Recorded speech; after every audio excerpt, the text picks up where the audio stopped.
Peťka sa nehrá, hej? Peťka je voľná? No Peťka nebude markovať, ale kartu readera. Ja. The relevant information. You got the name right.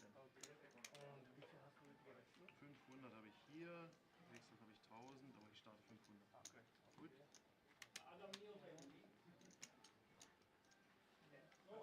But then we're good level. Yeah, we're one on that. Okay? And can you drink me 500? Yes. Yeah, so you're an alternate. Yes.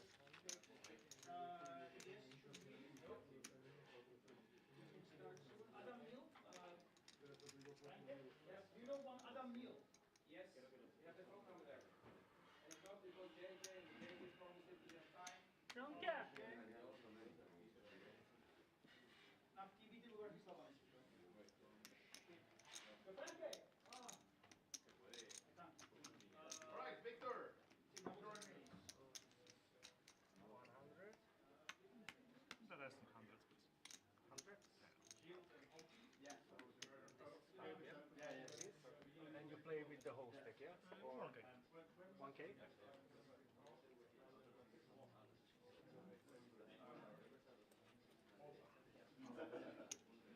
Your name is sir? Knut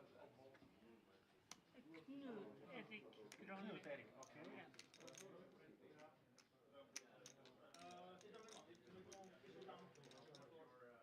With how much do you start? 500. 500. Okay, thank you.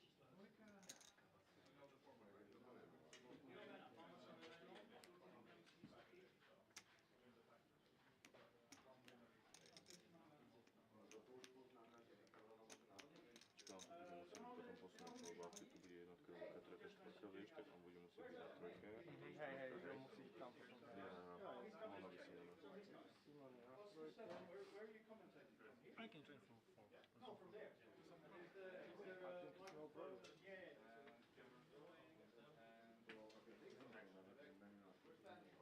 Hello, champion. Potom aj keď príde dealer, hej, môže 5-5, toto sa nebude, ale bude to akože normálne 18, hej, že 1, 2, 4, 5, 6, 7, 8, ale 5 asi nebude hovoriť. Ja si takto hovorím. Rozumiem, čo on započul, tak neviem, ako im hovorí. Play the PLO, not so many runs. One more coming from England. A to dáš pak tím vzadu, jo? Jasne, dobrý.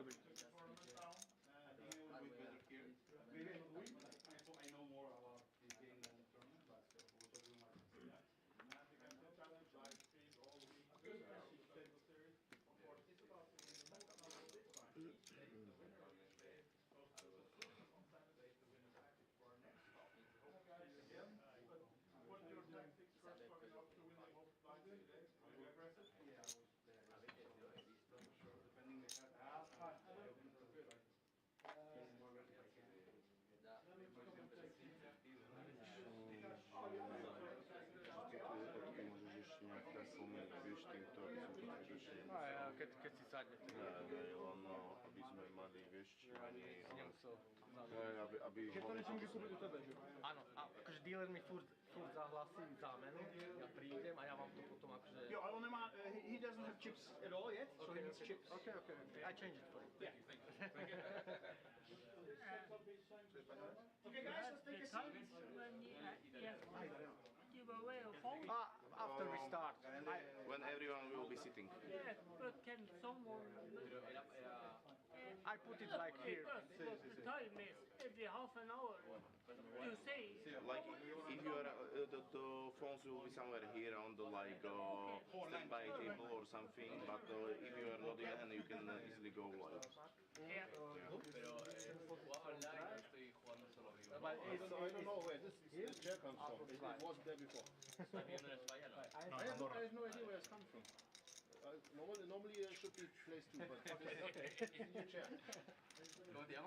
Okay guys, welcome to the first cash game challenge. Thank you for coming. If you don't know the rules, okay, every single day we have the 2 sessions, one hold'em, one PLO. Who wins the most big blinds gets a ticket for a flip for Sunday.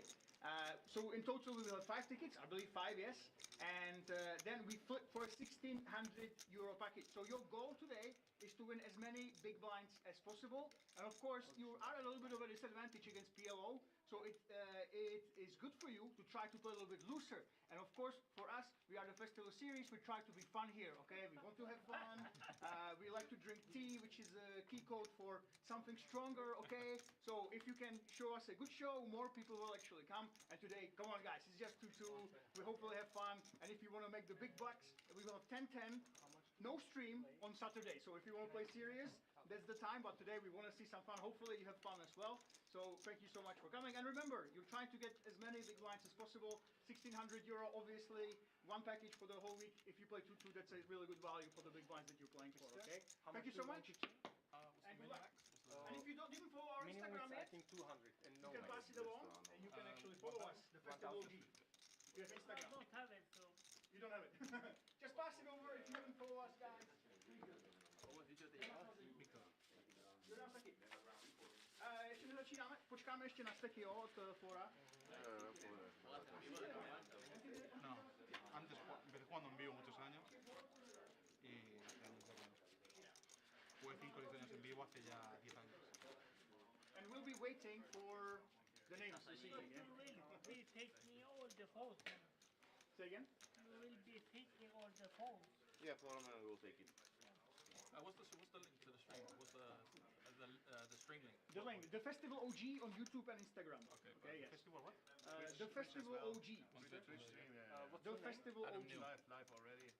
Yeah. With the countdown, yeah. Okay. Yeah, yes, and try to don't use the phones on stream. Obviously, you know, yeah, don't use the phones. Try to not have them on top. You know, that's the big no-no basically. So if you can not use the phones, that's the number one thing.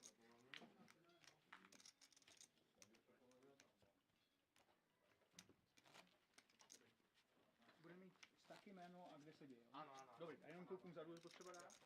Dobrý, Mister? Sorry? What's your name? Viktor?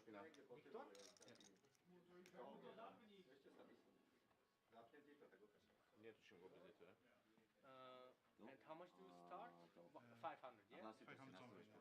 Aha, I will put 5 exactly, yeah.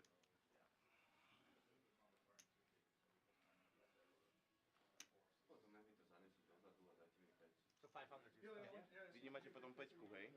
5 nemáte. 5 voľné. Ale hlasím 1 až 8, hej?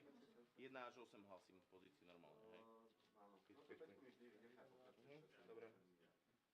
Tak on sedí teraz na 6, hej? Nie, to je 5 akože. To je 5 normálne, ale ja im nehlasím akože. Druhou máme na půl hodinu pauzu. Máme půl hodinu Lebo pauzu. to je 8 ak. Dobré, dobré. Já jenom řeknu Florovi, to musí skončit po 2 hodinách. Takže myslím, když začneme, tak si musí napsat čas Flor a pak to skončit.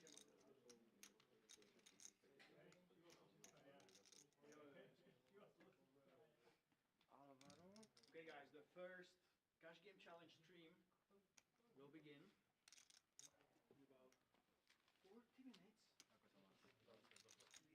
We have some heavyweights right here, including, I kid you not, the Malta main event champion, Victor. Ready to crash? Of course, he got there by rate race and cash games, so we might have some strong competition. Tune in on YouTube or Twitch, whichever you prefer. They just told me a bunch of fish were coming. Nobody told me this. Nobody told me this. I'm a fish. No. Guys, it's about the big blind, so even if you are, I mean, it's 2-2, and if you divide, it's like 200 and whatever, 30 EV per day or something, you know, at least 100 plus if you do the 2 sessions. No, wait, 10 sessions? Yeah, €160 basically value for added another session. You give me 5 more to put. Yeah, yeah, yeah.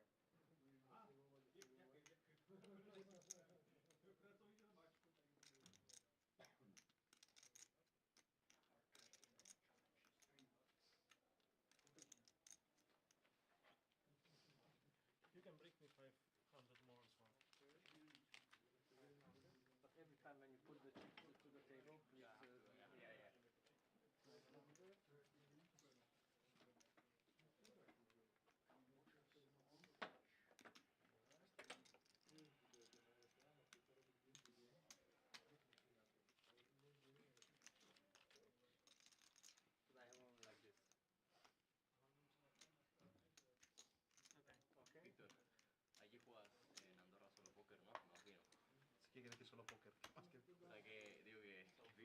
Sí, When sí, you sí. give you hundreds, ¿Conoces a gente allí, a Jose, SpadePoker?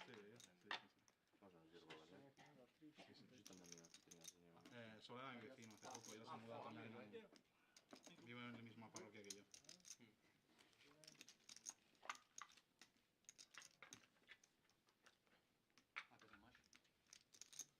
Are you at the cash games?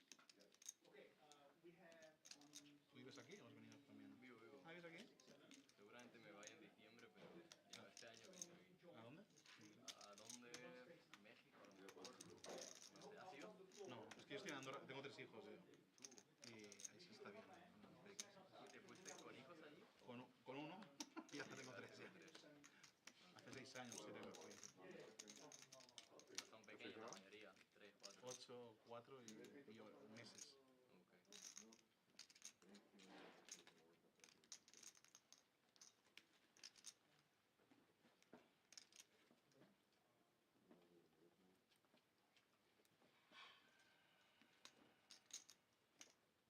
¿Has jugado alguna mesa televisada así corta? ¿Una vez? Yo juego online, básicamente.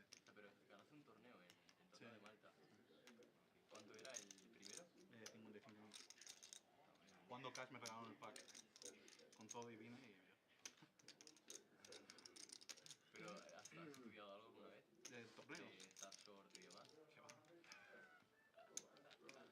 Pero claro, los de cash también son más técnicos. El cash sí que he estudiado mucho, estudio cada día 16 años jugando. Algo sabes también. Más fácil adaptarse de casa a torneo. Yo creo que sí. Pero también hay más situaciones. Quizá cuando nos quedamos un poco short se complica un poco, que las decisiones son más sencillas. También hay tantas menos variables. edge también ahí, entonces tampoco no juegues perfecto tampoco cambia Ya, tanto. por eso. O sea, es más difícil equivocarte mucho. En CAS, un error gordo en un bot de 300 blinds es muy gordo. Que eso pasa en torneos. En torneos te equivocas por 5 o 6 blinds cuando ya estás short. Sí, no cambia tanto. Un error de 20 blinds igual es CV menos 3. Yeah. Un error gordo en CAS de Es muy gordo. CV menos. Sure, streaming, Pero es una semana de trabajo. hosting tournaments. Nice. What are you up to these Aparte meto days mucho now that volumen. the Stormers Sí, siempre. doesn't really exist anymore? Yo tengo modo de jugar online. Head of pero sponsorship. So eres head of más sponsorship buena sort of que still the same, but metes Managing cuando the money Oh, maker. okay, yeah. Yo soy un animal, yo unas 100.000 manos al mes. ¿Cuántas mesas a la vez? Entre 6 y 8. The school's still going strong. We've got 40 still. 40? Yeah, hace muchos años que sigo ese ritmo. many No players sé. do you have before? Tengo juegos de todo.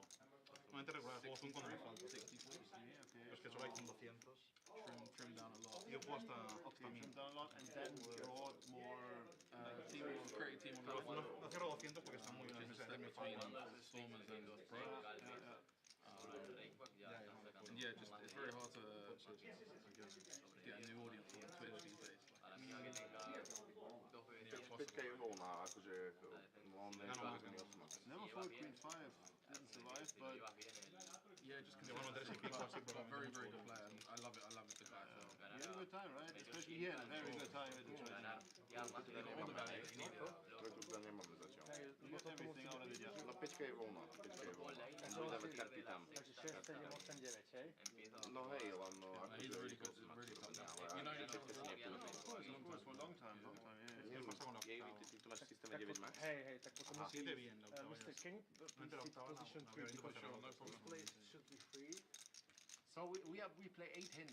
8 hands, Yeah. yeah. So put it out. You sure, yeah? That's Is that okay? Yeah, so good. 3, 4, 5, and you are just take it away. Čiže oni budú používať šestky akože ona, hej? Hej, 6, 7, 8, tak. I move here? 6, 7, 8. Čiže hen to nebude sa hrať? Nie, lebo to voľné zatiaľ. No oni mi hovorili, že Peťka sa nepoužíva reader. This No, počkaj sa. or this one? Ale reader. This one? Yes. Okay. This is free. It will be hard for us. A ako im to budem hlasiť potom, ako seat 4 a 6, alebo Ja si myslím, že tak, no. neviem, čo sa pýtam. Že ako to majú oni, ako to oni majú v systéme, vieš? Hej, 4, 6, 6. Ako máte to v systéme teda? Don't get as lucky as last time. Bude 4, hej. This one dead, yeah? No, no. Yeah. Všechny Yeah, deal the starts leader, position 4, yeah. Okay, guys, would you mind moving a little bit so you can be the stars? You know, Sure, they don't see you, yeah? Especially you can't be seen, so just scoot to the left. There needs to be a little bit of space. Yo, there is your spaces, okay? This is for your cards. So go in front of it. Your chips should be in front of it. Yeah. So let's move this one. Prebacha, could you please call the service? I'll do it. How was your name? Martin. Mark. Yeah, right.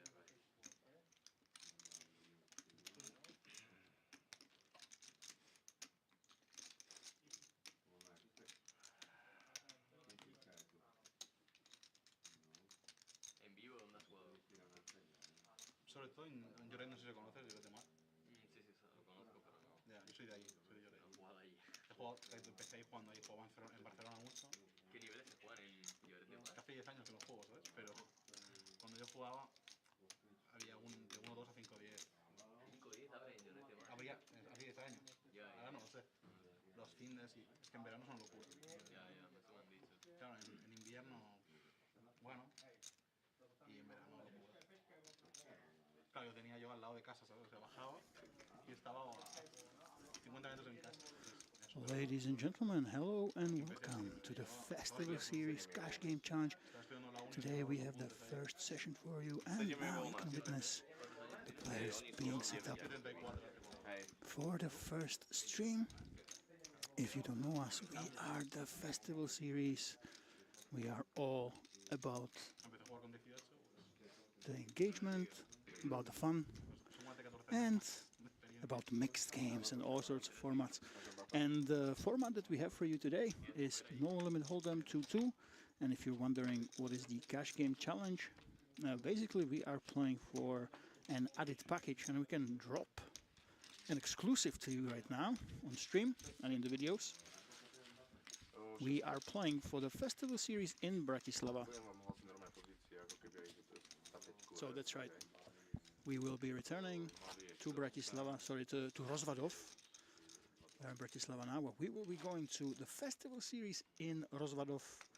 That's what the Cash Game Challenge is playing for.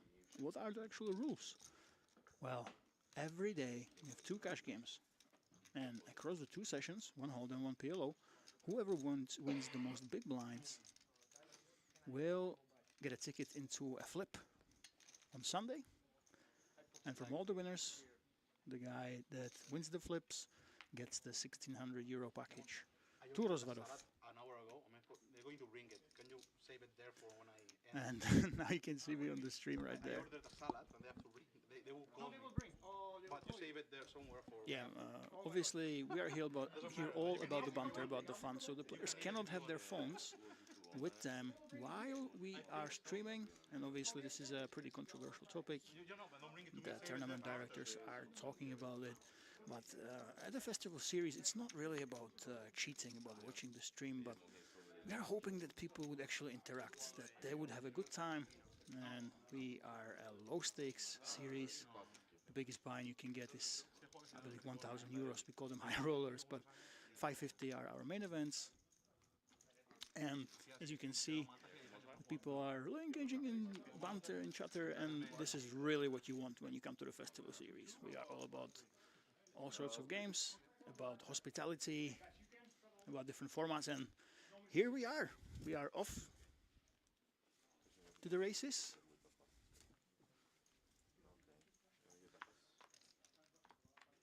Federico Privitera, the Italian kid. He actually is a cash game crusher who lives in Bratislava, has followed it. And of course we will introduce all the players as we go. As Mr. Nut goes ahead and raises. This 10. And there we go.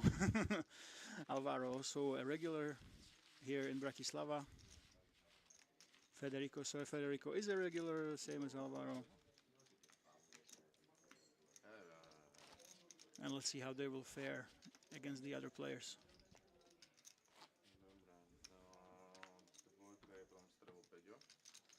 We are playing for 2 hours, exactly 2 hours. Is there salad? and then we note down the number of big blinds that the biggest winner took down. We compare that to the PLO session, and whoever got the most big blinds will get a ticket to the flip. So you'll have a 1 in 6 chance of taking down a €1,600 added package to Rozhodov.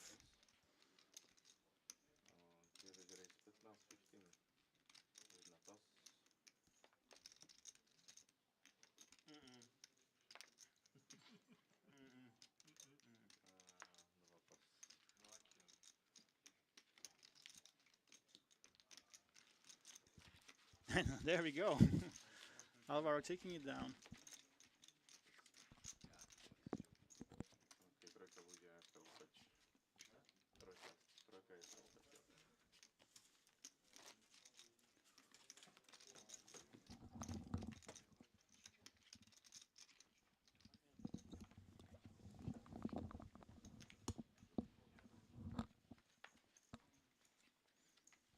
And let's go.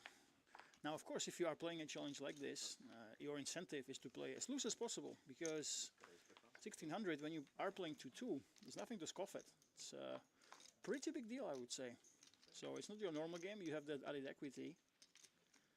And of course, if you are running 10 sessions, 1600, so it's €160 on average equity. And might not seem as much, but if you go ahead and calculate into big blinds, it obviously is a big deal. And we see there was a straddle already, and Victor Houting, wow. If you have watched the festival series before, you know who this man is. This guy is the reigning champion of our Hold'em main event from Malta. Took down €70,000. And now, because it was a straddle, the pot is really big right here. Of course, he goes for the value bet, a healthy size. And Szymon Politovski goes ahead and calls. He's calling from the straddle. Remember, guys, we're basically playing a 2-5 right now. And he goes with the lead. Obviously, he has more possible sixes in his range. In his range basically means that all the cards that he can have. It makes more sense for him to go ahead and check on the flop in Victor's shoes with a 6, so when he does bet on the flop, a little bit less likely that he has the 6 now. So Szymon goes ahead and leads here, and let's see how he plays the river.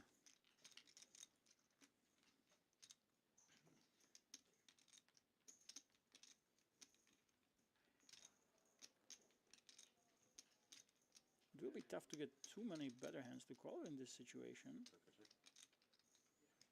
Very interesting hand right off the bat.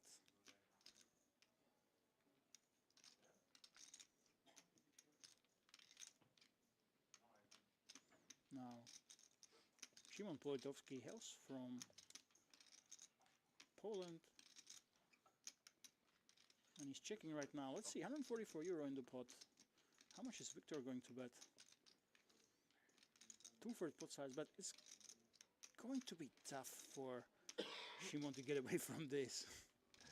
Really, really, really tough after you bet the turn. A lot of the possible draws that Victor can have here. Half whiffed. So after you play this way, you go ahead and bet the top pair. Still have a really strong hand. Against that sizing, I can't see him getting away from this. And here we go, there's the call. And Victor, we have first blood, ladies and gentlemen. We have the leader of the session, our reigning main event in Hold'em champion. Victor is taking down a sizable pot. Wow, because of the straddle, it was amplified by quite a bit. And he continues just where he left off. And if you guys don't know his story, it's absolutely incredible. Basically, for 10 years, he never flew anywhere. For 10 years, he never flew anywhere. And at the last stop of the festival series, he won a package by crushing cash games. That's right. He was playing so many cash games. He made so much so much rake. He won a rake race with one of our partners, and he won a package. And it was the first time in 10 years when he flew a cash game player, obviously a very, very strong player. And he went to Malta and took down the whole main event, the tournament. The first tournament he played in a very, very long time, 70,000 euros. And now he's continuing exactly where he stopped. And he's got, I believe, a little daughter at home. He's got a wife. He's grinding cash games, a lot of hands every month. So we can expect some really strong plays from him, and he's very likely to realize that he should be playing aggressively with the straddle as well. And we are continuing to straddle, guys. Obviously, it's the optimal strategy. If you want to win as many big blinds, you should be pushing for straddles as much as possible. Make the game bigger. It's a little bit, it almost feels like cheating a little, but if you are playing these cash game challenges, you're trying to go for that package. Every single one, you should basically try to straddle and push everyone to straddle. And here we go, guys. This is getting really aggressive. Branimir Jovanovic actually lives in Iceland.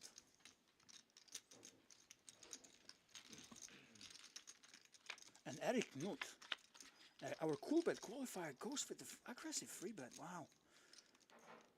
And he's being paid for his aggression, hitting the top pair on the flop. And look at these guys. They are going after each other. Of course, if you have the straddle in, your stack size that you're playing with is smaller relative to the pot. So these offsuit hands gaining value, but of course this is getting a little bit out of line. And Eric goes for the small c-bet, and let's see if Branimir can go ahead and pull something off. And if you are calling a hand like this, you're not doing this to just give up. You are simply not. So let's see if Eric can actually spring the trap. Try to set a trap for Mr. Jovanovic. For Branimir. There's 300 left. This is the thing. If you're in Eric's shoes, you went with the aggressive free bet, with a loose hand. You want to get paid, and luckily for him, for Jovanovic, Eric didn't try to trap him. Because I'm telling you, if you are calling a hand like King Jack on the flop, you have some nefarious intents for the river.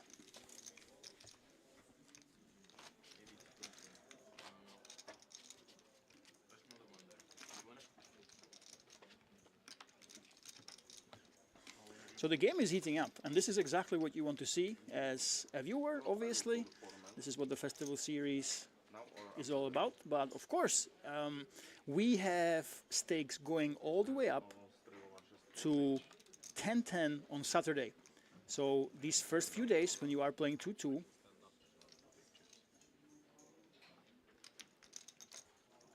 is when you really want to go after it. You want to straddle as much as you can. You want to push the issue because it's much cheaper for you to do so. And we're fighting for big blinds. We're not fighting for money. So on Saturday, when we are playing 10-10, it will be really different. By the way, all right, Jack. All right, Jack. Welcome. Good evening, Bratislava. And by the way, guys, thank you so much for reminding me. Yes, we are in Bratislava. An absolutely wonderful stop. Of course, it's not our first time. I believe the first festival series was actually here. 1105 is in the chat as well. As Federico, the strong regular, is opening it up. Again, we keep straddling right here.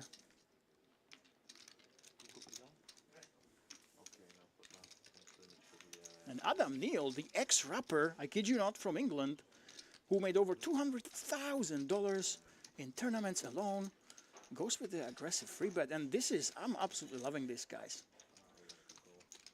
He's got a 9-7, but these guys are over 900 euro deep. So there might be some fireworks right here. I love to see it. I love people to buying in deep. By the way, the minimum buy-in is 200 euros. So if they bring in 1K, they really mean business. And take a look at this. Adam goes with the chicken. I actually heard some rumors that he, even though he's an ex-rapper, he might still have some freelancing gigs. So go ahead and check him out, Adam Neil. I don't know his stage name, of course, but this man will have some moves. You can tell he's got really strong charisma when you talk to him. You can tell he's in the entertainment industry. And let's see if he will try to put some chips in the pot. And now, Federico, I can tell you right now, this man is an aggressive player. It's what you call tight aggressive. And I would not be surprised at all if he goes for it. And if he bets right now, of course he will be betting the river as well. So we will see two bets right here. And wow, this is exactly what we want to see in a game like this one. 170 euro in the pot. He goes for 70 euros and we will see a call from Adam most likely. And no, he just took it down straight up. Wow. That's the thing in Adam's shoes. I don't think they played with each other, but the problem is if someone is actually bluffing, you can see Federico with the 1.1k right now. He's up 50 big blinds. I think 1k is how much he bought in with.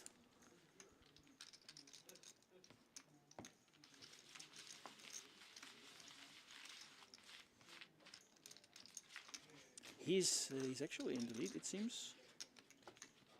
I actually don't think so. I think the lead's going to go to Victor. He just brought in less chips to the table. Yeah, when you're in Adam's shoes, you know, when you have with a hand like that one, of course, on the turn, you're thinking, yeah, hey, I can call. But the problem is, when you are facing a player like Federico there, or anyone else in a big pot like that, the problem you're having is that almost any river card you don't really like. Any draw basically kills your action, you can't call. Any high card you really hate, any straight completing card you hate. And then, so you have to think, what am I actually calling down on? Because if someone's bluffing there on the turn, they will almost always follow up on the river as well. So I think this is why the laydown came, and it might seem like, yes, he's folded the better hand, but I think a river bet was coming regardless, so he probably did save himself some money. And Eric Knut, the cool bet qualifier.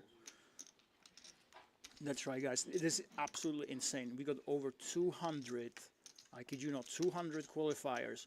The festival online on iPoker was a massive, massive campaign. And wow, hold that thought. Look at this. We are struggling. Our cool bet qualifier goes for the 20 euro raise. And a big, big free bet. They are 600 euro roughly deep.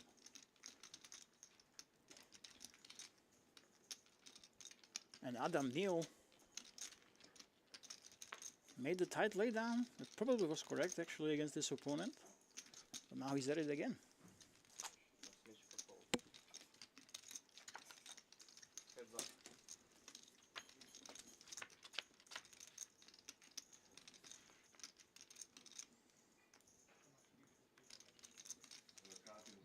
And this is a very, very interesting board.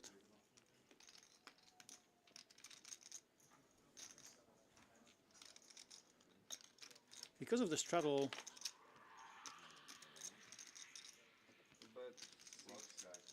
Eric shouldn't have that many 7x hands here, so it will be very tempting for Adam to go ahead and maybe do something here with the ace-king, and yes, that's exactly what he does. And again, this might be one of the situations, now we are in reverse. Before then he was defending, but now we probably want to not just be betting the flop, but you want to mix in some aggression. And Eric, who came from our partner Cool, but one of the over 200 people qualified for this, obviously will be calling on the flop.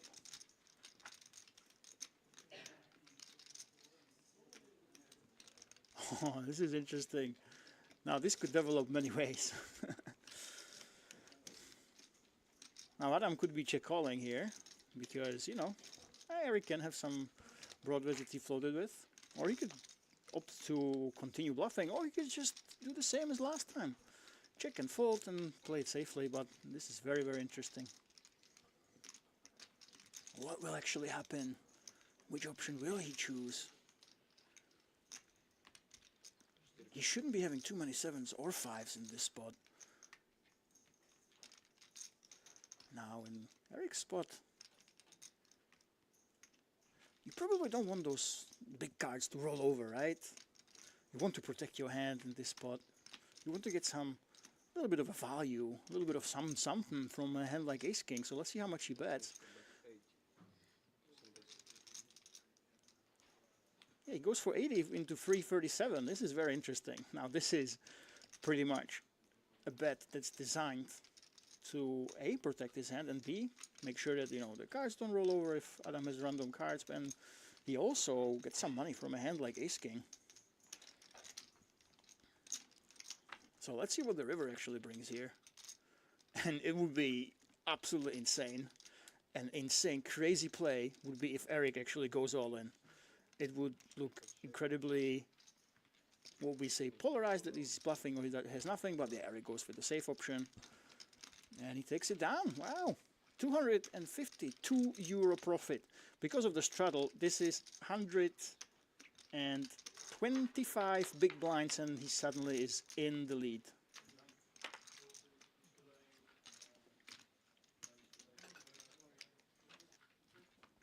By the way, welcome to the Twitch chat. Alright Jack, 1105 988. And I want to give a warm shout out to all our amazing sponsors. Unibet, BetSafe, Coolbet, NordicBet, Guts. They are of course on the iPoker network along with Champion Poker, OptiBet, Casino Together, Puff, Novibet, Planetwin, Betson, Betfred, No Big Deal Poker, Bet365 and Party Poker. It's just insane. Look at all those sponsors. I have no idea how Franke, the festival runner, does it, but he gets so many people to support the festival series. And it's absolutely insane that these brands are actually happy to be featured on the festival and coexist in making this incredibly fun series, fun tournament possible. So kudos to them and kudos to Franke, the festival organizer, for getting all these sponsors. And as we said already, the Eric here has come from Coolbet. He is a Coolbet qualifier.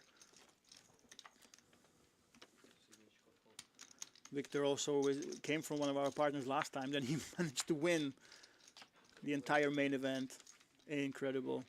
And Weddy82, welcome to the chat. Mox11, nice keg.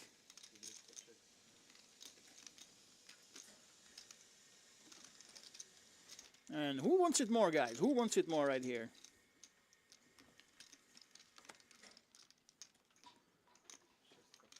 Mark Gork from Germany, $483,000 on hand and mop alone.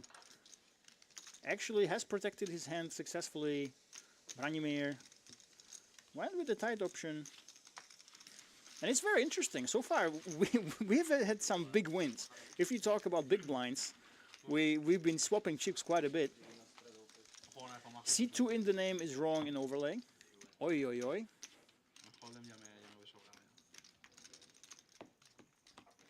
Yeah, buddy, let me talk to the production. It should be G-O-R-K, I believe. Yes, G-O-R-K. I have it correctly here. Yeah, let me talk to the directors, the production team. So guys, if you're watching, it is G-O-R-K indeed, Mark Kork. 483,000, and he's from Germany. I believe he lives in Vienna.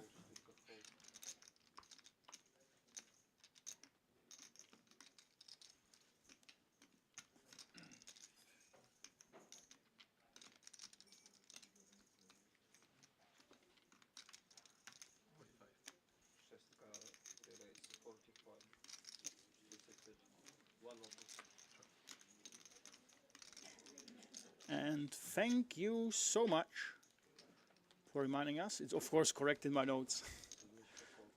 And Mark Geoarchy, gay guys, remember that, is raising. And Victor, look at this, on the button, yes. Our champ goes for the free bet. Getting out of line a little bit, but with a very, very suitable hand.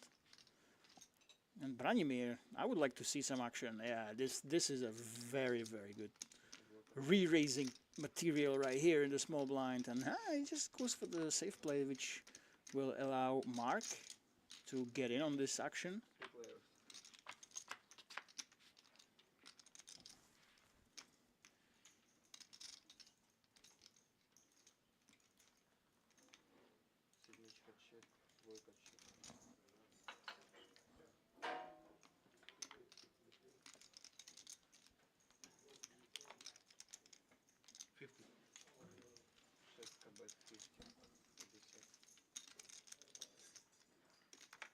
And the crew is here. And Victor, of course, when you when you go ahead and re-raise and you hit a nice hand like this one, you're gonna go ahead and go with it. And Branimir, of course, there's no going away here.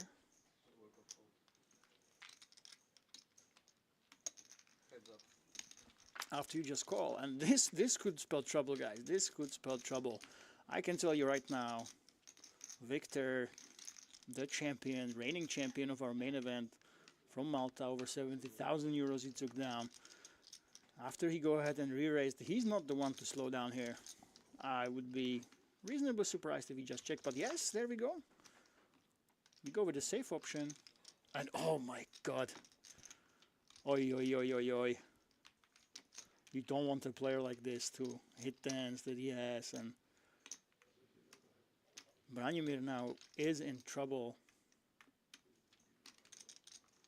But there's still plenty to play with. 242 euros in the pot. We're going with a block bet. Block bet means that, you know, I'm not sure if something better is calling me, but I want to find out.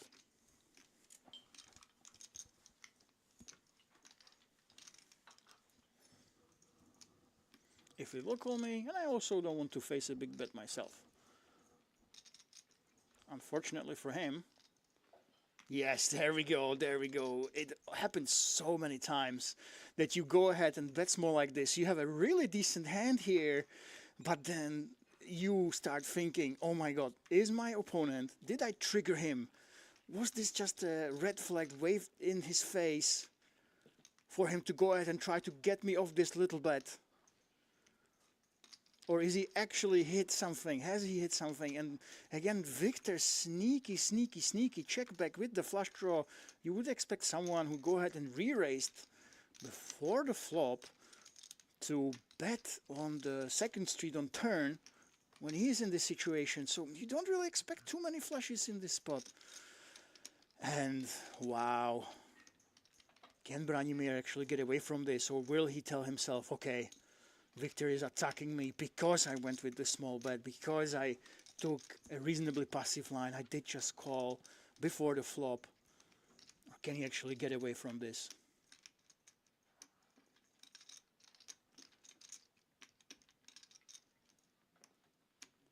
Chat, what do you think? Let me know. Do you think Mr. Jovanovic can get away from this, or do you think that the sneaky check back by Victor will get paid off here? And he's taking his time, reasonably so. This is a massive situation, massive spot. Obviously, this is already the biggest spot of tonight. This will, if this gets called, Victor, our champion from Malta, will be in a massive, massive lead in today's cash game challenge. Now this is incredibly tense.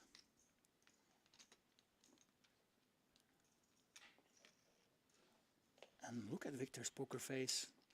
There's almost no point even looking at him. And here we go, yes! He finds the call, and oh, that's a disgusting call. Yeah, he doesn't like what he sees. Very surprised with that check back, very surprised with that re-raise before the flop, and as you can see, knuckles it down with respect to his opponent. This is what I call really great sportsmanship.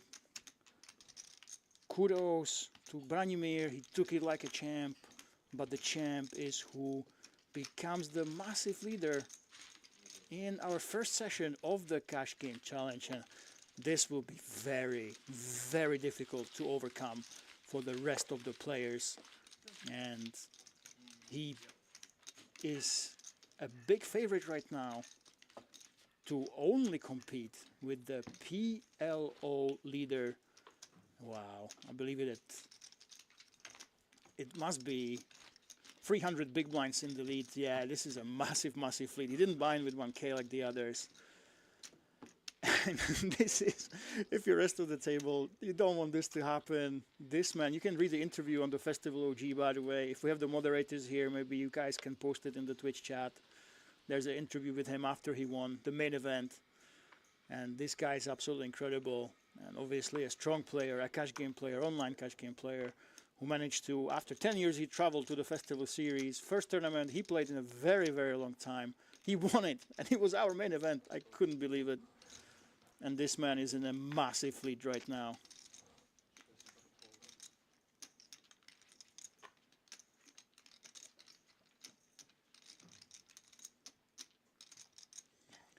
And Fishy82 says, let's go, Mark. Good luck, good luck. Sup. We have Clock Omens, GmbH.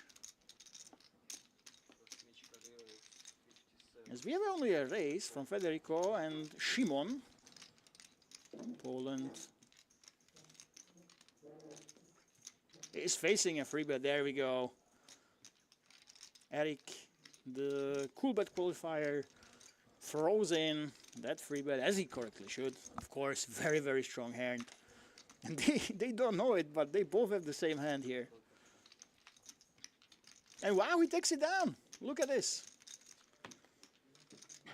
Aggression pace in this game. Aggression pace.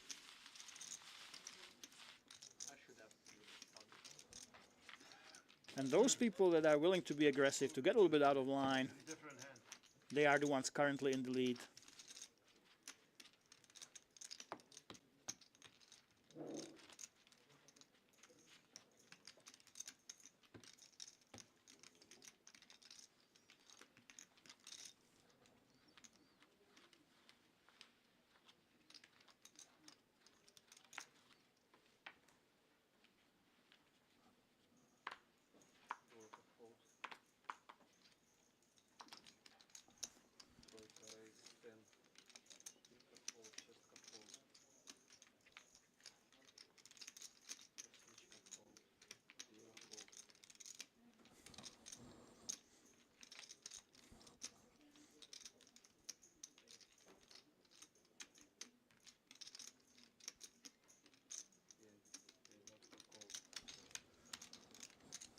And Shimon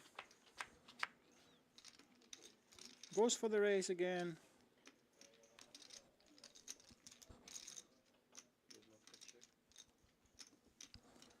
And now we have the a small pot. This is after a long time. We have we have only 22 euro pot with the raising, re-raising, absolutely crazy pre-flop action so far that led to the biggest pot of the night. And now we have a little bit of a calm. We can relax a little bit.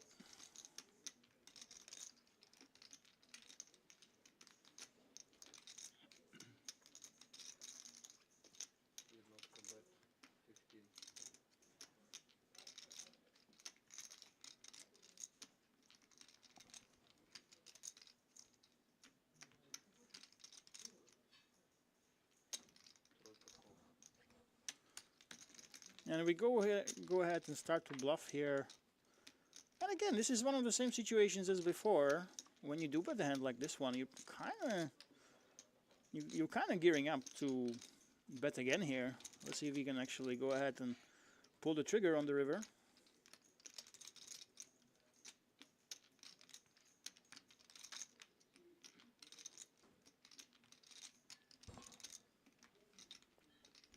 And he's looking at his chips, guys.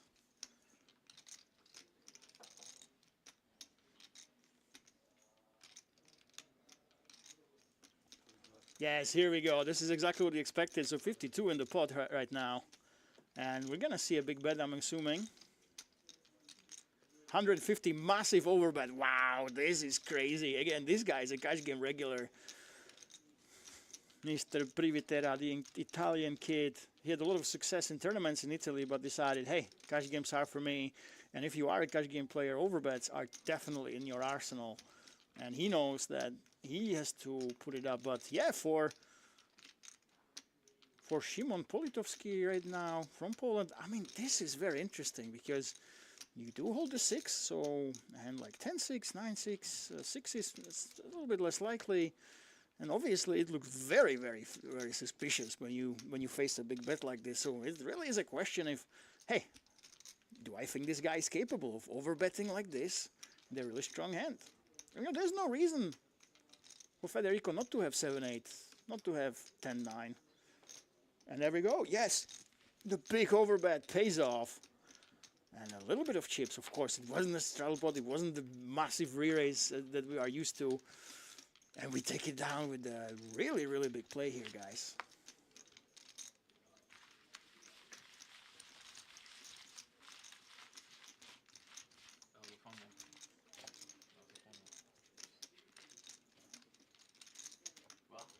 That was a fumble.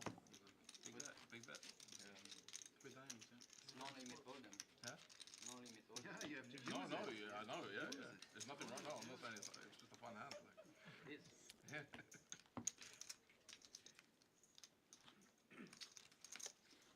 And exciting stuff, exciting stuff. A small pot after the massive storm, but even in this tiny one, guys, we can't escape the action. It was supposed to be a really tiny pot with the hands that we saw, but you saw it. 3 times overbet on the river. Absolutely crazy action right here. And yeah, these guys definitely came to play. They didn't go ahead and knit it up. It is the 2-2. This is exactly how you're supposed to play. You want to straddle, and we don't have a straddle. I think after a long time, yeah, we stopped straddling here. We do have a raise here from our champ, and again, getting a little bit out of line with the Queen 7, but he knows he should be playing aggressive. And Alvaro Martinez, he should be re-raising. Yes, of course. You don't want someone like Victor to stick around, and I think he can actually make it even bigger because they have a lot of chips behind right here. But no, Victor actually let it go. Doesn't want the tackle with a big stack out of position. Mr. Martinez Alvaro from Spain is taking it down. And you see they are fellow countrymen. There is some banter between them. I love to see it. I love to see it.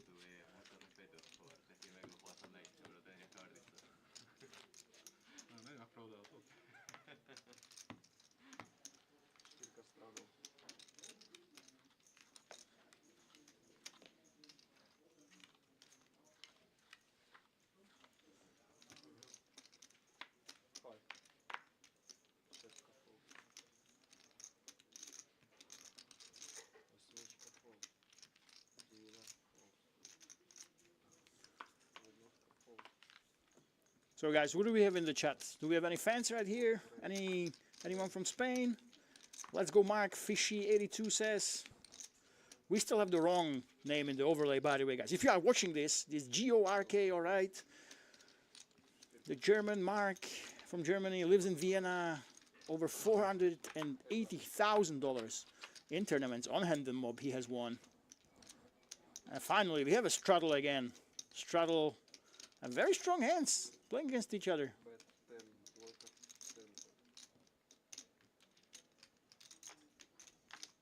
And we have a little bit of a sum. Go with the bet here on the flop. Out of position.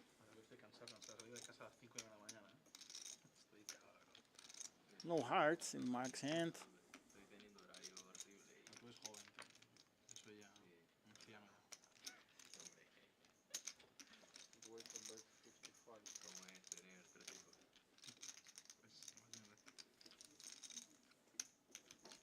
Bonito y cansado.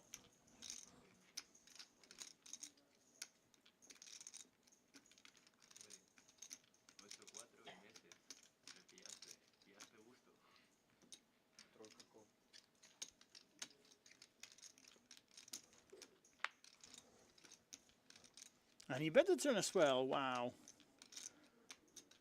Now let's see what he does on the last card.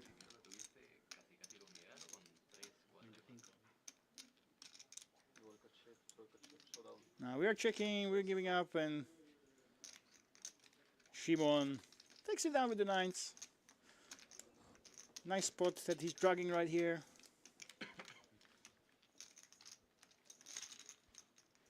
Porque aquí en Bratislava. Random. Es que yo cuando vine estaba jugando online. No, vale. Pero acabé cambiando, pasaron muchas cosas, acabé cambiando y... Es que una partida en vivo, ¿no? Es siempre partida. Lo bueno de Bratislava And if you are at the first time you're tuning into the festival series, or if you are big fans, I'm really curious to know. Let us know in the Twitch chat. But the festival series in Bratislava is just kicking off, guys. Today we had one of the main events. We have 2 main events here, believe it or not. We have the Hold'em one, but we also have horses. If you're asking if that's a mistake and is there a wrong S at the end? No, it is not a mistake. The S stands for Sviten, an absolutely exciting game where you play a draw game and a normal game as well. 5-card PLO, I believe, and a draw game. Absolutely insane. A lot of split pots, but it's a big action game. So this is what we are adding to horses, to our secondary, some people say the main event. We also have Ras today. We have some crazy flips. There's always something going on. There's a lot of tea drinking, lots of refreshments. And it's just a Monday. And I have to tell you, the locals have been surprised. Hey, why are there so many people on Monday? That's because over 200 people, I kid you not, all the qualifiers that came here, there are 200 of them, over 200. And the sponsors you can see right behind the players, those send over 200 players. So yeah, some festivals, they start very slow. Not us. There's over 200 people already grinding at the festival series, and that is a Monday. Very rarely seen. That's why we're starting with the Hendon Mob Championship today. It's going to be one of the 2 biggest attended events. And we have the Hendon Mob, the horses main event again. Big events, and they start on Monday. We start off with these massive events because there's so many people coming in, so many qualifiers, so many people that want to have fun. Come in and look at this. Wow.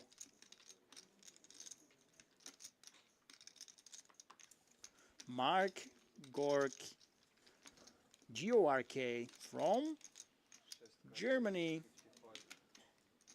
is getting out of line, and I love to see it. And look at this. Oh no! The champ with the aces. Unbelievable. Is Mark going to continue? Now he's doing it for the fans. He's freestyling right here. I don't think they play the 7 juice game. This is just styling. Come on, chat, let me know. Are you loving this or what? No, he doesn't go completely crazy. And Victor, yes, he shows the aces. Oi. What are the odds? The one time you want to style on stream. You have the bars. And I was first in the cutoff, so why not raising it? If it's good, it's a tight call. It's a tight call, I think. I mean, you need timing, right? Interesting timing, Mark says. Yes, very good timing. With a king 7, making a flush. Next time you have aces when you 3-bet, so it's all about timing, right? That's the way you win. If not, this is not possible. But I felt dominated with my 7 deuce because of the king 7 was raise. probably dominated. Yeah. I even beat with my king 7, so.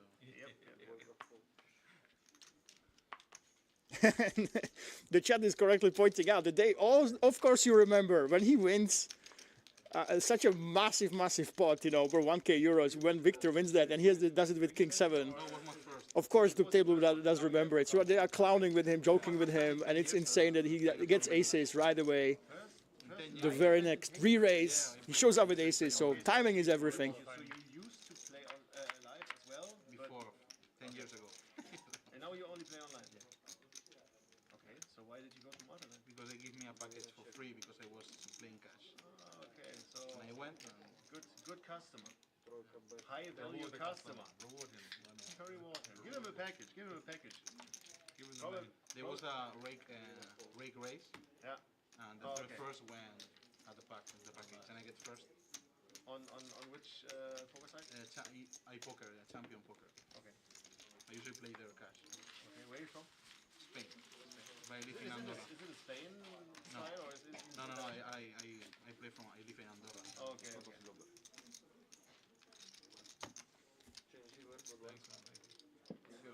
I mean, like you actually live in Andorra? Yeah, or? I live in Andorra for 7 years now. Because I expect. I mean, you see a lot of Andorran flags online, right? Yeah. So I don't In think Spain, there's so many people no, there, there's a but- lot of people in Andorra playing. I know a lot of people. Okay. Yeah, but We have a group. VPNs also. Well, no, we have a group in Skype from another place, and we are about 300 or 400 players now. And that I know. It's a very good place for living in Andorra. With children. I have 3. What is your nickname? What's your nickname? In iPoker, el oso de Masha.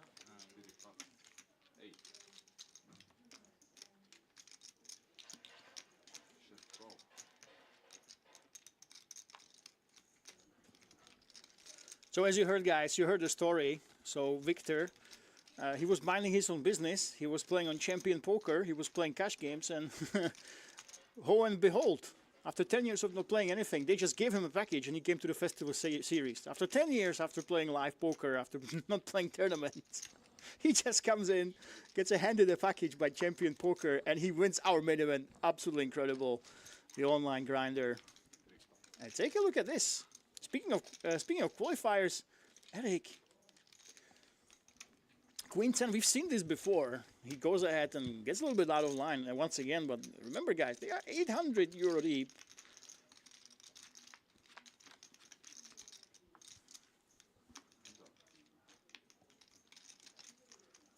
And of course, Victor in a massive lead in this session. Let's see how this develops.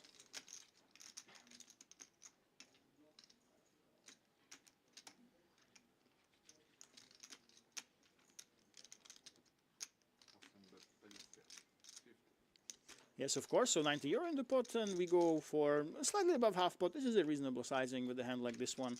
The interesting thing is, when you do have a queen and a 10, you make it less likely than that your opponent slow played with the queens, that he slow played with the 10s. Well, because there's those cards in your hand, it's less likely that your opponent actually has them in his.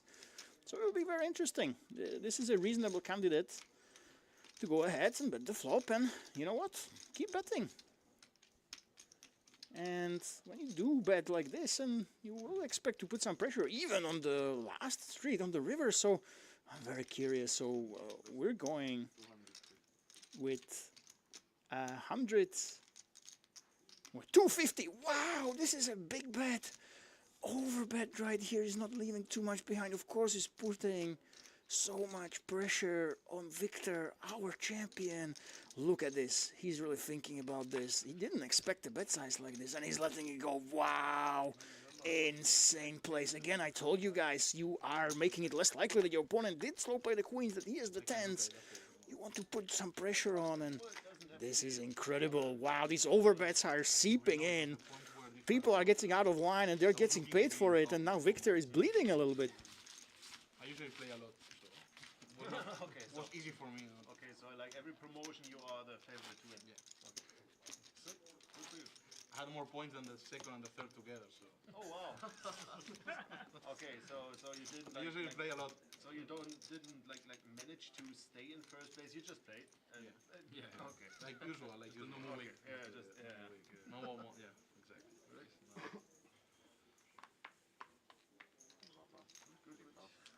This is insane. So basically on Champion Poker, Victor didn't even try. He was just like minding his own business, grinding the cash games, and he won the package. It's crazy. They just handed it to him, you know.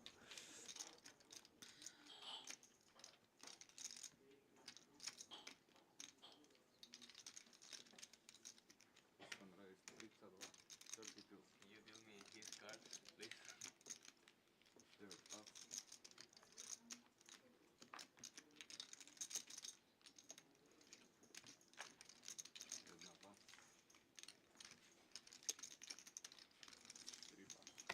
And wow, look at this. Eric is really putting the pedal to the metal. Wow. We have momentum. These two guys are sitting next to each other, Eric and Victor. They are running the table over right now with their aggressive plays.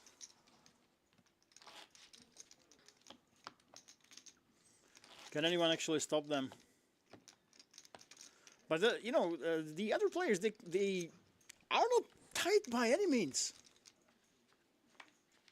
Federico with the massive 3 times huge overbet there in a small pot.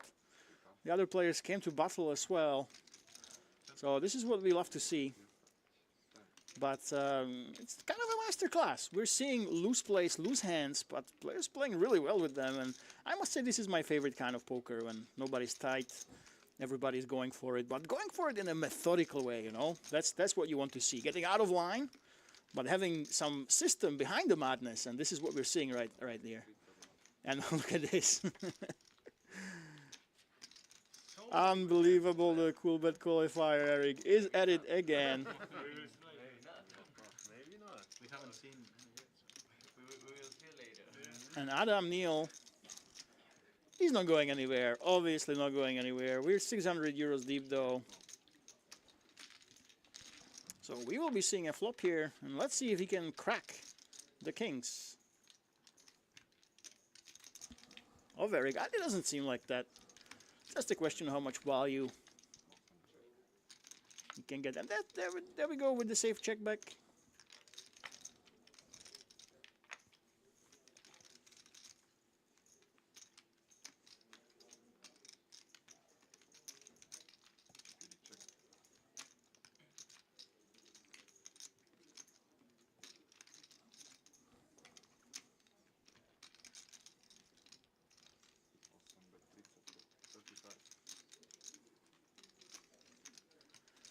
Yeah, the thing is, it's just very tough for Adam to get away from this, of course. He's not going to be letting it go right here. Here we go. The bigger question is the last card, the river. How much can actually Eric get here? And it will be interesting to see the amount he will throw into the pot. Now, of course, the hearts rolled off on the turn, so you can try to say, hey, I had 2 hearts, I picked up a flush draw, now I am trying to bluff. So it will be very interesting how much he puts in. Look at this. Adam is reaching for chips. 80? This is very interesting. Trying to make it look like a bluff. I don't think there's any folding in there. He just has to call here. Doesn't like it.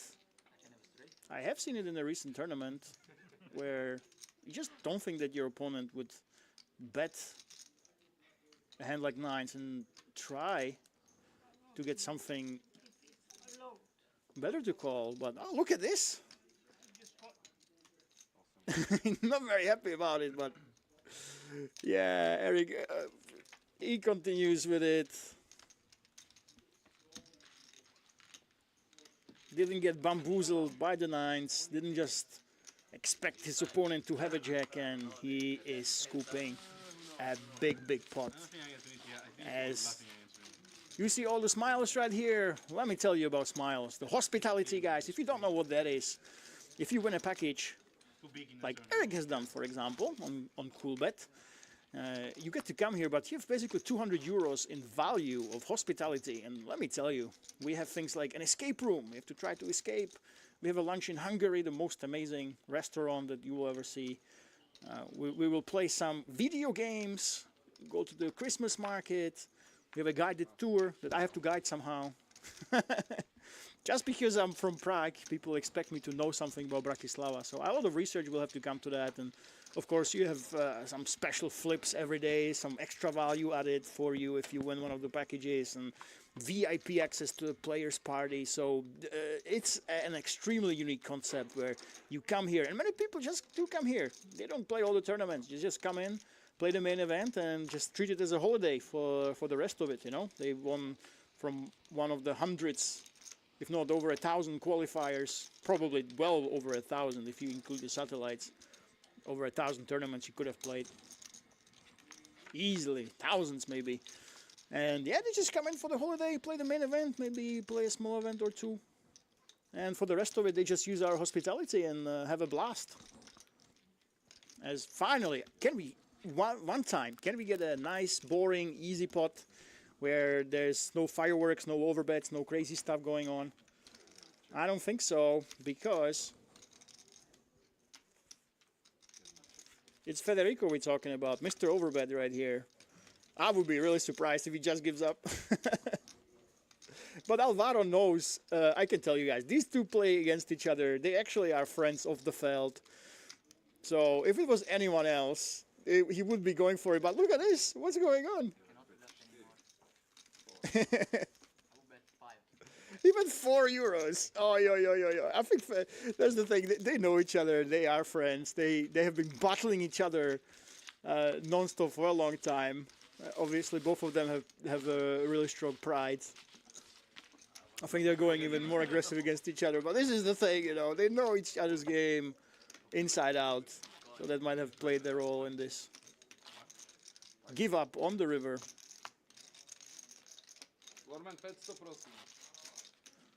And someone is reloading with 500. I just heard it in Czech.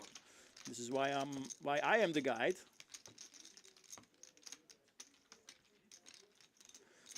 By the way, we have the YouTube chat.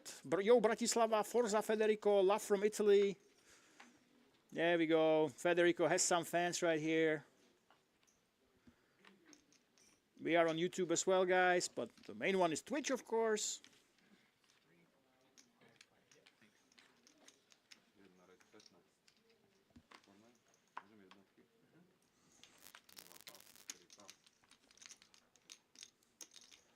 And after having the first really small pot where there was nothing crazy, are we going to have a mystery hand? No, it's just a fold. And we do have a straddle, finally. Of course, Victor very much understands that he is battling against the later PLO session when I believe Franke himself will be playing. Those guys will be extremely splashy. There will be so much action in there. So Victor, of course, straddles. He knows he has to play aggressively to try to get that package. And this man, he is a master cash gamer. He makes so much money in Rake on champion poker that he doesn't really care too much about the money. It's here for him for the glory of taking down the day, having the most big blinds at the end of it. And this is a pretty interesting, this could be a decent candidate for going ahead and putting on some pressure in Victor's shoes. So I wouldn't be surprised if he actually raises here. And here we go. Raising to 45 in the straddle pot. Wow, he's got some nice cards on the turn that he can hit, of course, that will bring him some beautiful gut shots that he can continue with. So this man has very, very likely, by far, the most cash game volume of anyone. So yeah, Victor knows when to apply aggression. Don't be fooled by this, at first glance, an insane hand, insane aggression. Victor knows what he is doing. But so does Federico. He's not just waving the white flag right here against the Festival Series in Malta champion. He will see the turn, and this probably is one of the hands that Victor will continue on.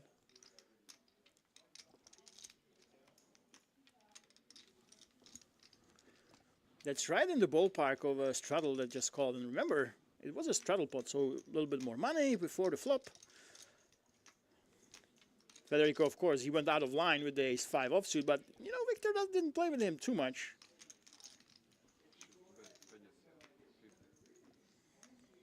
And as you can see, yeah, he's going for it. And I can tell you right now, if Federico calls, Victor is betting a lot of the rivers. The champ is loading up. That third barrel, as we say. When you take your gun, empty one clip, that's on the flop, raised, turn. He's going to empty the clip on the river. Not empty, they were too deep for that, but I'm very surprised if he wouldn't bet here And wow, look at this, Federico. He's a non-believer. He is a non-believer. In Victor. And Victor was very straightforward. He told everyone, listen guys, I play so many cash games online that Champion Poker just gave me a freaking package. I had more rake generated than the second and third place. That's why I went to Malta at the festival series and I won it. So they know that this man is an absolute machine. Student of the game, master of the game. He knows when to apply aggression. I'm really curious how much are we going to bet here. 224 euros in the pod. 150. Yes, we are representing those sets basically. Probably would bet a little bit bigger with straights, but wow, Federico, he's not laying it down yet, guys. He is not laying it down. This is crazy. What is going on here? That he's even thinking about it is insane, but of course, he is a non-believer. This would be one of the sickest calls of all time. It's already an insanely good bluff here by our champ. The board is in the neighborhood of Victor, but can Federico actually suss it out? Can he pull the trigger and call this? I couldn't believe it. This would be an insane call. I don't think he will do it, guys. I don't think that we will see a call here. That would be too crazy, really. He's now thinking, he's remembering the King 7 though. He's remembering, oh, he's reaching for chips. He's reaching for chips. Is he actually going to bluff raise? That would be crazy. He is. Oh, he called. Wow. What? The table can hear me. I can't believe it. What the hell? He's faking me. I can't believe this call. What the hell happened? Yeah, the table can actually hear me, but this is insane, guys. Wow. Absolute madness here at the Cash Game Festival. And both of these players are not playing the cards they have. They're playing the player. Crazy, crazy. And look at Victor. He's thinking it over. What the hell just happened? How did I get picked off like this with a crazy hand like that?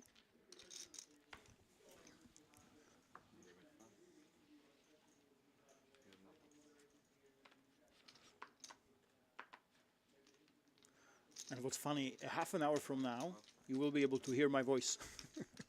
Because the players can actually hear me. I'm literally next to them. So we do have to be quiet, but a hand like that one, wow, that was absolutely mental. Are you not entertained, ladies and gentlemen?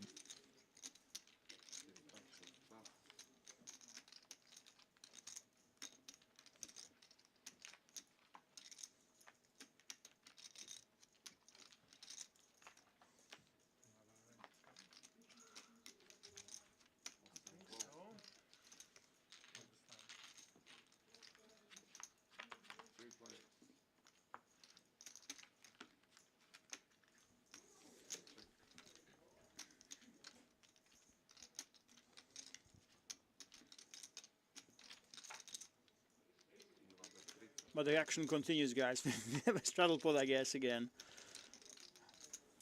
And we still didn't fix the name. It's marked GORK, by the way. It is Gork. We apologize for the wrong name here.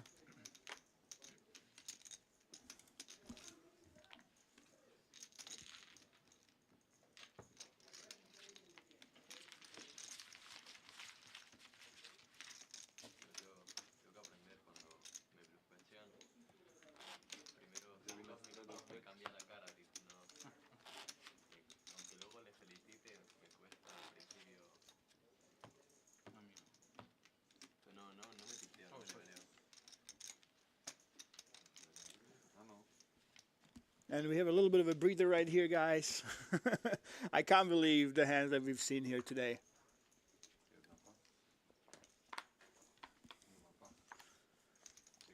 This is exactly what you expect, you know. Sometimes you're worried when you have these cash game challenges that people do play tight. Of course, I think this is one of the strongest lineups you could ask for. This is insanely strong lineup. All of these players are very, very strong, but I'm really glad it went completely off the rails. They are going for it right here in Bratislava. They are splashing around, but that's the thing. There's method to their madness. This is really what you want to see. But even strong players, they know they want to have fun. They want to play many hands. They want to give action. That's how poker should be, I believe. Be good, but also be loose. Have a good time. And of course, guys, be gambler aware. We're all about that here at the Festival Series.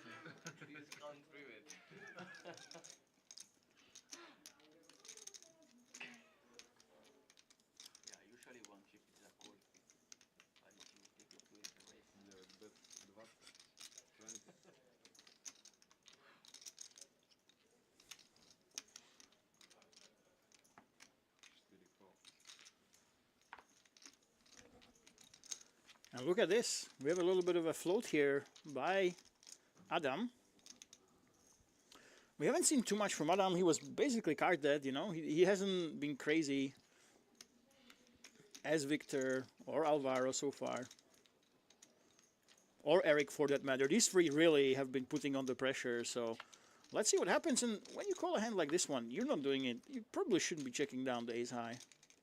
So let's see if he'll pull the trigger. And look at this. Alvaro's just smiling at him. He's like, yeah, come on, man. Go for it. Yes, a nice smile. He's basically giving the tell away. Listen, I'm weak, but Maybe money. I don't know. you never know. You never know if he's just playing.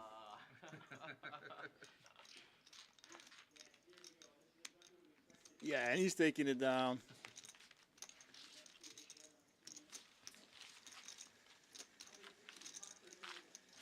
Max value.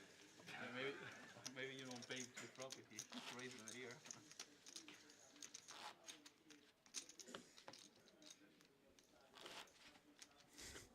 I love to see it. Yeah, guys, so a big thing for the Festival Series is we do get out of line, as you can see. We do get out of line. We do have a lot of fun.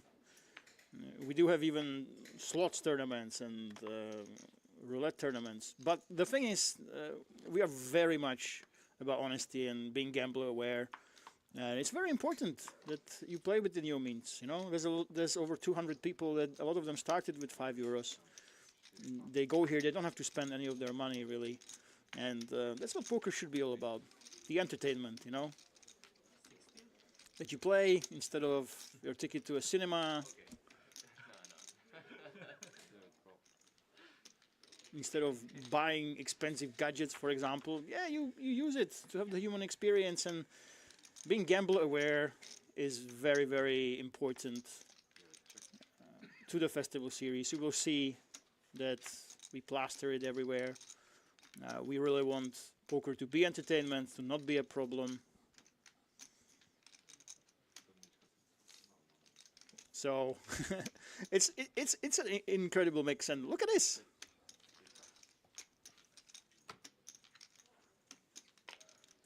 I like how Alvaro is, you know, some people, they try to not give out any reads, but Alvaro is just like, oh, listen, I don't care. I'm just going to have some fun. I'm going to smile. I'm going to push the chips a little bit in and do it nonchalantly, you know. There's no poker face on him. The thing is, interesting thing is to hear if we will actually be able to mix it up. Yeah, but yeah, this is what we're all about, guys. Getting out of line, very much out of line. The Festival Series is getting. We're the loudest people in every casino every time. A lot of the times people say, hey, well, listen, I treat this as a church. Why are you so loud? So yeah, we do like to gamble.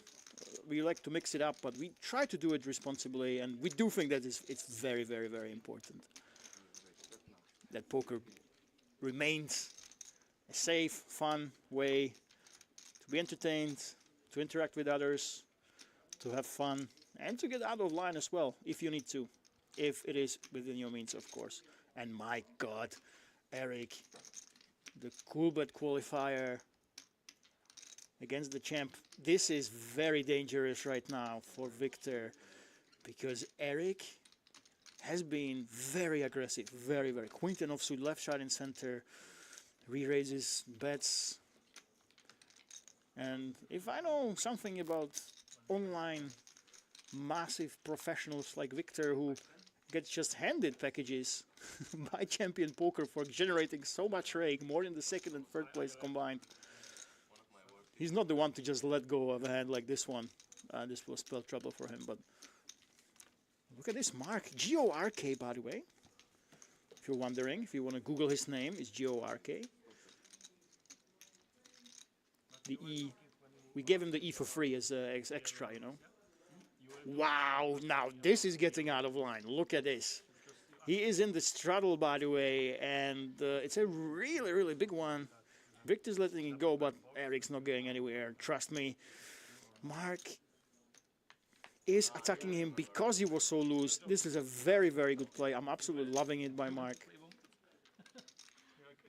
mean, it was my only tap. I don't know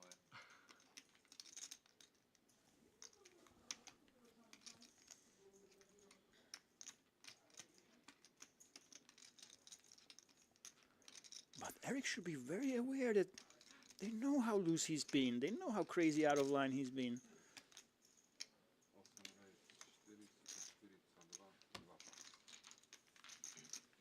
And here it is. Yes, he does. Eric, absolute clinic by Eric. He's very loose. But again, the pattern at this table, these are very strong players, guys. Very, very strong. But they realize that the cash game challenge is all about winning as many big blinds as you can.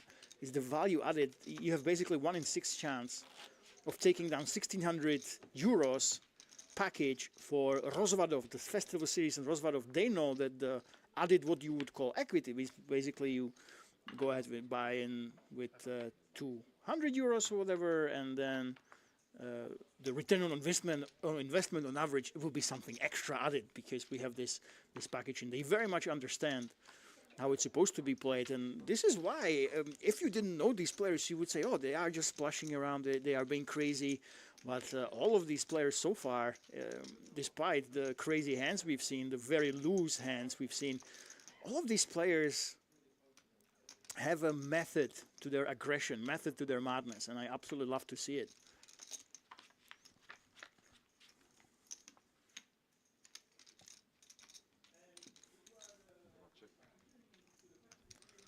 Can this finally, in a long time, be a compot? And Alvaro, he doesn't. Look at this. This is the best poker face I've ever seen. He goes for the small bet, takes it down.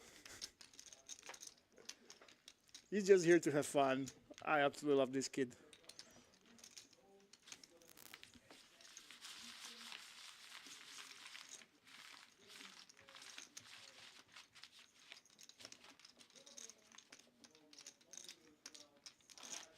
It's very tough to tell the standings right now. It's been really, really mixed up. I think Federico might be the leader right now. Probably. By the way, shout out to YouTube. We have a few people watching there. Of course, Twitch at the Festival OG. We'll love to see it, guys. So many of you in here. And if you are in Bratislava, this is just the first day, guys. Just the first day. You can see the schedule on our socials at the Festival OG, and you will see that every single day we have 2 sessions of Cash Game Challenge. All the way through Saturday, Cash Game Challenge every single day. And every single day you have a chance to win the ticket to the Sunday final, where you can win the 1,600 euro package to Rozvadov. So if you are in Bratislava and you're watching this, all you have to do is go to the floor, Cash Game floor, or contact one of us, the organizers here, and you'll be able to go ahead and compete for the package and be on stream, of course. And I must say, I absolutely love this. You know, there's a trend in streaming online. And there we go. Eric is the big winner. Wow, 350 big blinds. Victor still up. Federico, 300 euros. So, yeah, Eric with his... This is the thing. He isn't that crazy. He's not the craziest player. He doesn't play every hand, but when he does, wow, he really pulls the aggressive moves. He knows when to go ahead and go all in. They tried to punish him, but he woke up with the jack. So, yeah, our Coolbet qualifier overtook by quite a wide margin Victor, who went down with his profit with that insane bluff. That should have worked. That should have worked, guys, by the way. The 10-7, I love the play. It definitely should have worked, but Federico, I think there's not too many players that will call it down, but Federico here, as you can see, he's a very calculated player. He's really, really thinking about every single spot. He knows how to get out of line. He sniffed him out, which means that Eric is the one that's in second place. No, Eric is the big leader, sorry. Victor is in second place and Eric is the big leader right here. And let's see, he's out of position, but yeah, they have a lot of money behind here. The free bet, the raise was kind of small, so Federico has a chance to see the flop. And Mark, Gork, by the way, there's no E in his name, G-O-R-K. We added him a extra E in the name.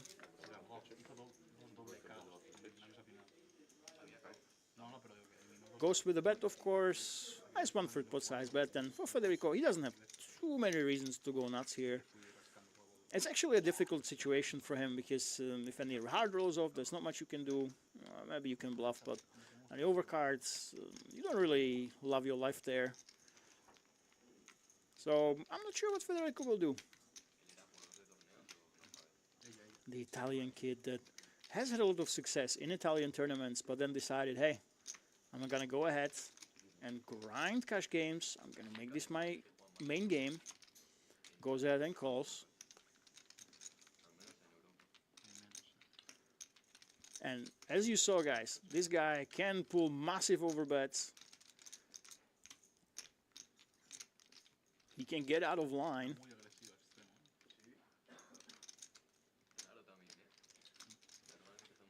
So I wouldn't put it past him if he does something creative. Look at this. He was sizing up his opponent, looking at him as he was checking. Look at this. Look at that stare.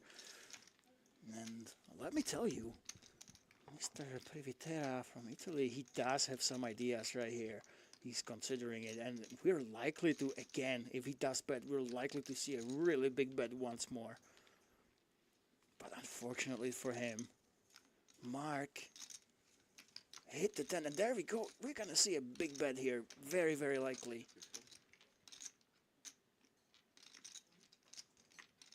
Is it 15?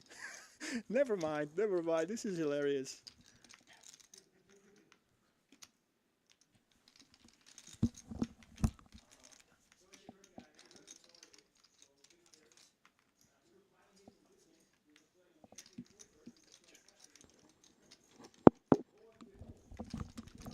And this is hilarious, a tiny bet right here.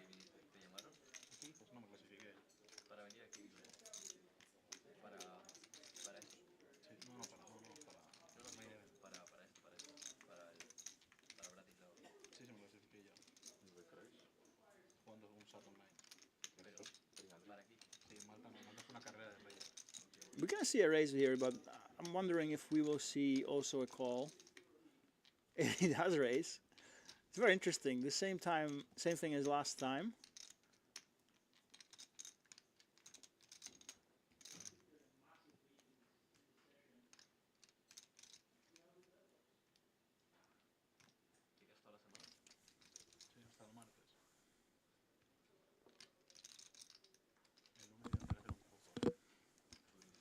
There we go, the big race. Same thing as last time, guys. We saw Federico. Look at that big gulp. We saw him last time call down Victor. Maybe he's thinking, oh, it's so much glory, it worked out. No, I don't think he's gonna do it this time. And he does let it go. Wow, this man zigs, this man zags. He made some insane call downs, but now he doesn't. It's very, very tough, and the smile on Mark's face. Mark Gorks, G-O-R-K, by the way, says it all, says it all. He would love to get paid off, but not today, sir, not today. And I am absolutely impressed by Federico. I have seen him, I've actually watched him play on stream previously and he has been reasonably tight. But this is the thing, guys. This is the thing. Not many people realize if your opponents are playing loosely, the age-old wisdom is, okay, if they go really loose, I should tighten up. I should tighten up. I should play safe. And them playing many hands basically means that I can just sit down and make a lot of money. But the modern theory in poker, believe it or not, people are saying, oh yeah, these robots are terrible. But the modern theory actually has proven, you know, they ran all this math and simulations. If your opponents are being too aggressive and too loose, you are not supposed to play timid.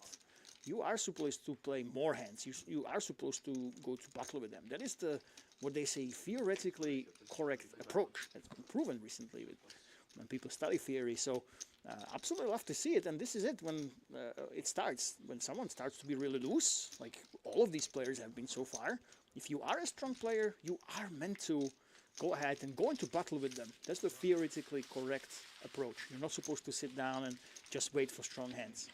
You are supposed to go ahead and battle. And that's the thing. We have the added package right here.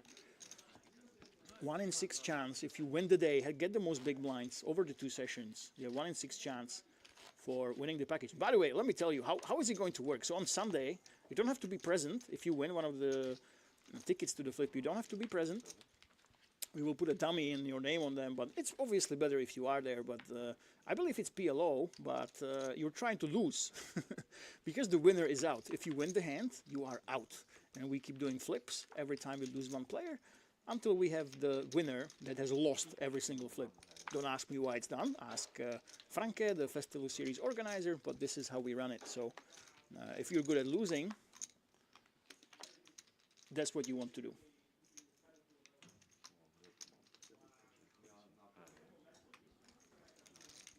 Oh wow, this guy, 350 big blinds currently, over 700 euros, Eric. Goes ahead and attacks Alvaro Straddle. We have a mystery hand. Now, this is very interesting. A mystery hand from Alvaro. I absolutely love these. So we go ahead with the raise. And yeah, this is exactly what you expect. A hand like King 7. Remember, we saw a hand like King 7 from Eric previously. And he won a massive, massive pot. I believe the biggest pot of the night. Sorry, from Victor. Victor was the one who had the King 7. So Alvaro, maybe he remembered it, and he decides to attack Eric, but again.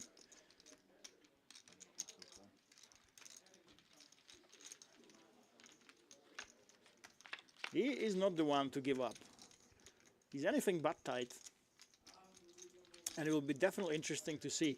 Remember, guys, all session long, we have seen these players play the player rather than the cards.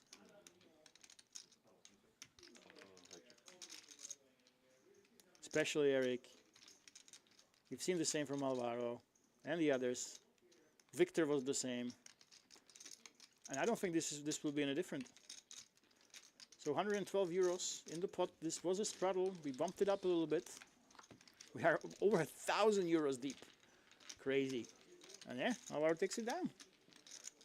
This time he actually had a serious poker face. It's fascinating to watch him. Sometimes he just smiles, flicks in a couple chips in. And this is interesting. We had a lot of chatter at the table, but look at this. They actually have quieted down. And let me tell you why. They realized that, hey, we're letting the cards speak. But we are facing some strong players. And remember, guys, this is the theoretically correct approach. If everyone plays loose, you're not supposed to play tight, not pre-flop. You're supposed to actually loosen up and go to battle. And the weight of how the game has developed, and again, these are some very strong regulars. Very, very strong. It might not seem like it from the hands that they're playing, but they know what they are doing. We have the added package there, and if everyone plays looser, they realize that they have to do the same. And they've been doing just that. So, yeah, we've seen, there was a lot of banter, but now a lot of the thinking is going in, because when you play so loose, you have to think a lot more.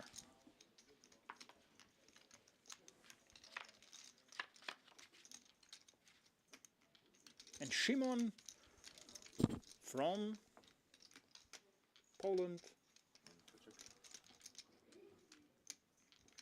has the best hand, but wow, not anymore. Federico, he is trying to get up there. try to catch up to Eric and Victor. He's flipped the roll, but now Shimon is the top pair, so we have top pair against a super strong pair plus draw.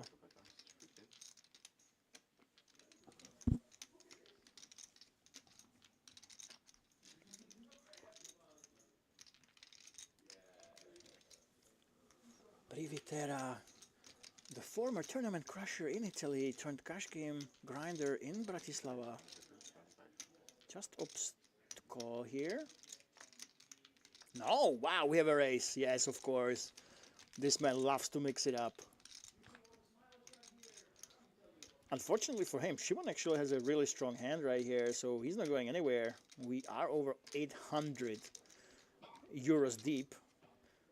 This could get out of hand real fast. Real fast, guys. Because if Mr. Privitera decides to put so many chips in the middle, he's not the one to slow down. I look at that stare. Yeah, he's staring his opponent down. He wants to see some reaction. He's not gonna get any though.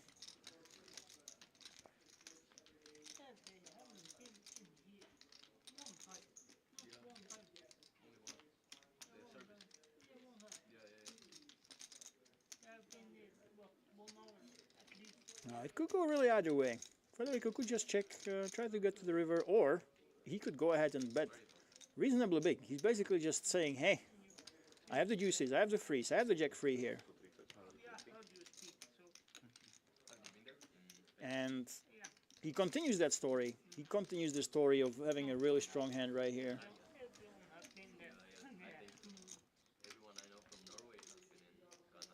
But the way that they have been playing, this game has been very loose. I don't think we will see a fold right here.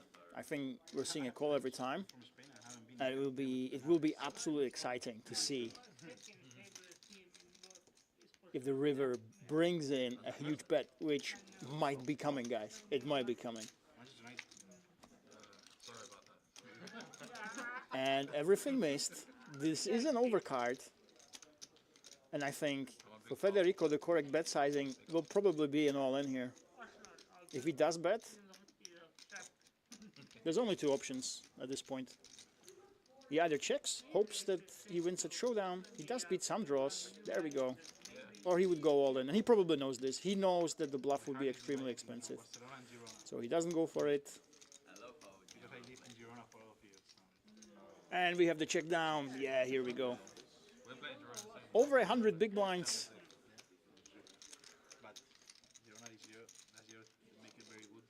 Going Shimon's way.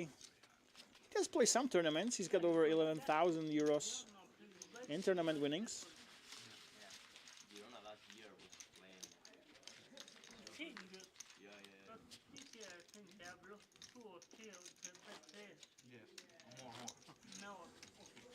Half of the team is very hard to compete. And he takes down the pot, but he played pretty straightforward. The hand played itself in his shoes. It was just a question of Federico pulling the trigger or not on the river. And again, in that situation, he knows. He's basically saying, look, I have a set or I have nothing. So the bet size he would have to choose is basically everything or just give up. Try to take the showdown in the not that likely chance that he will actually get there. But yeah, this is what he decided to go for, and we can't really blame him here.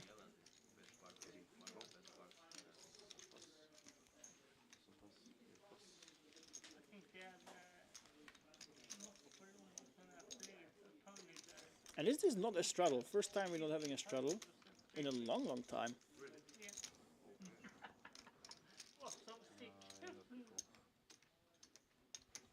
And Adam Neal, we haven't seen too much from him so far. He was really card dead. There's not much he could have done, but there he goes just with a call here, pre-flop, trapping his opponents basically, but he's now behind.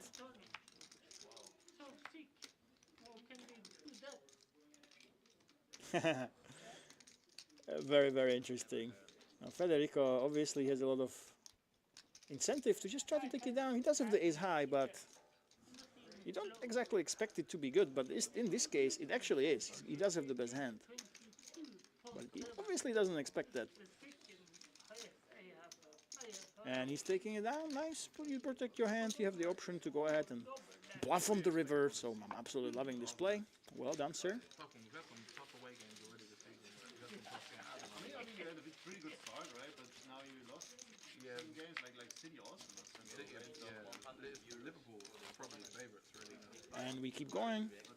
By the way, Bratislava is absolutely amazing. It's not too big, but not too small either. But everything is close. If you are looking for some tea drinking, as Franke would say, there's so many establishments, such great food here from all corners of the world, really.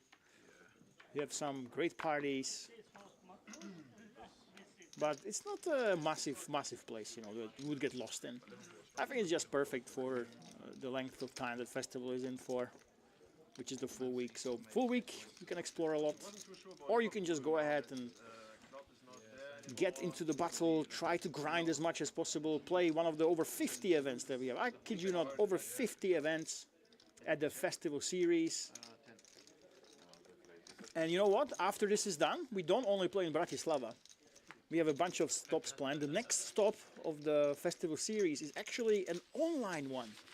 So we don't just have these live stops, but the festival has branched out into online play. So the festival online on iPoker starts on February the 23rd. So if Bratislava is too far for you, if our next live stop in Rozvadov is too far for you, you don't have to cry in the corner. You can fire up your computer, wait for February, and have a massive time grinding the festival online. There is a bunch of events, of course, bunch of qualifiers as well, but a lot of standalone tournaments. We have a player of the series there at the festival online. We have some people that can win via rake. I think that Victor is one of them. I think Champion Poker had their own thing. It wasn't part of the festival online. It was basically just Champion Poker said, hey, who makes the most rake wins the package. But you'll have the chance to do the same in February. And here we go. Slowly but surely, Alvaro Martinez, he has been picking up small pots, dragging them left, right, and center. He sneakily is up to 1.1k. And Adam Neal. Did bluff today? Did you bluff already? He caused me to bluff. Can't really do too much right here. Yes, he's just letting it go.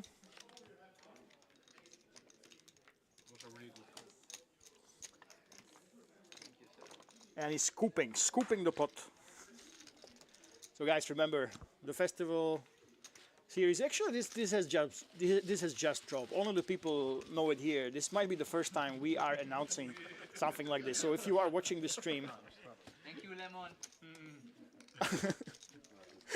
if you're wondering why they're saying thank you, Lemon, I am the commentator here, and that was my insane reaction. We have a 30-minute delay, if you're wondering. We don't want the players to be given signals of the hand strengths and what happened. They heard me. I was so loud. I'm really near the players. I was so loud. My reaction to Federico and Victor's hand was so loud that they could actually hear me. So you heard that he actually thanked me for that reaction. Crazy, crazy.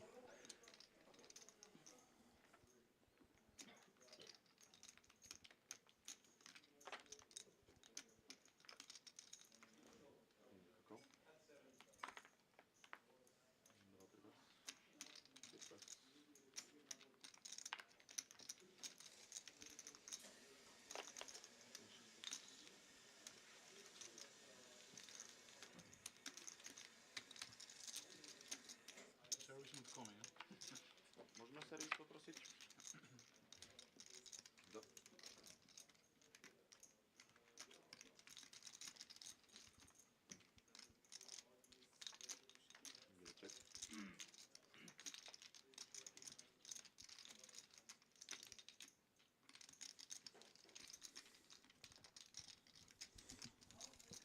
Federico at it again. And Alvaro, they are really frenemies. They have been playing against each other a lot. I know they are friendly off the table, but as you'll see right now, they are no friends when it comes to actual action. The only difference is they know each other a little bit more, but it's usually with the young guns, you know, these young guys, when they do talk strategy, do talk poker away from the tables, they like to mix it up when they do play against each other. It becomes more about the ego, especially when you play for low stakes like 2-2 and you have the extra added equity and you are on stream. Neither of them wants to just let the other guy win.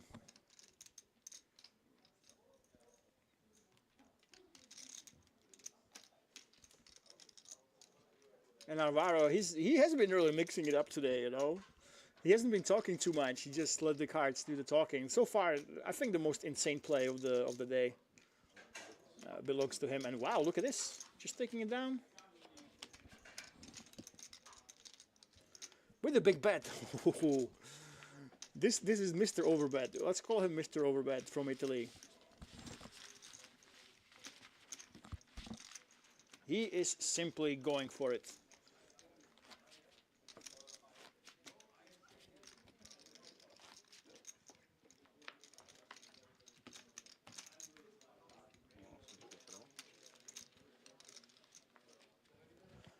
So incredible action. If you are in Bratislava, guys, if you are in Bratislava and you want to be on one of these streams, remember, you have a 1 in 6 chance. If you get the most big blinds over the 2 sessions in a day, you get a ticket to the flip for €1,600 package to Bratislava. Oh, sorry, to Rozvadov, to our next stop in Rozvadov. That's why you can see the players getting out of line. They're not just playing a regular cash game. They are playing for that added money, added equity. And of course, you get to be famous on the stream. We will try to bring you one highlighted hand per stream with the players that played the hand. We will ask them some questions. It will be a little bit of an alternative commentary.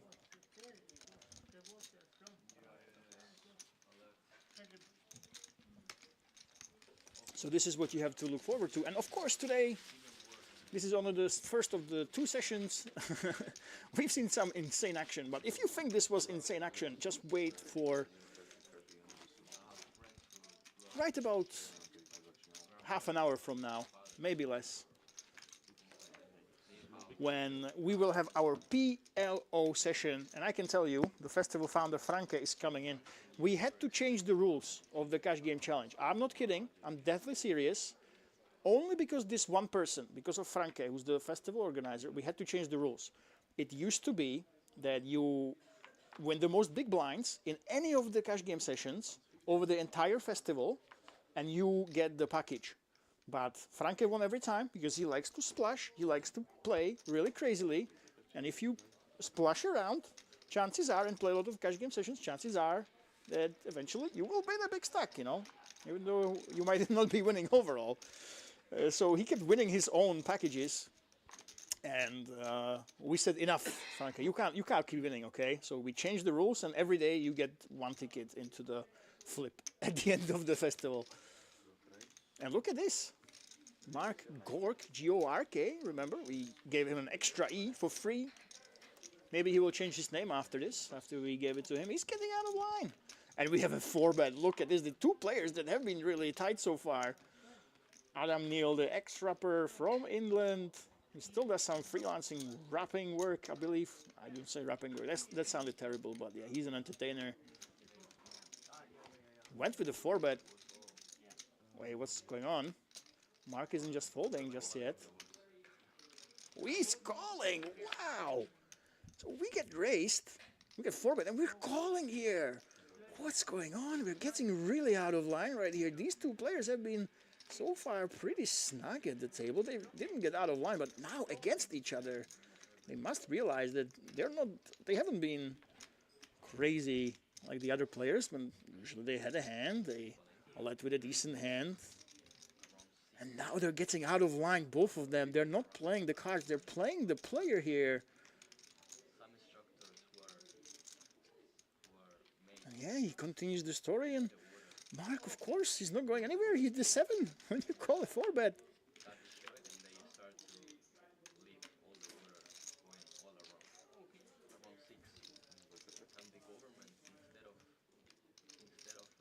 What's going on here? This hand is so crazy, guys. I'm just so surprised. We haven't seen these players get too out of line, but this could actually end up in a disaster for one of them. Some lots can be safe if they go through. Adam, Neil. People were watching how the water was coming. Yeah, here we go. He's putting on some pressure. And with a hand like this one, you shouldn't really be just betting now. You really are setting up another bet on the last card. And Mark is probably aware of that, you know. He's thinking, hey, listen, if I call here, what if my opponent bets again? And I have to fold, you know. I might have the worst hand right now, and I might face another bet, and I can't even call that on the next street. Unless I'm crazy like Federico. So that's probably going through his head. But they know. People have been getting out of line quite a bit.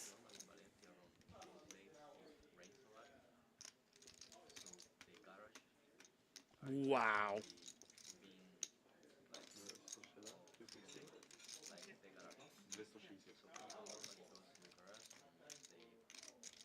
That is a lot of chips. That is a raise, ladies and gentlemen. We're turning it into a bluff, but little does he know. Adam has nothing. He's got ace high. But not too much behind.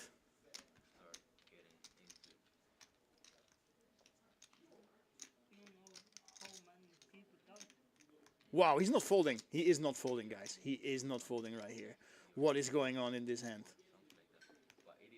Was it a fake pump with the chips?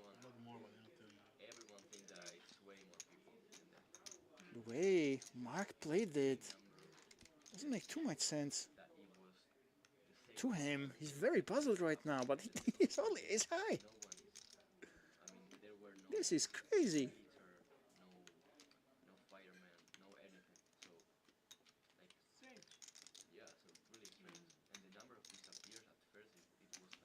He really is a non-believer. He doesn't want to let it go, but yes, he does. Oh, wow. Crazy, crazy hand. And Mark, Gork, G-O-R-K, is taking down a really big pot. Well done, sir. It's not going to be enough to catch up to Eric, but wow, a great pot there.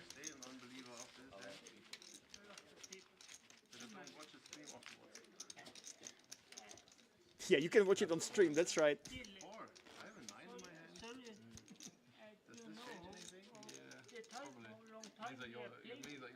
should be 2 hours. Now I don't have the time, so I have no idea. It has been good to know. Oh, look at this, no straddle this time. We have been straddling around the clock. My hand is a non-classic. This hand doesn't really exist in that spot.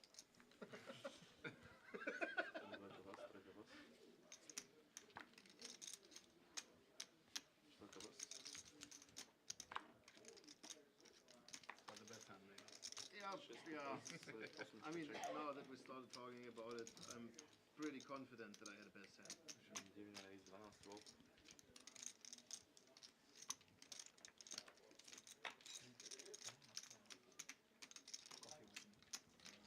Alvaro, Razy Daisy. And for once, a normal pot. And look at this. Eric probably knows that his lead, yeah, he's got over 350 big blinds right now. It's probably not going to be enough. The PLO session will have Franke in it, so he has to get a little bit out of line sometimes. Now Alvaro with the small bet again.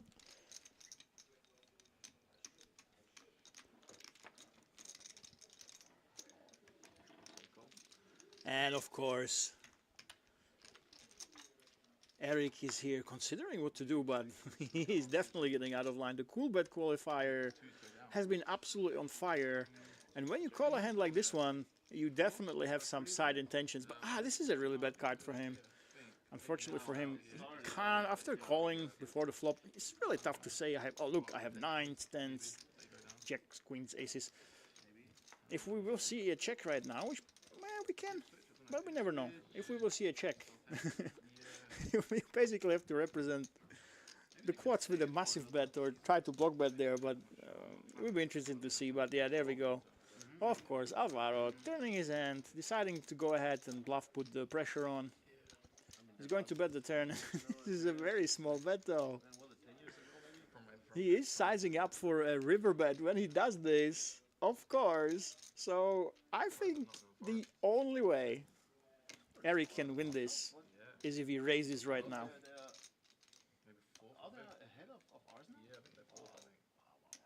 He is reaching for those chips, guys. Look at this. This is a lot of chips. 12 euros, yes. That was the only way. Only way. He looks like this disgusted look in his face, but yeah, he goes for 37. And Alvaro now, his alarm bells are ringing in his head, you know. He's like, oh, listen, okay. I was trying to bluff, set up a bluff, but now, what are you raising here? What are you raising, Eric? What is going on? This doesn't make any sense almost. Are you telling me that you had the 8? You can't really have aces, kings, queens, jacks. Are you actually telling me you have an 8 in your hand right now? And I don't think he will believe him. Yeah, there we go. He is a non-believer. The story has a lot of holes in it from Eric's side, and Alvaro wants to read the next chapter of it to see if it actually makes sense. So both players with a full house now. And suddenly we are here with a chop. The question will be, who wants this more? Who actually wants it? And if Eric finds the bluff, he should go really big, but no, it would be absolutely crazy. But now look at this. Now suddenly the tides have turned. If we see poker as a story, you wouldn't believe these twists and turns in this hand. Suddenly Mr. Martinez has a really strong bluffing opportunity right here. He wants to get his opponent of a chop. Eric was saying, hey, I'm basically saying you have nothing, I want to get you off it, or I have the 8 right here. So I do think we will see a bet here. Yes, 112 euros. He's sizing it up. There we go. 35. Really small bet. He's basically, wow, I absolutely love this. Look at this. Eric is disgusted because basically Alvaro is saying, hey, I have a lot of pairs, you don't. I think that you have nothing. And I want you to call with your nothing. So this is really a war here. It's a war of two chicken. And the question for Eric is, hey, am I gonna just pay him off every time? Is he just trying to milk me? Or am I just gonna call because, hey, the bet is so small I don't have to be correct too frequently. But look at this, the cool bet qualifier, the big winner so far. Of course, this is a relatively small pot, but yeah, he's taking his time because the leveling, the confusion.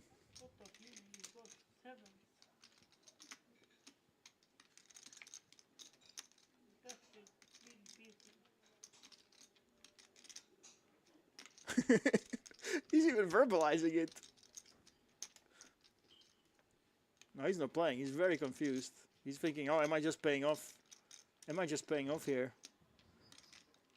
It seems like no money, but you don't want to just give free money. Yes, he folds. He finds the fold. I can't believe it. What the hand? This is crazy.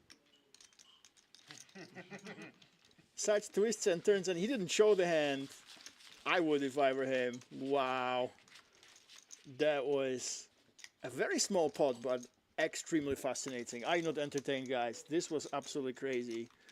Even in the tiny pots, we have a lot of entertainment, and this is just the first session. Yeah, there we go. Alvaro up, but he didn't buy in with as much. I think it's still Eric and Victor who should be in lead, I believe. We'll see the profit at the end, I believe. But yeah, we're seeing some crazy plays. And I can't believe it. It is just the first session. It is a Monday. It's a Monday, 8 p.m. These are strong players. As you saw, they are all thinking players. But they absolutely went to war. And a massive kudos goes out to all these players.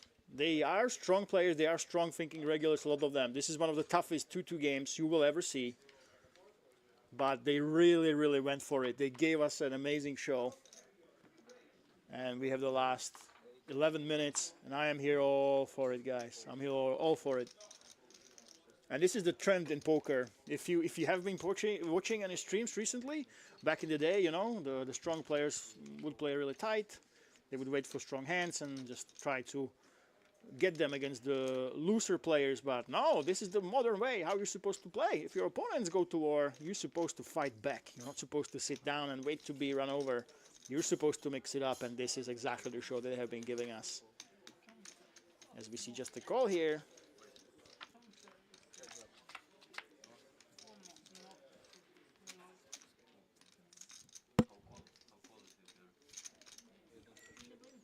Let's see. Let's feel the appetite. Mark Gork has 4 bluffing. This is an action card on the turn right here. He definitely should be firing right now. Let's see if we can pump some chips in the pot. 18 euros is in there. And we're going with a slight overbet. Yes, this is what you should be doing. Obviously, Federico, the Italian kid who's been mixing it up, he's not going anywhere. He's gonna stay here. And the river will be the interesting one.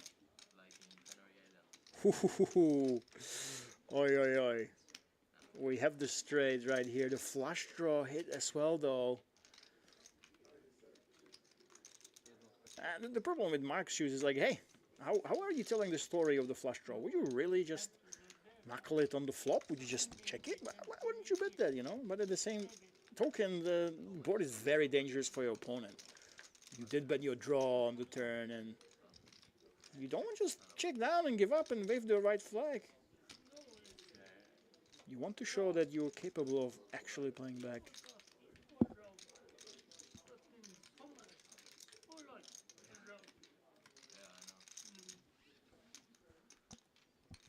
There we go, 58 in the pot. What size are we going with? 100 euros, big sizing, big overbet. Against any other player, it would make them very uncomfortable, but let me tell you, Privitera from Italy, he is a cash game driver for Bratislava. He is not scared of that, and there we go, there's the call, he finds it. He takes it down. He is not intimidated. We've seen him overbet in so many spots, and this is the thing, guys, this is the thing. It's all about experience, it's all about the muscle memory. If you are Mr. Privitera here and you overbet yourself a lot, you will not be intimidated if your opponents try to get you away from that. And again, the story didn't make too much sense. The board was very scary. But the story, his opponent was saying, hey, I have the flush. But again, why would you not go ahead and bet such a strong draw on the flop, on the first 3 cards? Why would you wait until the next one, you know? So a very, very difficult call to make. Well, with the overbet, of course, if it was smaller, it would be easy. But no, he had to call. He had the straight there.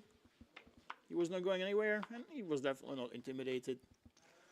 If he feels like the call is right, he'll just make it. But I'm absolutely loving it. I'm loving the place here. We don't need it anymore. Okay. And Victor, we haven't seen too much from him recently, you know. He was a little bit shell-shocked.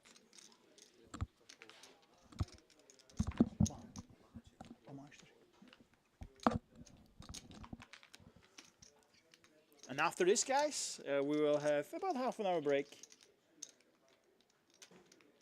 25-ish minutes after we finish this session, and we have Omaha, and there we go. By the way, let's not talk about that, because now we have another action pot. Victor, the Malta champion, ooh, flops the world Can you believe it? He has been out of line. Everybody knows that this man has been re-raising with King 7. He's been mixing it up all night with insane bluffs, and now he flops the world.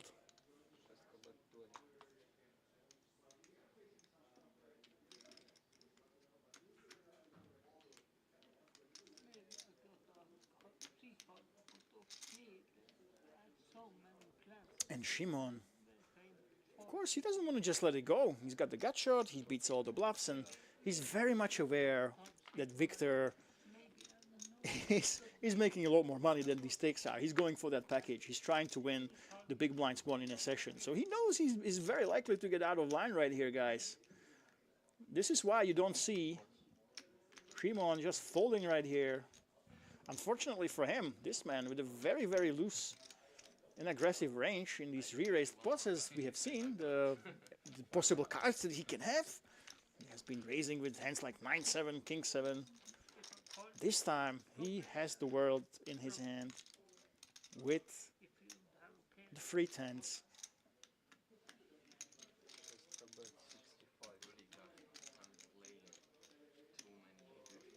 But there's nothing his opponent can really do against that, and he is taking it down. And you'll see that, he's not exactly happy about it. He would love to get paid off.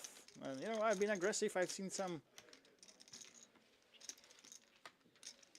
really weak hands I turned into a bluff, and people saw that. You really want to get paid off when this happens to you. As we have the last 5 minutes, I really want to see the updated scoreboard here.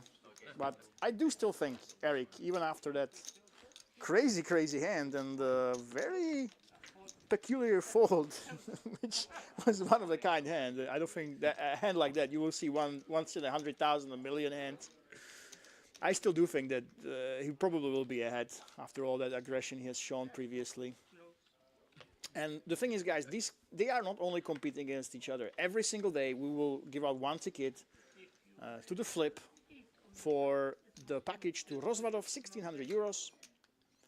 So these men have to win as many big blinds as possible, and they will compete against the PLO session, which, let's face it, some people might say it's not fair, probably has an advantage. It is only pot limit, so you can go all in before the flop, but obviously when you have 4 cards, it attracts the looser kind of player, and the pots tend to be bigger there.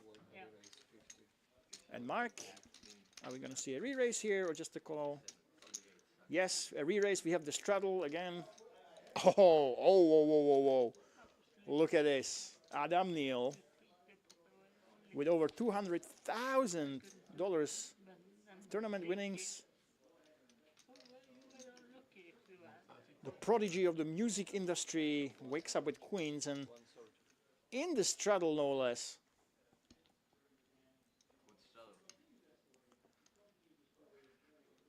Of course, Federico is getting out of the way, but Adam Neal against Mr. Mark Gork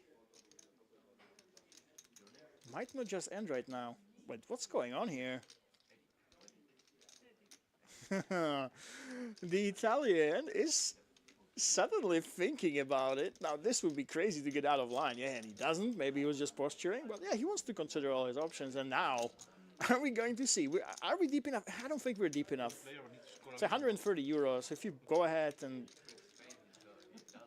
put in another re-raise, you basically are committing yourself. I'm not in love with our Guadalajara, but it's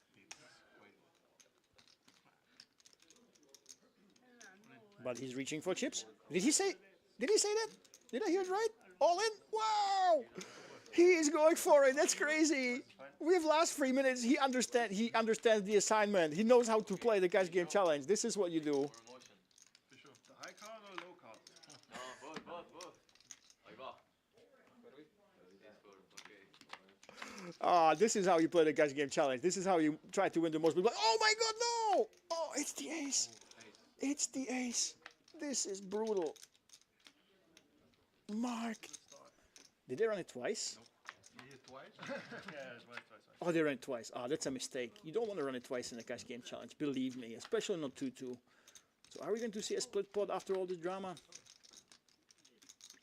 Oh, it looks that way. Such an anticlimax.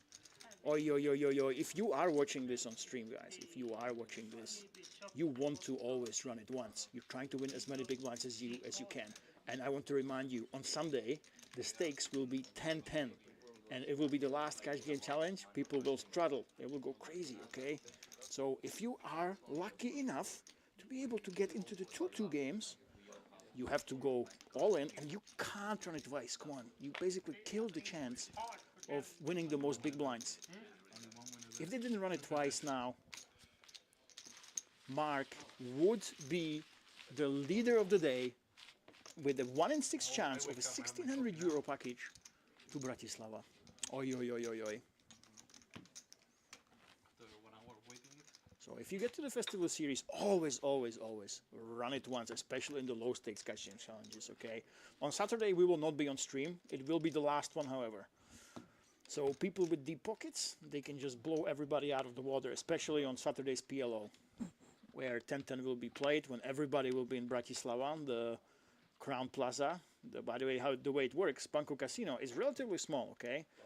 I think the capacity is 130 in the core casino. But the thing is, it sprawls. It can take thousands of people. You can even play in the hotel rooms here. And we are expecting that to happen on Saturday. It will be jam-packed with people coming in. So you know that they will be splashing around, even in the 10-10 blinds games. So if you are playing the 2-2 at the start of the week, you should be going for it, and you should be just running it once. But enough of my rant, guys. Enough of my rant.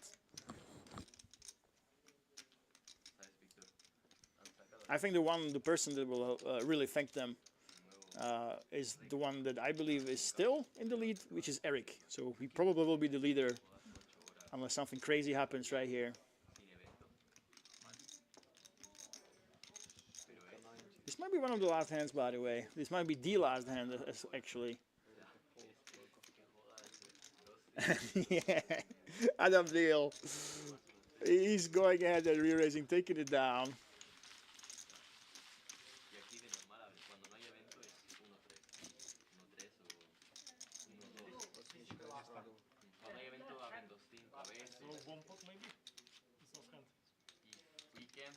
Last time we couldn't because of the stream. No, whatever, just play one more hand and... But he had double shot last time. Bomb pot, but it has to be hold'em, I think. Those should be the rules. Oh, then we should bomb pot. Bomb pot? We can't. Okay. Double straddle? No. Okay. Blind raise? Yeah, whatever, just fold. Just fold. Don't We got him. Okay.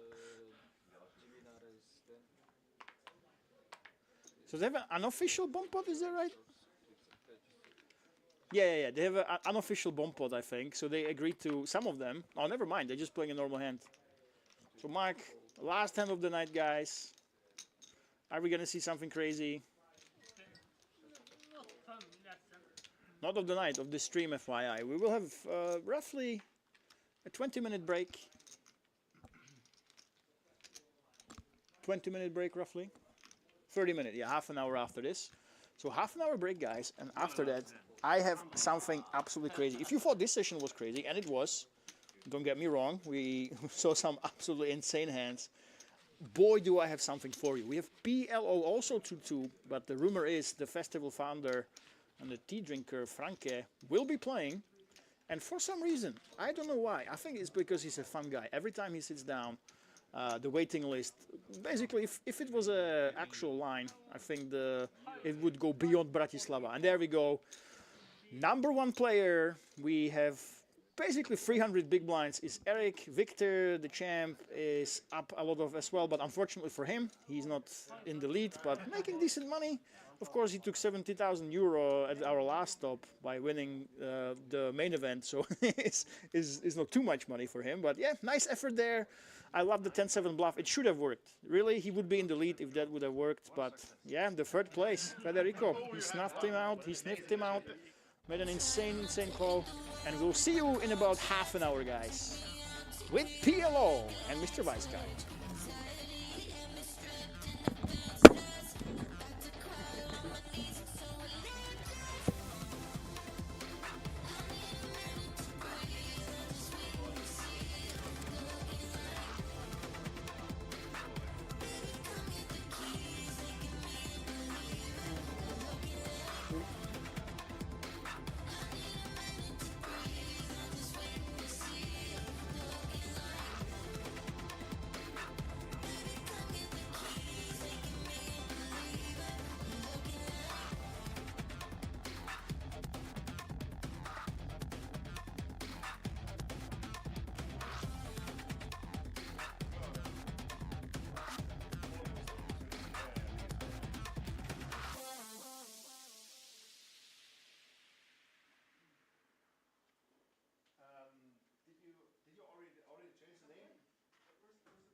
Trying not to hit the wall with my conscience.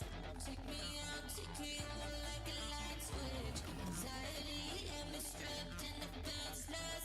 I'm about to crawl on my knees, it's so relentless. I need a minute to breathe. I'm just waiting to see you. Looking like, baby, come get the keys. Making me believe it. Looking like, I need a minute to breathe. I'm just waiting to see you. Looking like, baby, come get the keys. Making me believe it. Looking like.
Trying not to hit the wall with my conscience.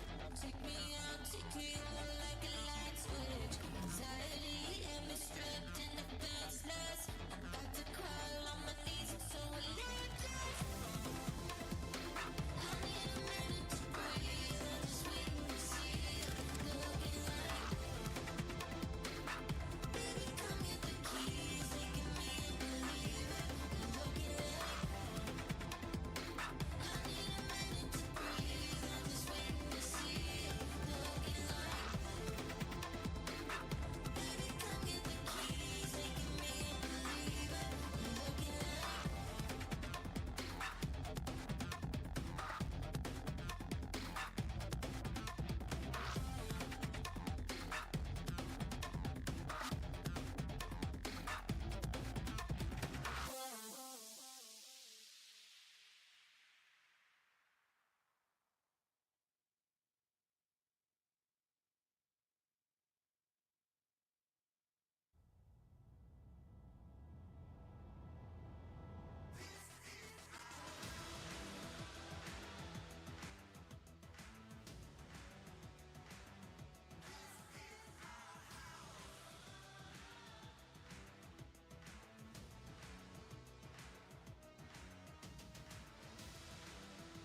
trying not to hit the wall with my conscience. Take me out, tequila like a light switch. Anxiety and me stripped in defenseless. I'm about to crawl on my knees, I'm so electric. I need a minute to breathe. I'm just waiting to see it. Looking like,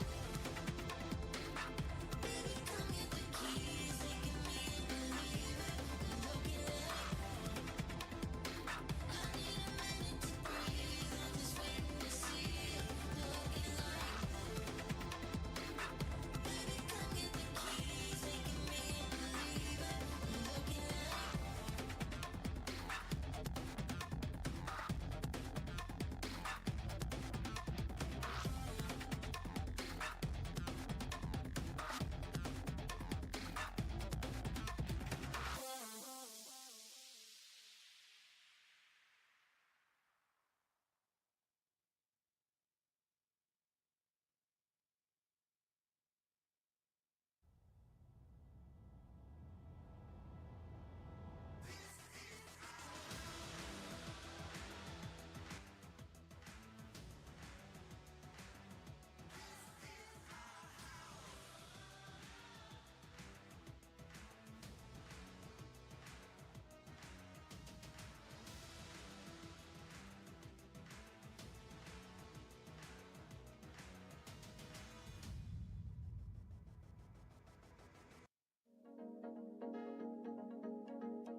Trying not to hit the wall with my conscience. Take me out, tequila like a light switch. Anxiety and me stripped in defenseless. I'm about to crawl on my knees, I'm so electric. I need a minute to breathe. I'm just waiting to see it. Looking like, baby, come get the keys, making me believe it. Looking like, I need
trying not to hit the wall with my conscience.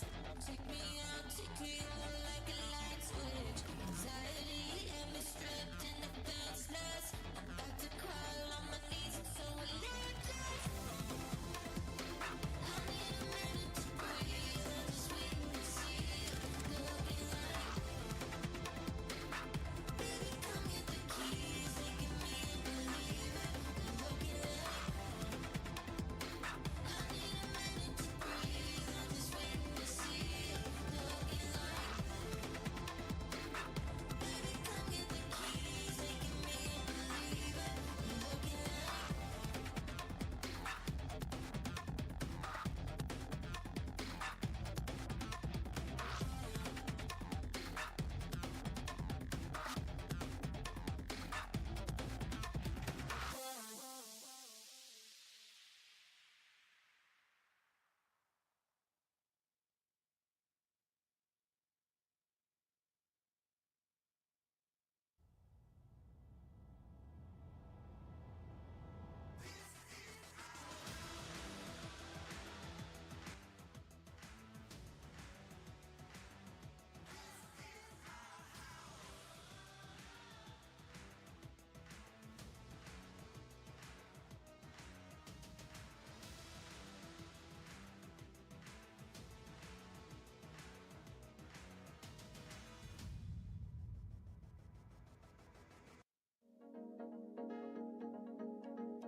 Trying not to hit the wall with my conscience. Take me out, tequila like a light switch. Anxiety and me stripped and defenseless. I'm about to crawl on my knees, I'm so relentless. I need a minute to breathe. I'm just waiting to see you looking like. Baby, come get the keys, making me a believer. Looking like. I need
trying not to hit the wall with my conscience.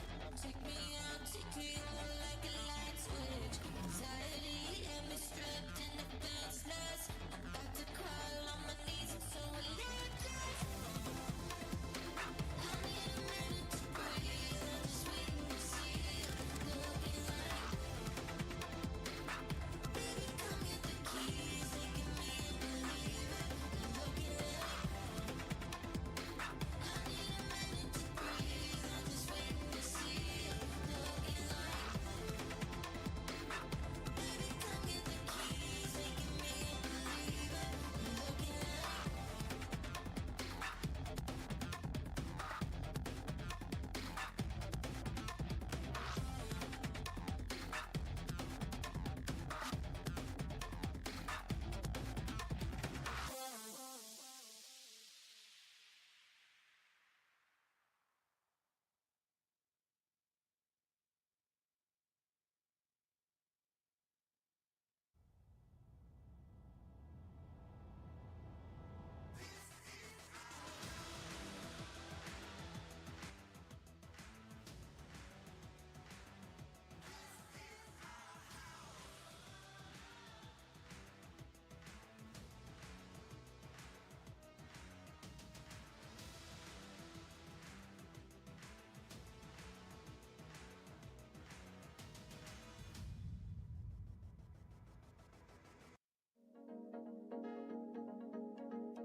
Trying not to hit the wall with my conscience.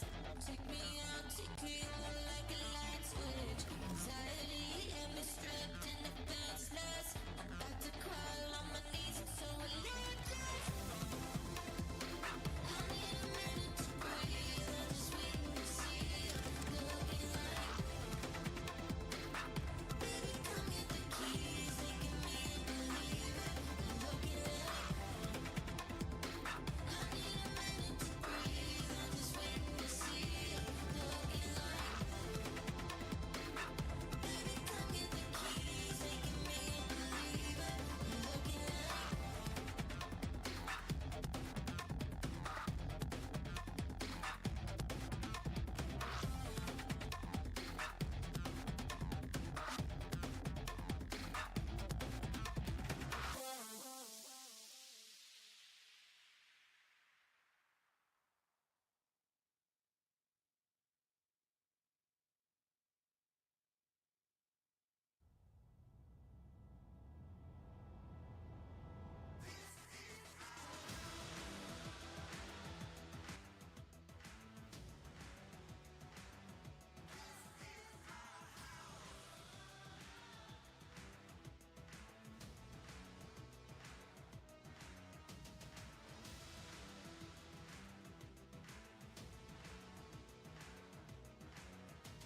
Trying not to hit the wall with my conscience.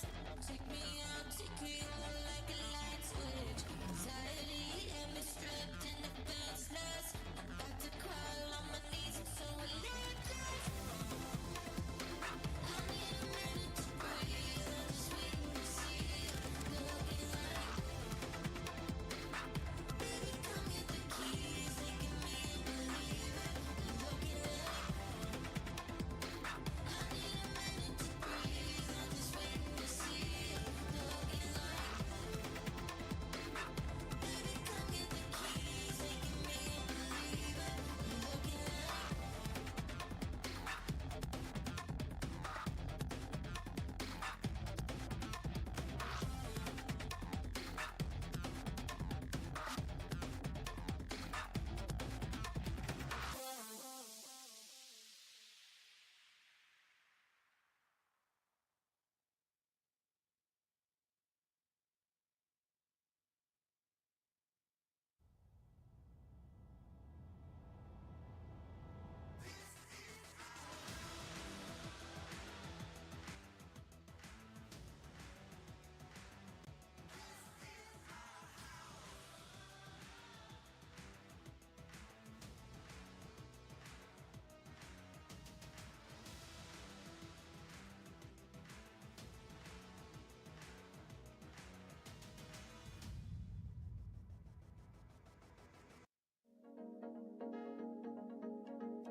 Trying not to hit the wall with my conscience. Take me out, tequila like a light switch. Anxiety and me stripped in defenseless. I'm about to crawl on my knees, I'm so relentless. I need a minute to breathe. I'm just waiting to see you. Looking like,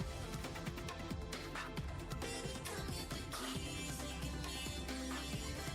Looking like. I need a minute to breathe. I'm just waiting to see you. Looking like.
Trying not to hit the wall with my conscience. Take me out, tequila like a light switch. Anxiety had me stripped and defenseless. I'm about to crawl on my knees, I'm so relentless. I need a minute to breathe. I'm just waiting to see you. Looking like, baby, come get the keys, making me believe it. Looking like, I need a minute to breathe. I'm just waiting to see you. Looking like, baby, come get the keys, making me believe it. Looking like.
Trying not to hit the wall with my conscience. Take me out, tequila like a light switch. Anxiety had me stripped and defenseless. I'm about to crawl on my knees, I'm so relentless. I need a minute to breathe. I'm just waiting to see you. Looking like, baby, come get the keys, making me believe it. Looking like, I need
Ladies and gentlemen, hello and welcome back to the Festival Series Cash Game Challenge stream number 2 of the day.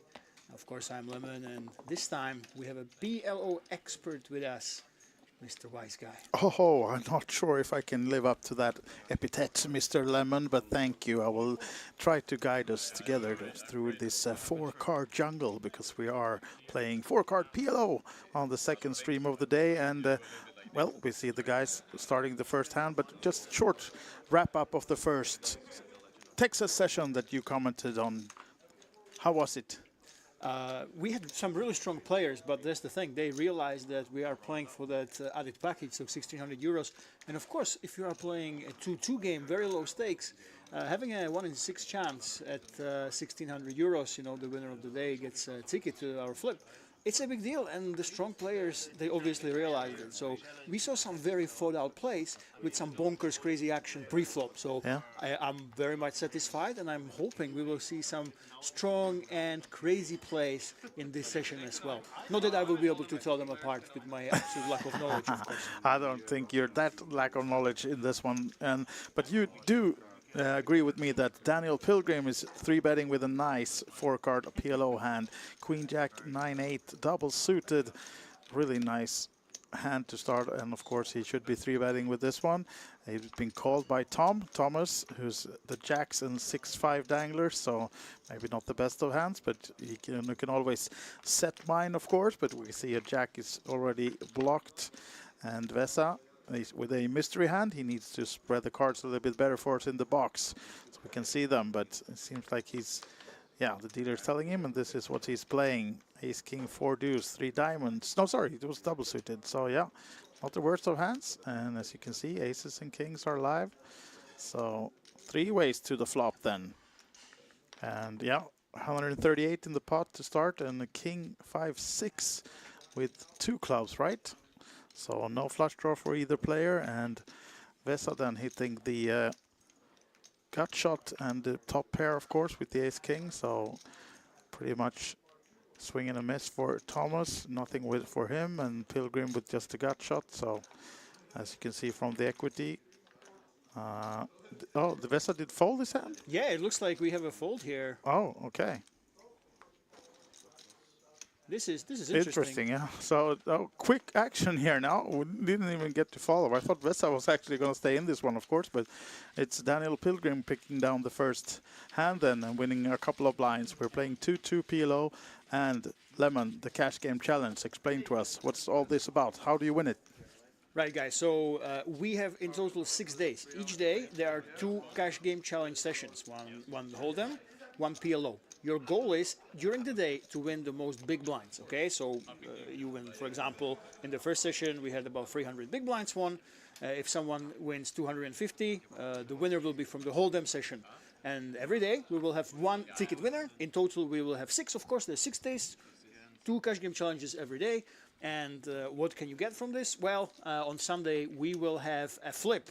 And in that flip, you can get yourself a 1,600 euro package to the next Festival Series stop, which exclusively on stream we have revealed is going to be where, Andreas? It's going to be in Rosvada. There we go, and it will be absolutely insane. So this is what we're playing for, guys, the chance to get to Rosvada for free, have the hospitality, have the binds, the hotels, the whole lot. And look at this, aces. Yeah, aces for Vesa. So he's opening to 8, and this time seems like Martin is the one 3-betting him. So we might see some action pre-flop now, because really a non-suited ace for Vesa might just be calling here, though, because you don't want to get committed maybe pre-flop. You can see that he's only sat with 250 to start, and lost a few blinds in the first hand. So yeah, he will be calling, and then Faisal also then staying in with the queens, hoping to hit one of those, and Martin then with the ace jack 10 and flopping the open ender with the 10 jack. And who else got something in this one then? Martin with the open-ended, and of course the set of queens. The set for seems Faisal. like a good hand. I only play hold'em, but set is still a set. Pretty decent, right? With Even the if you top play set. PLO set, it's still a set, You right? do yeah, and you can see that he's blocking the 9, but yeah, of course. And Vesa actually the one with the aces betting out, and Faisal, of course, will not be going anywhere with this one. He's all in, and you can see that they're pretty evenly stacked, so it will be an all-in and a call. And what about Martin now then? He has the open-ender. Of course, he knows that he's drawing live. He's probably putting the guys on most exactly what they're having. He's putting Vesa on the aces and Faisal on a set of any kind, I think. So he has odds to stay in, which he does. Of course, we're playing to win as many blinds as possible, so we're a three-way all-in and call here on the very second hand of the challenge. I guess there was nothing else we could expect from PLO. Let's see how this turns out. Blank turn, no help for anyone else. Oh, look at this one. Full house for Faisal and triple up. He started with 200 and he's on 604 now. That means 400 euros, 200 big blinds already. On a hand free, just to remind you guys, the first session ended with 597 euro profit. We already two-thirds of the way in. And Yeah. is the second or third hand. Oh my god. Yeah, we spoke to Mark, who's actually in this stream as well. He's on the second last sheet. And he was in the first session. I spoke to him, interview in between the challenges, and he said that, yeah, the winner of today is most likely going to come from the PLO session, because this is normally a lot more action, so the PLO players have some advantage. But you never know, there might be crazy Hold'em sessions coming up as well, but today I bet you a lot that the winner of the most big blinds won during a 2-hour session will be from this one. So stay tuned. We have a lot of action for the next hour and 55 minutes coming, I think. Yeah, I think so. There's way too many cards for me to handle, Andrea. So you will have to. But be the one. didn't we see you play PLO during the cash game there festival? There was another event here, guys, and I played about 4 hands of PLO, and I had no idea what I was doing. And the motto of the festival series, "Gamble responsibly," I took that to heart. I played 0 hands. Yeah. I was shaking, but yes, I have played PLO indeed on stream. Yeah, here exactly, on at stream. At Balkan Casino. So I am a PLO professional that played those hands and folded every single one. Yeah. You can always show some footage of that. Yeah, look at me, I'm on TV, baby. I'm playing PLO. Exactly, yes. Never gonna fade away. I mean, you show that to a lady at the bar. I mean, hello, I played PLO on stream. I think most ladies will be. Yes. They like the PLO. That's the best pickup line ever, right? I think we can I'm all a PLO agree. pro. Yeah, everyone can probably I don't know agree what on that this. means, Yeah. but let's go home. All right, then. Pilgrim now. Daniel, seat number 1, first to act. Now, he will probably not be staying in this one, though, if he doesn't really want to gamble. King 6, 4 deuce. 1 suit. No, lets it go. Daniel just flew in from Manchester, I think. They were supposed to arrive like 5-6 hours ago, but they had to change the plane. I'm not sure. He claims that he's a bit unlucky, this guy, so maybe it was his fault that they had to exchange the entire plane to get him here. But that's how it goes when you fly Ryanair, right? Well, you can't complain if you fly Ryanair. Come on. I'm surprised they even had a second one. All right, guys. Another Queens. This time it's Mark. And he just calls the raise from Martin. And you can see the... Oh, look at this one. Martin finding the king. So pretty much killing the hand of Mark with the queens. And as Mark has checked, probably... Oh, okay. Yeah, he's called. Okay. So Martin bet 10 and missed the... Oh, look at this one. Oh, my God. That's a pretty good He did not turn kill card the for hand queens, of yes. Mark. Look at this, guys. I know Mark has some friends in the chat as well, so although he might not be able to get too much out of this one, but Martin does have the nut flush draw, so absolutely drawing live as Mark just tricked him with a check, most likely coming with the check raise here now, or he's just calling. Wow, just calling. Is this common? It doesn't seem that right to simply slow play, right? No, I think he would actually normally just come with the check raise, because as specifically in this case, you want to get it in when you're the favorite to win as many blinds as you can. It's just a 2-hour session. You want to extract the most value of each hand that you know you're leading, because he does absolutely have a 100% winning hand on the turn. But yeah, at least it goes. And then it also went check on the river, right? Do you think? Yeah, it went check. Of course, he didn't lead the river. Do you think it's factoring in that he has just come off an absolutely crazy no limit hold'em session, and maybe he hasn't switched the gears yet to PLO? No, I don't think so, because he plays a lot of PLO normally. So I think he's not affected by the. He thought it was not a very, from his point of view, it was a rather quiet Texas Hold'em session. I see, okay. So he wasn't too. So he was expecting people to basically be bluffing a little bit more in I this think PLO he was, session. yeah. I think that's if you are calling that hand, you 100% expect your opponents to be firing a lot of rivers. Yeah. So now then, the leader so far, Faisal, with the nice US Masters cap, folding this hand, and Tom then, a high stakes player, and he's in with the. You can see that he started with 1800, so he is the biggest stack to start this stream, and now he makes it 20 with the Ace Jack 10 7, 3 diamonds, and Martin with a very much similar hand, although the ace not suited. It's not for Thomas either, but I think Martin folded, right? Yes, and by the way, guys, if you are wondering why do you have a 1.8 thousand stack in a 2-2 game, it is uncapped, okay? We don't have a cap on the maximum buy-in, and obviously if you are playing high stakes, you're trying to go for the glory, try to get that package, and of course you will be featured on a lot of our social media, etc.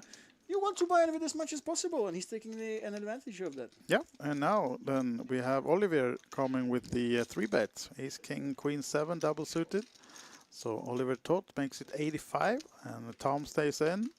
What about Martin? Martin is Kanaker then, and he flops the gut shot. What about the other players? It's no flush draw for either players. A rainbow board, and as you can see, the equity is still with the Oliver, but only because he has the Ace King. So no player hitting anything but the 7 for Oliver and Tom then. And check so far to Tom. And he's looking at the stack of Martin and makes it 100 by the looks of it. The green chips are 100. And Martin, hard to stay in this one, of course, with just a gut shot. And lets it go. Is it going to be enough to get Olivier out of the Ace 7 that he has as the best hand right now? No, he stays in. Wow, he's in. Yeah, hoping to add some flush draw or maybe a second pair. As the 6 falls, and that's of course only favoring Thomas, having the Jack 10, blocking the nuts of the 9-10, and no help for Oliver. So another bet from Tom, most likely is gonna get this one in the pocket for him. And as you can see, it's 459 euros in the pot, so adding almost 200, right? And wow, 274 even. Yep. He profited from that one, so yeah, that's good for a large number of big blinds if you compare to the first session. So yeah, we will be seeing a lot of blinds going back and forth. And I'm glad I didn't take that bet. It does seem like the PLO, they have a really huge advantage. Is there anything that the Hold'em session players can actually do to try to nullify this advantage that will always happen in PLO? Oh, I mean, it's hard. I mean, you got to get yourself in a really crazy Hold'em session where, you know, we have seen some, you know, three-way all-in pre-flop with mysterious hands and stuff like that. So, I mean, you got to be in with someone who's here to really gamble, because the PLO, of course, builds the pots in a lot of different ways. And, of course, you know, with players flopping a lot of draws, you often will see like 2 or 3 or even 4-way all-ins on the flop. So I think the key is one word, and that word is straddle. Yeah, that too. If you guys play Hold'em want to have a chance, you have to you have to do a double straddle, triple straddle. That's the only way. That's the only way. So you basically turn it into a 5-10 game. Yeah, then you might, and you're deep stacked, of course. So the only way. That's the only way. They would have to say, listen, we're high stakes players, so we're gonna make it 2, 5, 10, 25, 50, 100, and then you have a chance. Yeah, and we have the aces again. Oh. I was really curious about why you said we only call aces to a free bet. For me as a Hold'em player, not understandable. Yeah, because exactly like as in this case, it's only naked aces, no flush draw at all, and yeah, I mean you know you're up, you're gonna be up. You're not gonna get players away from a hand in this case, so you know you want to disguise your hand a little bit, and also I mean aces with just a 3-2 brick behind, it's not really. Now you can see that Tom actually goes for the 4-bet here, but normally it's just maybe a call with the aces. But now he has the chance to isolate to 120. So I mean that's a big bet in a 2-2 game. So, but Martin doesn't fall for that. He stays in the hunt. So they're going to be all in and call. Martin's the one who's all in then with 238. And Tom calling with the aces. And I mean, you can see, sure, Tom is the favorite, but let's say that Martin would have had a king and a suit instead of the ace that he's been now blocked, then he would actually have been the slight favorite in this case, even though Tom has the aces. And he's way ahead right now with the Jack 10. 83%, and now ace is about to get cracked. Here we go. Look at this one. Full house for Martin, and he's more than doubling up then, up to 508 euros. So Tom losing the 270 he just won, the other hand, and is back to 1800 where he started. Yeah, so Tom, we could see him in a live streamed cash game just weeks ago from another casino, and I know he was playing 25, 50, 100 euro blinds. Oh, was he? Yeah. Okay, okay. So he's used to the high stakes scene, and yeah, so he's actually sat down at the 2-2 Texas table just in the casino here before he went on the stream, and I found him there and said, "Hey, this is not the stakes you were playing weeks ago. Do you need to borrow money?" Oh, but he was, right, you know, okay. just so it didn't go well, you're saying? Exactly. Yeah, no, yeah, he was just here for the action and likes to play, so he's happy to step into this game, and he likes to play PLO. So I think this is the whole point of the festival series, right? It's not it's not about the money. It's not about beating the players. It's about the entertainment, really. You want to have a good time, and as you can see, there are a lot of higher stakes players that you wouldn't otherwise see at a low stakes event regularly coming to the festival series. Absolutely. We have a lot of those people, you know, like coming to the festival. We've seen them play a lot of high stakes, both live and online, but they surely enjoy this festival, and also the mix of opportunities to play a lot of mixed games and other stuff. So speaking about the tournaments we have this week, one of the funniest ones is happening right now, the RAS. Oh, I love the RAS. Yeah. Such a guessing game, you know, if you believe your opponent or not, that what the card that are showing, if it actually is representing what they really have. So that is a lot of fun, and people are saying it's not that common that it's a pot limit RAS. Yeah, no, I think exactly. everyone and was going crazy about this. Knockout as well, progressive. So yeah, it's a really crazy format. But I think it was a 125 buy-in. 125 so, I mean, everyone can participate and try the RAS and have some fun. So yeah, I think the number of laughs was 125 laughs per minute as well in this one. So yeah, we can see, I think Frankie was in there, and Hans from Handle Mob maybe as well. No, I think he played the other PKO, but yeah.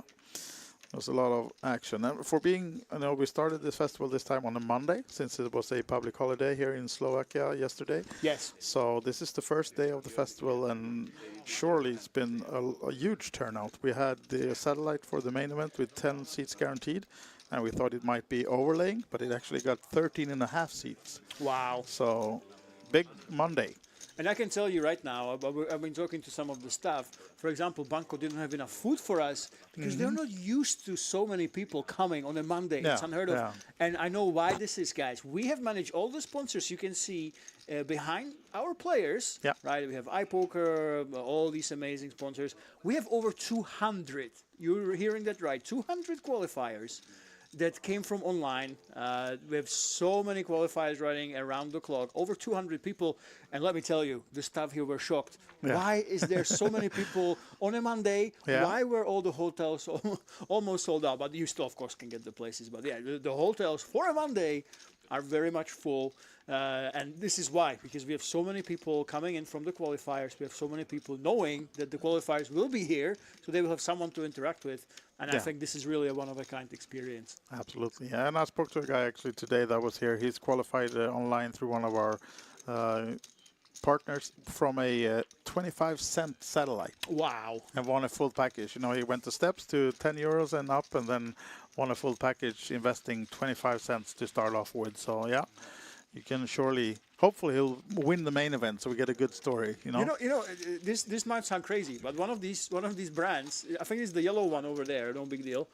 They only run free rolls. So there's even multiple that. people. Yeah, we have people here even from less than 25 cents. Even if you wanted to buy it, you can't because it's just a free roll site. Yeah. And we actually have people coming in, of course, last session. He's still the reigning, like he's still leading. I don't think for how long, because we are in PLO. As you can see, the big blinds like flying left, right, and center. We have 1,800 euro stacks here. But it was Eric, actually, the cool bet qualifier. He won the qualifier, and he's currently in lead of the Cash Game Challenge with 600 euros. I think he can enjoy it while it lasts, though, Andreas. We might have a couple of more fun hands right here. Yeah, I think so. It will be hard for him to hold on to that one, but yeah. We have mystery here. We don't see the overlay under us. So walk us through it. Okay, so what ranges? Daniel is now racing with a king, this is the queen, middle 10. position, right? No, it's the cutoff. So on a cutoff, what's the percentage of hands we're opening here? I know Daniel as a player, and he's opening wide. I mean, he probably has a nice combination of straight and flush opportunities in his hand, and saw him opening with a queen 10, jack 8. Do double suited, that's a nice hand, maybe not this good. Here we go. Ace, king, jack, 6. Oh, now we're testing your resolve, Aces again. What's going on? Aces against ace, king. So, and you can see here that they're already on the turn. And it's actually Mark well ahead with, of course, the gut shot. But the aces are leading. And Daniel needing help, needing a queen for the straight. And, of course, Mark blocking one of them. So he's happy to call the 35, and this is of course a scary card because a lot of straight draws get there on the river, so this is actually a good opportunity for Daniel to try to steal this one, because it's really hard to call this one off with just aces. He's blocking the nut straight, but he's not blocking any of the other straights as well, so it'd be really tough for him to see him call here, as Daniel makes it 110. Almost full pot as well, so nice bet from Daniel. So in Mark's shoes, what would we do here, Andreas? Would we just let it go? Yeah, absolutely, you have to let it go. You're not beating absolutely nothing on this one, because Daniel actually stayed in on the turn where of course there's a flush draw, but there's a lot of straight draws, and the 6, just any 7 hand with Daniel's holding, and of course it's likely that he's in with one of those. I mean, he might even have the jack 7 already done on the turn, but the 6 just gets every hand gets there, so not much for Ösop, as his cap says. There we go, he does let it go. Yeah, he should absolutely, and yeah, he actually believes that it might be being bluffed there. You can see from the way he's acting that he wasn't too sure about Daniel actually having a hand, but yeah, he did the wrong fold when you see the cards, but the right fold when you talk about how you should act in this position. So now and then, here we are, the current updated chip count of these players. And I think we have Pilgrim, one of the biggest winners so far, and Faisal then also with the biggest. I think he started just with 200, so I think he's up 400. 400, okay. Yeah, I think so, right? He we should be 400 up. So yeah, we're still we have a little to go to the 597 of the first session. But I want to ask Andreas, Mr. Wise guy, our live reads. Is there a difference in how you use them in PLO than in Hold'em? Because obviously it's a lot more about the combinations in PLO. Oh yeah, of course. But no, I wouldn't say actually, if you're talking about live tells, that there's any difference. But of course, it's hard maybe for when you play with PLO, you're often playing with regulars. I mean, a lot of these guys, they're not their first time they're playing PLO.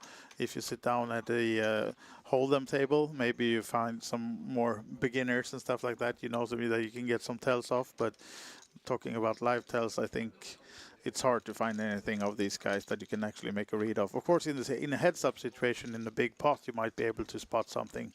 Maybe try to see if your opponent looks nervous.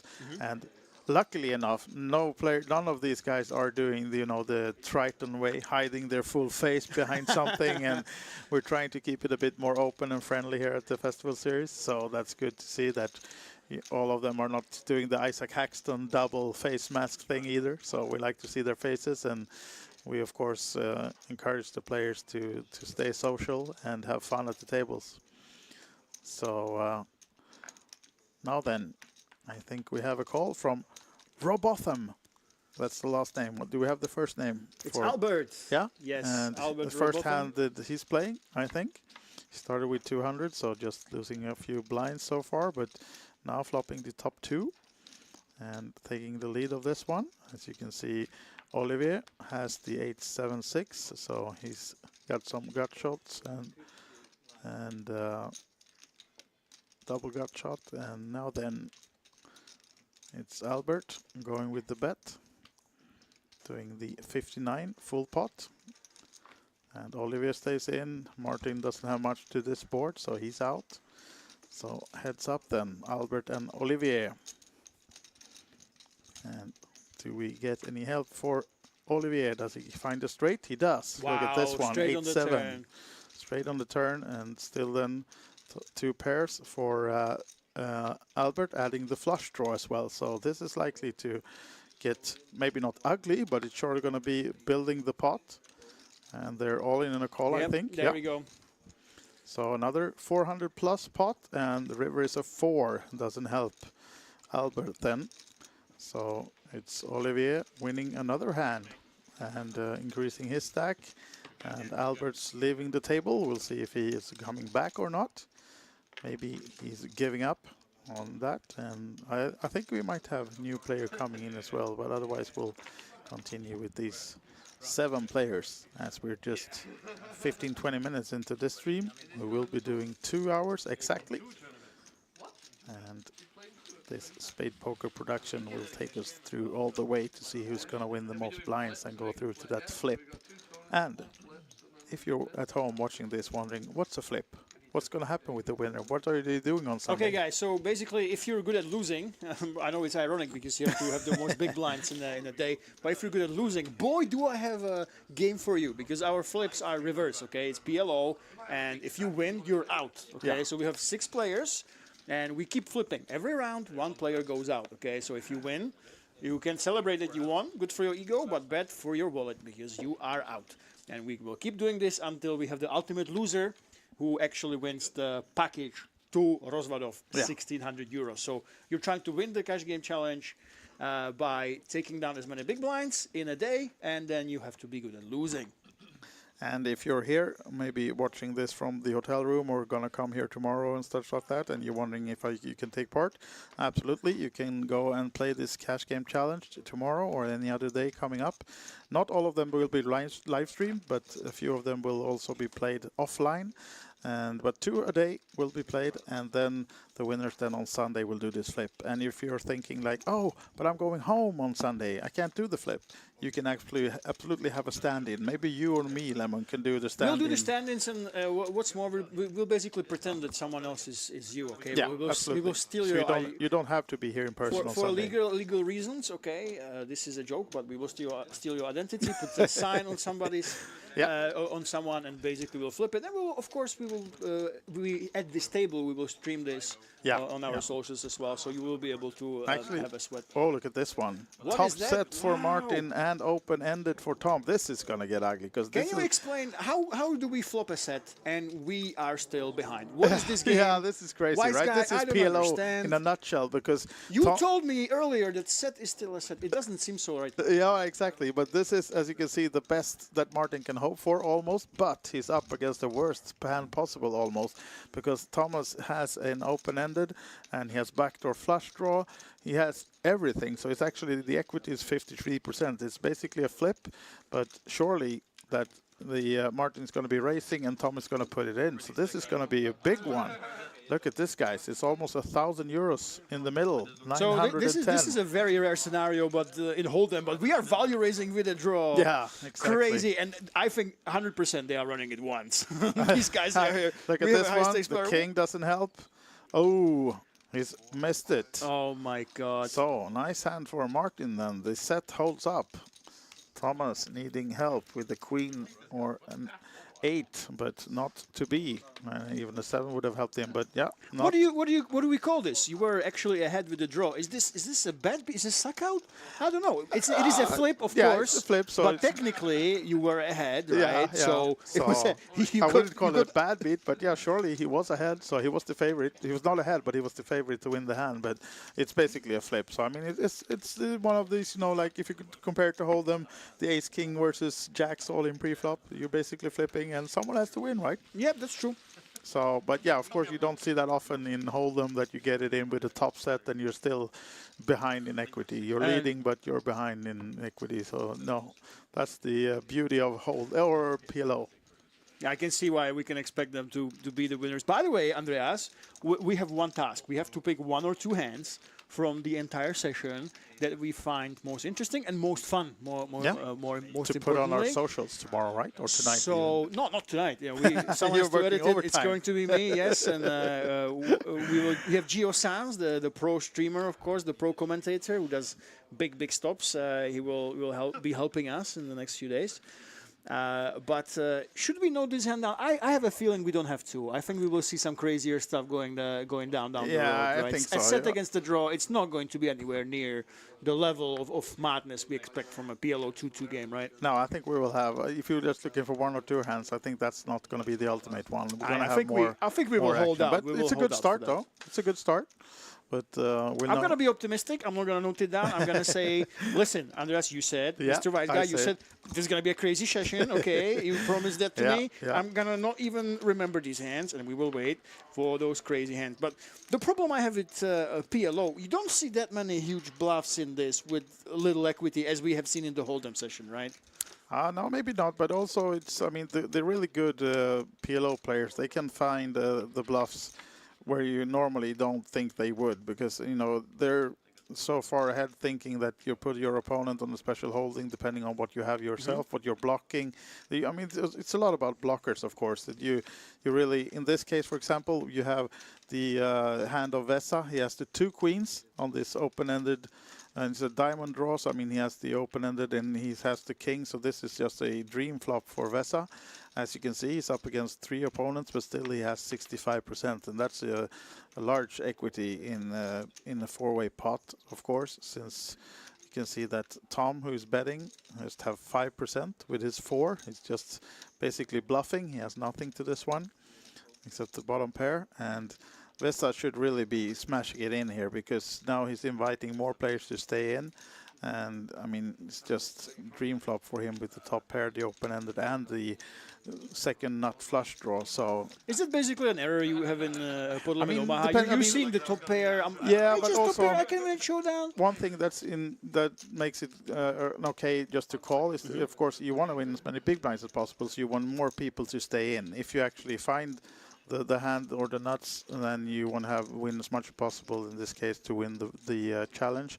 But now this is not a dream card for Vesa on the turn, of course. As you can see, it's a huge favorite to win, but of course a scare card. That's what I mean by not a dream card, that you might think that Tom actually has a jack, since he was betting the flop. And we'll see now what Vesa does. Thomas Albers, he goes for it. Yeah. And now this is suddenly Vesa is in a world of pain here, right? Yeah, now you don't even know that is it drawing live or not with the flush draw and the open-ended, because Tom might have already gotten there with the boat on the turn. Of course, when he's betting the flop, a lot of jack holdings in his hand, or maybe a set of 4s, and or even the king jack. So yeah, now Vesa goes from a huge favorite to might be drawing dead. We can see that he's absolutely not. He's a huge favorite, 94%. But this is for his entire stack. So we'll see. But right now it's Mark thinking over his options with the king 10, and he's folding. What about Vesa now then? The bet was just 50 into 245, so small bet. Looking fishy as well from Thomas, playing it well, making it look like he's just trying to get some extra out of his already made hand. But will Vesa fall for it? In Thomas's shoes, I guess it's good that he doesn't have any high cards, right? It makes it more likely that Vesa has those queen tens, has those draws, for example. And Yeah. I'm guessing we will see a bet on the river as well if we'll see a call here, right? Yeah, I mean, it's just Vesa will just have 64 behind. So I mean, if he makes this call, he's basically made up his mind. But now wow. Thomas actually has to fold, so he's saving 64 euros then because now we don't have any outs. And he knows that, of course. You can see that he does have some outs because finding the last 4 on the river would have him may win the hand, but now he knows that, okay, I tried, but Vesa looks me up, so save 64 euros and on to the next one. Or is he going to give? He's saying, I have something. Yeah, he's not wrong, but... Oh, he actually stays in. He said, I have something I'm calling. This is the Festival Series, guys. You are here. Can he find the 4? I think he deserves it. I would give it to him. Okay? Poker guys, let's do it. Oh, there's the diamonds for Vesa, so more than a double up then. He's now up from 200, I think he started with, and he sits on 473. Even the free pair didn't save Thomas over there. No.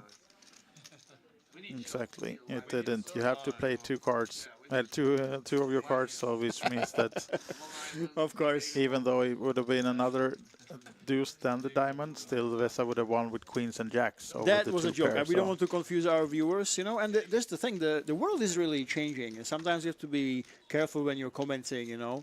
Because, of course, the Festival Series, we are all about the fun. A lot of people, as you said, from 25 cents, from a free roll, they win a package. They come here, we have hospitality. So every single day, you have 2 things you can do for fun outside of poker, guys. A lot of people, they win the package, they play the main event, okay, or the horses main event. You can have a choice which one you play.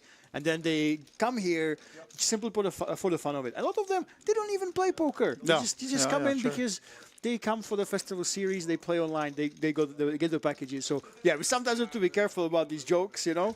Absolutely. And we don't want to confuse anybody here, of course. Yeah, a little bit we want to. A little bit we want to. We have to mix it up sometimes. We have the chat on our Twitch open, so if you have any questions or want to just make us look dumb or anything, just hit us up in the chat as well. Or if you want to cheer for any of these guys. I know that Mark had a few of his friends in the chat for the first Texas session, and maybe you have some info on any of these guys because they are pretty new to us. I mean, we know a few of these guys from our stops before, but for example, Olivier and Albert and Faisal, they're new to us. So if you have any, maybe not too private information to share, but just a fun fact. Yeah, this is a fun fact or two, of course. That's always what we love. So if you have some love for the players, we have Resi in the chat. We are always open to it. And what do you think, Wise Guy? Should we allow people to keep playing these streams, or should we rotate? Should we give random people a chance? Because obviously, as the week progresses, we will have more and more demand to be on stream, to be in the Cash Game Challenge, to have a chance at that package to the exclusively reveal. What we normally do is that if we have a list of players, then it's actually, I think we should favor the ones that hasn't been on the stream. Look at this one then. What a setup flop. Wow, we have to pause that thought because the Olivier flopping at the boat with the kings and Mark thinking that he's well ahead with the 5. So he's actually trying to look casual when he's just bet my 5 that I don't have or I don't do. But this is, of course, the dream for Olivier, although the pot is not that big. But how do you disguise your hand now, Lemon? How do you show that you're... You just call, right? Yeah. Surely. But then how do you get more out of this one? When you call this one, you're pretty much exposing your hand because there's no flush draw. There's just... Can't you just call one king? I don't know, like, with some backdoors maybe? No. Well, he actually raised it. Wow. Oh, okay. The Wise Guy is 10 steps ahead of us. Hold them donkeys, guys. Yeah, that's right. If you just call, you basically are saying, hey, exactly. I have a really strong hand. I have a better 5. You need to raise because you need to see where you are and then also try to build the pot as well. So now then, of course, with Mark also adding the straight draws with that 9, he has the 6, 7, 8. So if Olivier doesn't already have the boat, he's drawing live to a lot of cards, but we can see that the only thing that would help Mark is the final 5, actually. Is there any getting away from this? I don't think so, is there? I mean, now, how much is... he's betting half pot. So yeah, another tough spot. But yeah, no, I think Mark has to call this one because if he's up against a better 5, he has a lot of outs with the straight draws, and I mean the likeliness that he's already beaten by a king 5 or kings is not that huge. So I mean, yeah, he has to stay in. Now when it breaks, he might be able to get away from this one because now he actually just has 76 behind. So yeah, he calls that off and has to see the faith. He was beaten, well beaten all the time, all the way. There we go. So was there a possibility of folding on the? Of course, in Mark's shoes, he didn't even consider it. Should he have been thinking about it? No, I mean it's 76 euros into 500, right? So no, I think you once you call the turn, then you might as well call it off, even though you know that you're beaten in maybe 80% of the time. So I mean, there's no bluffs from Olivia there when he re-races, and yeah, but I mean, if Mark would have had like 200 behind, he's not calling. So yeah, just. He goes ahead, accepts his fate. And by the way, let's talk about the city and the venue. You know, what would you tell our viewers about Banco Casino and Bratislava? Yeah, I mean, is it the 4th time that the festival series are here? And then I've been here for a lot of the Swedish championships that we run here. And I think isn't it the 3rd time or 4th already? Yeah, it's 3rd or 4th. Yeah, let's agree on 3.5 then. Yeah, 3.5. We had a half stop somewhere. So yeah, but I like the city a lot. And now, you know, like maybe the most best part of the year is maybe not October, November, but now we're getting so close to the Christmas that the Christmas market is actually opening this week. So yeah, I mean, the good things about Bratislava, I really think, is that this casino is situated right at the old town. You know, you have to walk like 5 meters, and then you're there. That's incredible, by the way. That's unheard of in cities in Europe that you would have such a central location. So I think that's absolutely wonderful, and many people are taking advantage of this. Yeah, it's a perfect location if you're traveling with a spouse, or you know, you want to bring some friends that doesn't play poker. Then you have a lot of opportunities just around the corner. So it's not only about poker, even though we have a lot of options. And I mean, not even we only play poker. We do the hospitality. Tomorrow we're going to escape room. By the way, escape room. I want to clear up the confusion, guys. A lot of people are worried. Hey, I'm a poker player. I am a recreational poker player. I don't meditate and work out 7 times per day. Okay. What I'm saying is we have some older people here that are not working out. No, escape room is not one of the physical places where they lock you in and you have to try to physically escape through water hazards. It's not this Fort Boyard it's thing, not. no. It's imagine basically escape room today. If you are watching this, you have hospitality package. The escape room is you basically get transported into a movie. They have, for example, different time eras. You get some even costumes in, and you are trying to solve different clues, and you try to escape it. And it's basically sometimes mystery, murder mystery. There's a different. So the only exercise you have to do is your brain, right? Yeah, exactly. Just like in poker, or you can be the dumb one, dragging your team down, you know, while they actually solve it, and you provide the comic relief. But yeah, guys, this is the escape room, and this is the beauty of the hospitality. And by the way, speaking of Christmas markets, I kid you not, we actually have all the hospitality. We have 50 people. People might be surprised what we're doing.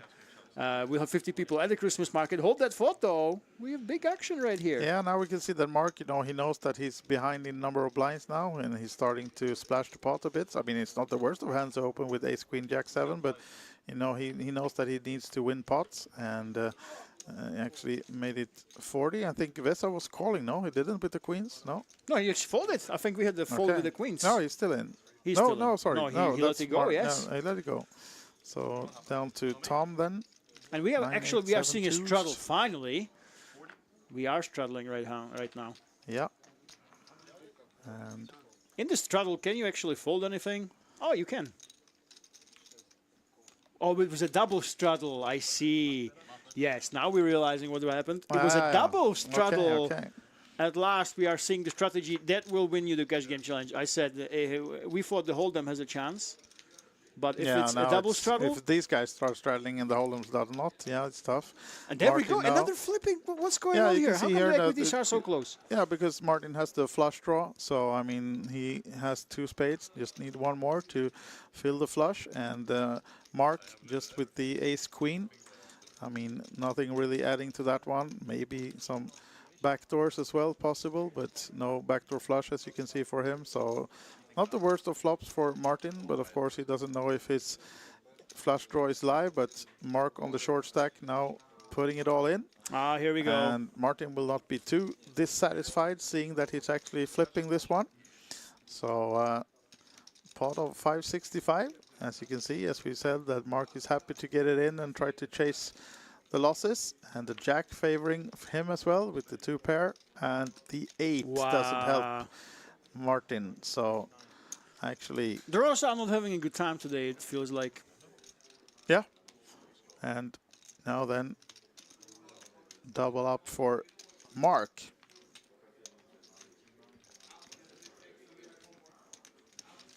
Just counting the chips to make sure that he gets what he deserves. And I want to say for the highlight hand, we are competing with a crazy, insane hand from the Hold'em session. So oh, really? Tell me. We better see something. No, basically our champion, Victor. Oh, yeah, that's champion. Our champion, Victor. Yep. And basically, guys, we had a player who only plays cash games, and it was on Champion Poker. He plays them so much, they had a rake race for the Festival series in Malta package, right? Yeah. Without even trying, he just played his normal games. Okay. He generated more rake than the 2nd and 3rd place combined. Really? So he was like, thank you for this free package. And as you know, wise guy, you interviewed him. Yeah. Before then, for 10 years, he hasn't even properly played live. He No. never traveled. In 10 years, a little kid, he came to, for the first time, he played a bigger tournament in his life probably. And he actually won over 70,000 euros at the Festival Series in Malta.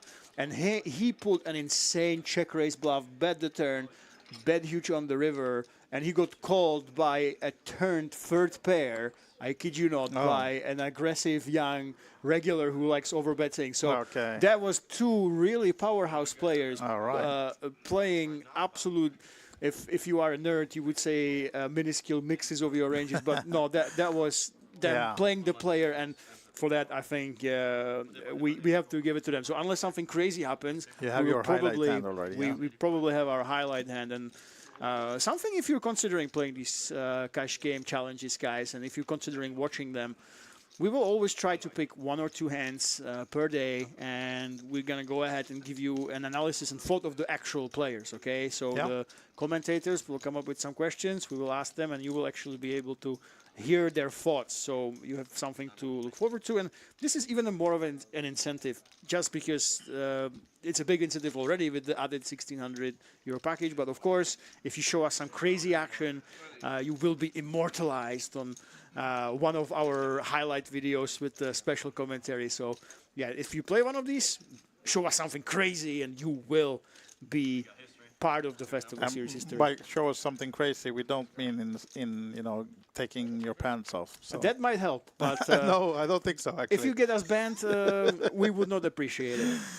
And for the first time, I think it's the first time we don't have a 50-50 on the flop. So can you walk us through this hand? Oh, yeah. Now we can see that it's a really big swing and a miss. It's not often that you see 4 cards missing this heavily as Vesa actually does. But Thomas now with the king well ahead, and Vesa quickly folding because he's not drawing to anything. I mean, he has the backdoor hearts. That's the only thing. Backdoor straights also possible. But Thomas blocking a lot of those cards as well means that he's the huge favorite. So Tom gets to pick down a small pot, but he's actually one of the guys that are stuck right now. He's in for 1,800. So even though I think he has 1,300 something in front of him, he's stuck right now. So he needs to find a lot of blinds to be able to win this challenge.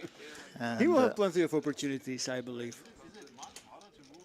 Absolutely, and now we're getting filmed as well. Look at this guy, social media guru number 2, Melvin Schroen of Netherlands, is right guesting us in the booth, and proudly wearing 9 different partner logos, and you know, sporting everything.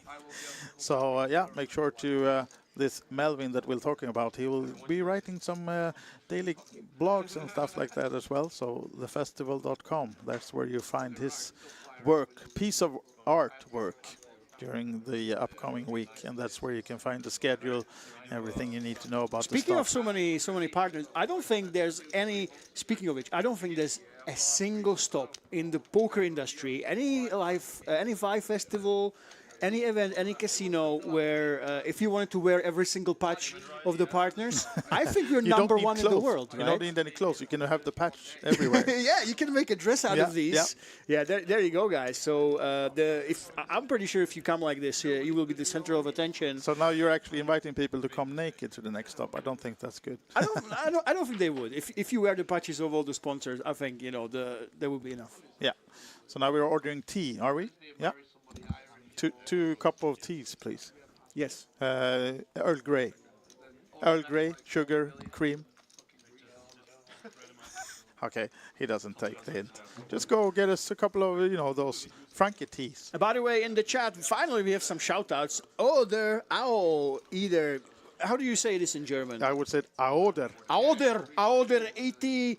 Vamos, Mark. Yes, guys. I think you're talking about Mark Kork. Of course, he's from Germany. Yes. Lives in Vienna, and it's such a shame with Germany. They have trouble with the regulation there. So a lot of the crushers they actually have moved to Austria. Yeah. This is why you will see them. Mark moved there a long time ago because his girlfriend wanted to study. So I see. I asked him if it was due to the poker, but it was the. So it wasn't. It was a coincidence. Yeah. But probably during thinking of poker, he probably didn't say no when she suggested Vienna then.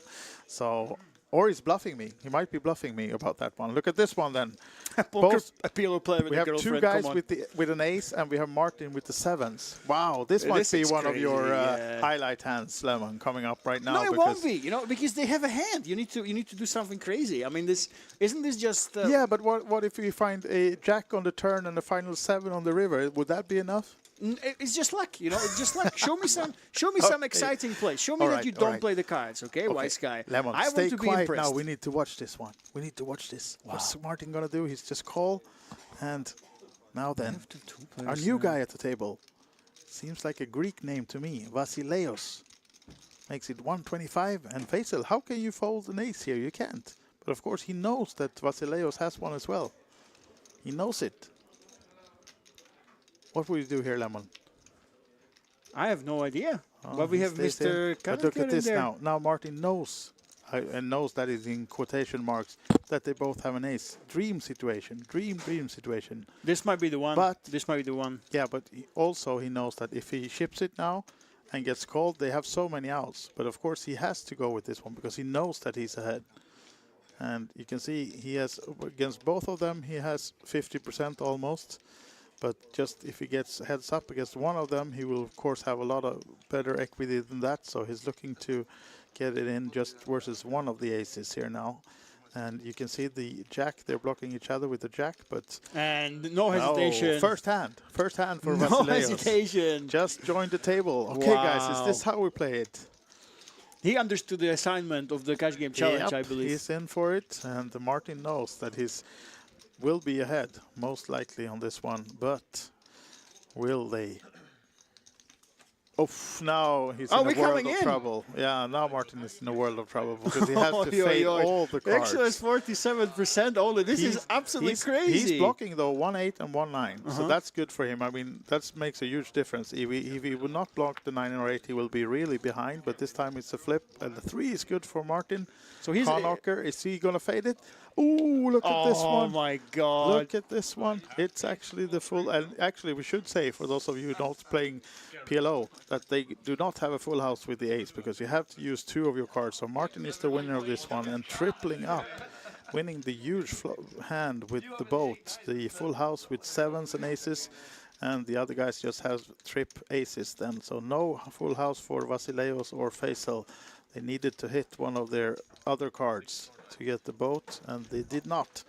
So Martin fading all the queens, all the jacks, all the 9s, 8s, 5s, everything to get away with the win. He dodges better than Neo in the Matrix, and I think he was down about 500, I think, right? Yeah, I was down a few hundred at least, but now he's really... Now I think he's in the lead. We have a new leader of the challenge. He has half his seat of the flip on Sunday, right?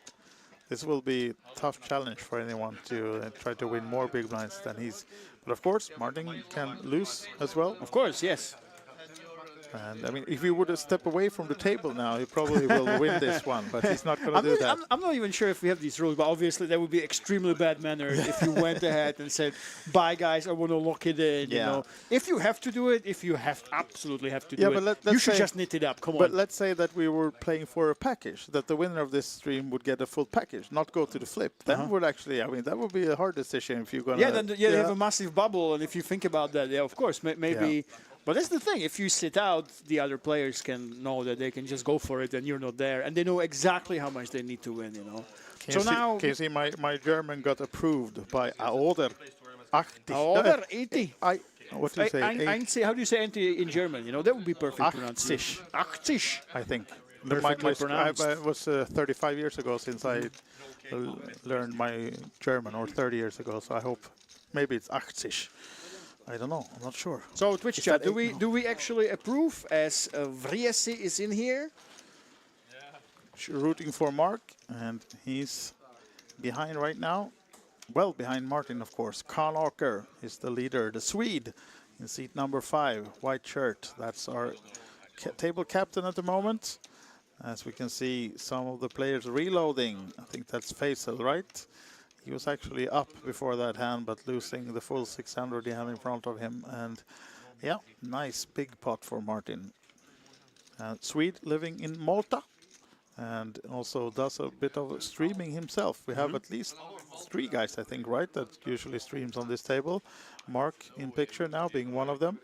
Streaming in German, he told me, so maybe not the preferred language, but you know.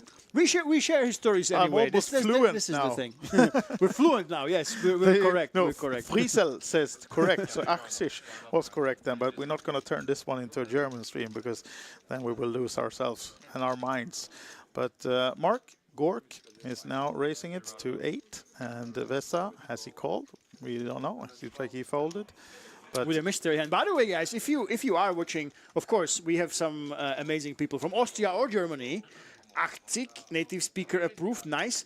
If you are watching us, okay, if you are watching us and you are not already in Bratislava, okay, especially if you are from Austria, it's an absolute no-brainer to pick yourself up and come to the festival series. You just have to find some excuse for your husband or wife and say, I need to go on a business trip to Bratislava because I've been watching this stream and this seems like there's value. I need to go. You don't even need a hotel. You just come over, you play overnight, and then come back, play the cash game challenges. 24/7. Yes, you win the cash game challenge in a day. We will then flip for you on a Sunday, so you don't even have to stay around, you know. And then you can party, of course. We do have the players' party, and okay, walk us through this hand because there's way too many cards for me, White Sky. Because way too many cards. You can see 3 diamonds on the board, and no player has the flush. But Vesa has the nut blocker with the ace of diamonds, so he should be able to bet everyone off this one. Because nice, and he takes it down. No one has anything, and he, of course, with the ace of diamonds, will pick it down and get something back. And I think now he's actually up a few hundred. I think he started with 250 or something like that. He didn't even have to think about it. We don't have the starting stacks, right? We don't have the start. We do not. We have to be surprised, you know. Yeah. Maybe we'll get a summarize as well later on. But yeah, right now we do need we do know who is ahead in terms of big blinds. It is Martin Karl-Åker in seat number 5 that is leading right now. I think he started with 300 or 400, and now he's on 1200, right? Oh, so okay. Maybe more. So yeah, he's absolutely So we have unfortunately for the hold'em session, you know, I'm still holding on to that highlight because that hand was crazy. Yeah, I want to be impressed, but so far they always have a lot of equity when they get it in. You know, there wasn't anything crazy in terms of that without it. So I'm still holding on to that. But yeah, what you predicted, I'm glad I didn't bet. The PLO session will. Almost 99% certainty we will see the winner of the ticket for Sunday's flip for the 1,600 euro Rozvadov package. We will probably see it from this session. Yeah, we'll be needing a huge setup with everyone getting back to starting stack to have the winner from the Texas. But yeah, now building another big pot, as you can see. It's already 120 in the middle. And it's Olivier and Faisal and Tom. And Pilgrim, I think he's a part-time DJ, that guy, Daniel Pilgrim. I see him often on socials asking, anyone needs a DJ? And then some random city in the UK. Oh, and then he finds some gigs. Yeah, that's really good. Yeah. and he's been with us for a long time playing the Cash Game Festival way back in the days, actually also helping us working with those stops. And yeah, now he's getting aggressive on the Jack 6 deuce board with the ace, Jack 6, sorry, top 2 for Daniel now. Olivier with the ace Jack, top pair, backdoor flush draw possible for him as well. Faisal not having much, I was about to say, but he actually has the not flush draw, so I was lying to myself. I thought it was a spade on the board, but it's not. So is he just calling? Yeah. I mean, this is a place where he actually could have shipped it. He could have gone on, yeah, right? Yeah. Surely. But also, I mean, you might peel one more card and see if you get there. And Tom now with the third not flush draw, but nothing else. Are we going to see him just lay it down here? I mean, he has the overpair as well, so normally I would say that he would lay it down. But Tom, being, like we said, a high-stakes player, he actually comes with the call, so I'm not surprised to see that. I mean, of course, when you're up against so many opponents, you really got to be scared about someone having a better flush draw. And the 8 helping Faisal to get a pair, but not more. And Thomas also has an 8, but of course, it's Pilgrim, Daniel, with the best hand, the Jack 6. And he's all in. Hard one for anyone else to call. Should be Tom then, if he wants to gamble with the overpair and the 8 and the flush draw.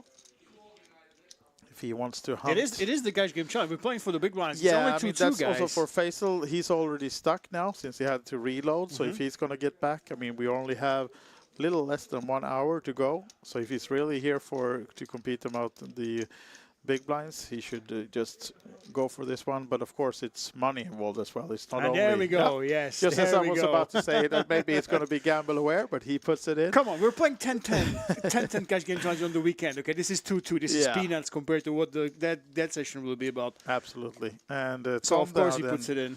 Interesting spot for Tom, but now he most likely knows that one of these guys probably has a better draw than he has. And yeah, I mean, if he's to call, he'll need the queen or help in any other way with the 8. But yeah, not the. I mean, if it was just been the 105 from Faisal, surely he would have called. But it's almost 400 from Daniel Pilgrim that he's going to call off for this one. So yeah, he does the right decision, lays it down, and Daniel showing his hand, and pretty much the 70% favorite almost to win this one. And the 9, look at this one. No help for Yasin. He would have needed help with the flush, but not to be. Or an 8 would have saved him, of course, as well. But yeah, he'll lose his second buy-in, and I think that's it for him. So, I mean, he doesn't have to stay and chase. It will be a long way back to get back from, I think he was stuck 500 or 600. So, and as you know, Martin is up way more than that. So, and the Festival Series legend is racking up chips. And how are we on the leaderboard, Wise Guy? Where are we standing? Is Dan near there? Is he close? I think it was 600 euro, right? Yeah, well, let's take a look at when we get the next hand dealt and see what they are on right now, because we will get the current updated chip count for Martin and Daniel and see if we can find out how close they are in terms of big blinds at the moment. But they're absolutely number 1 and 2 now, with Martin still ahead, but I'm not sure about how much, because we're not 100% sure what they actually bought in for. Maybe I can go check that for us so we get that information. But let's see, once we get around to these guys, it's now Martin. 20 to call, by the way. How many straddles is that? Wow, big one. It's 1700. Is it a triple straddle? 1700 for Martin. I think he's in for 400 or 500. Is it possible? Yeah, really? I think so. Oh, wow. So I think it's up 12 or 1300. Oh my God. Actually. So then Pilgrim with 870, I think he's in for 300 maybe, so 500. Yeah, he's well behind still. But look at this one. This is a nicer ace than before. There we go. Oh, and they're up kings against aces for the two guys. Was this a double or triple straddle? Triple, I think, right? Triple straddle. Yeah, wow, these guys are really going for it now. And he actually just called Pilgrim now, taking the safe route with the aces. This is actually a smash point for him, but he chooses to go with the safe route. And look at Martin with this one then, flopping the flush draw, the overpair, the gut shot, pretty much everything. And still then, of course, Vasileios with a flop straight. So even though you flop the straight, normally in Hold'em you will be huge favorite, you'll be buzzing right now, behind. but you are actually behind. Yeah, so one more time, the draw is ahead.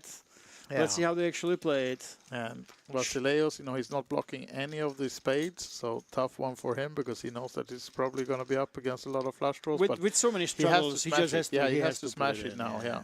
So the almost 500 goes in, and that will mean that everyone else but Martin will get out of the way, most likely. As you can see, Tom also flopped the straight, the small one, but he will know that he's beaten, most likely for sure.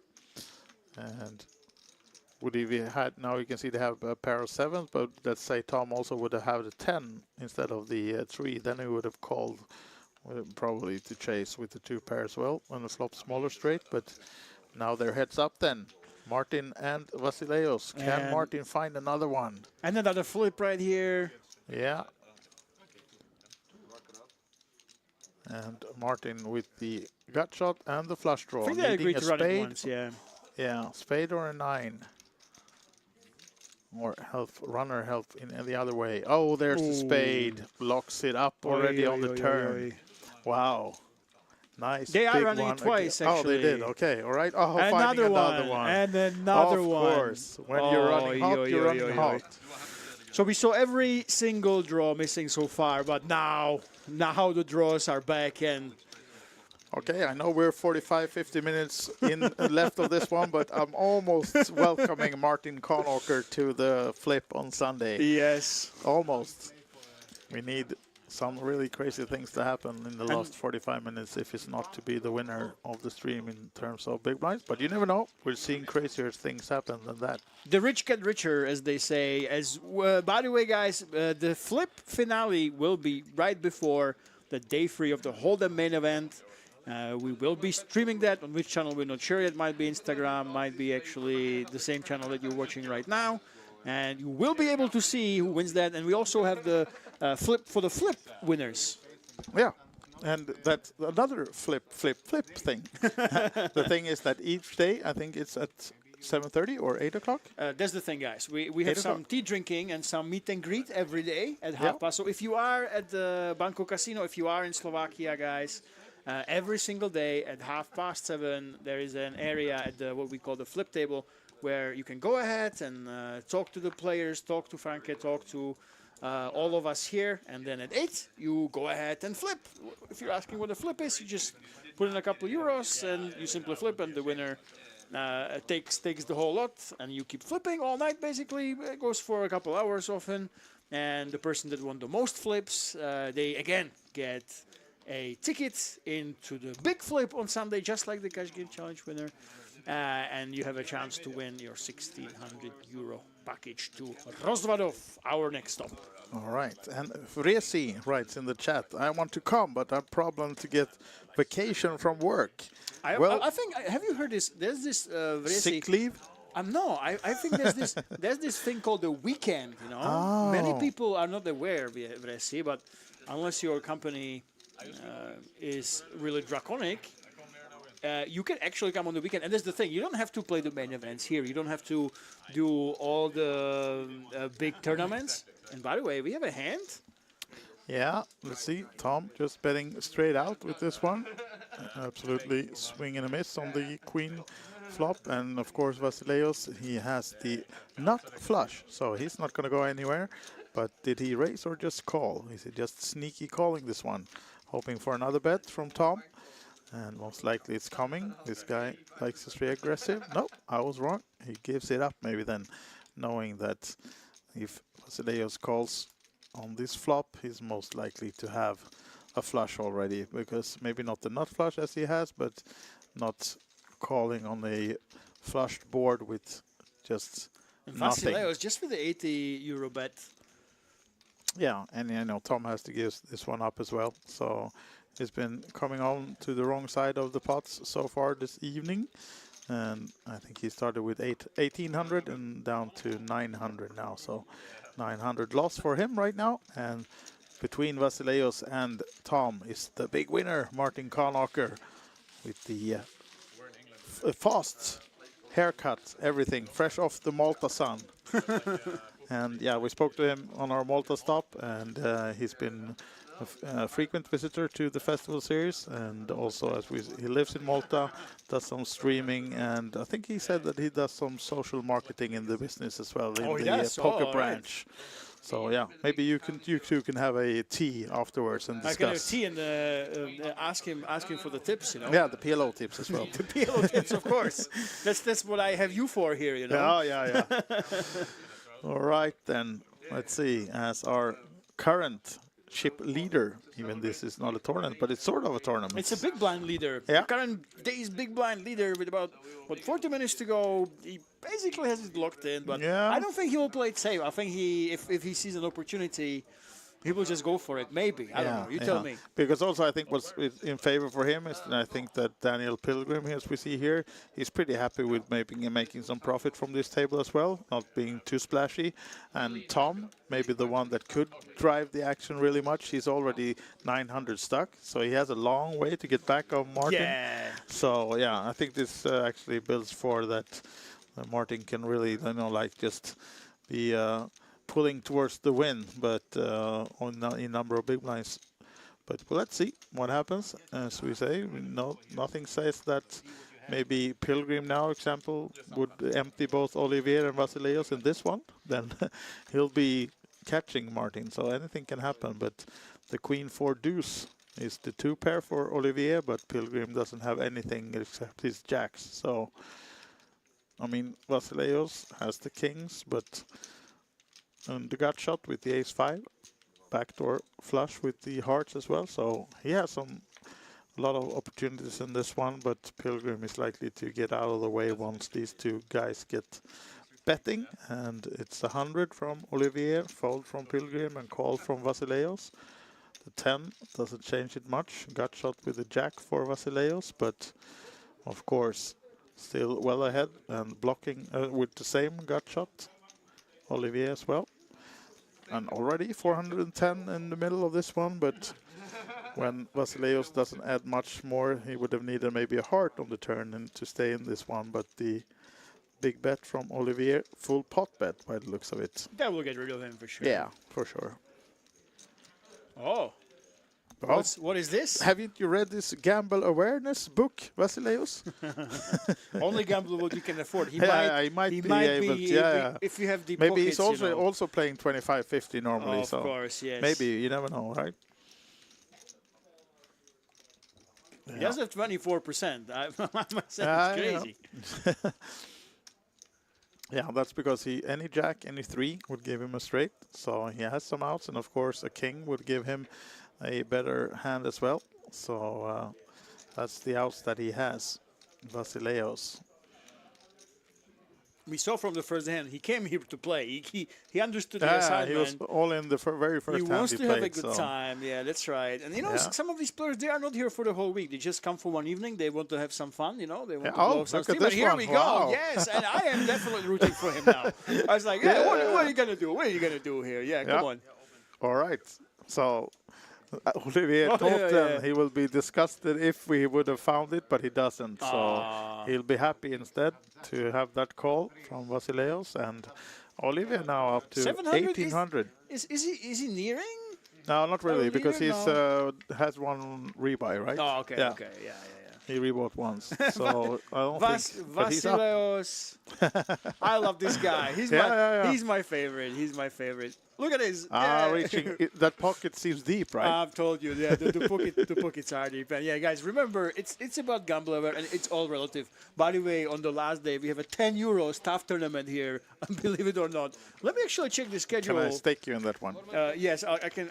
I need to sell some percentages. Yeah. After bubbling the super satellite. on a Saturday. Yeah, wow. I actually hard bubbled against a free outer. But yeah, guys, that's the thing. Even if you don't have money for a hotel, Bratislava, I can tell you, it has. I have stayed in some wonderful 10 euro hostels. You get to meet the locals. And actually, on a Sunday, we have a Texas low roller for 60 euros. You can play a normal tournament here at Banco. You can enjoy Really good structure, everything. exactly the festival series atmosphere. And that's the thing. We are obviously one of the biggest mixed games tournaments in Europe for sure. Probably one of the top two, 100%.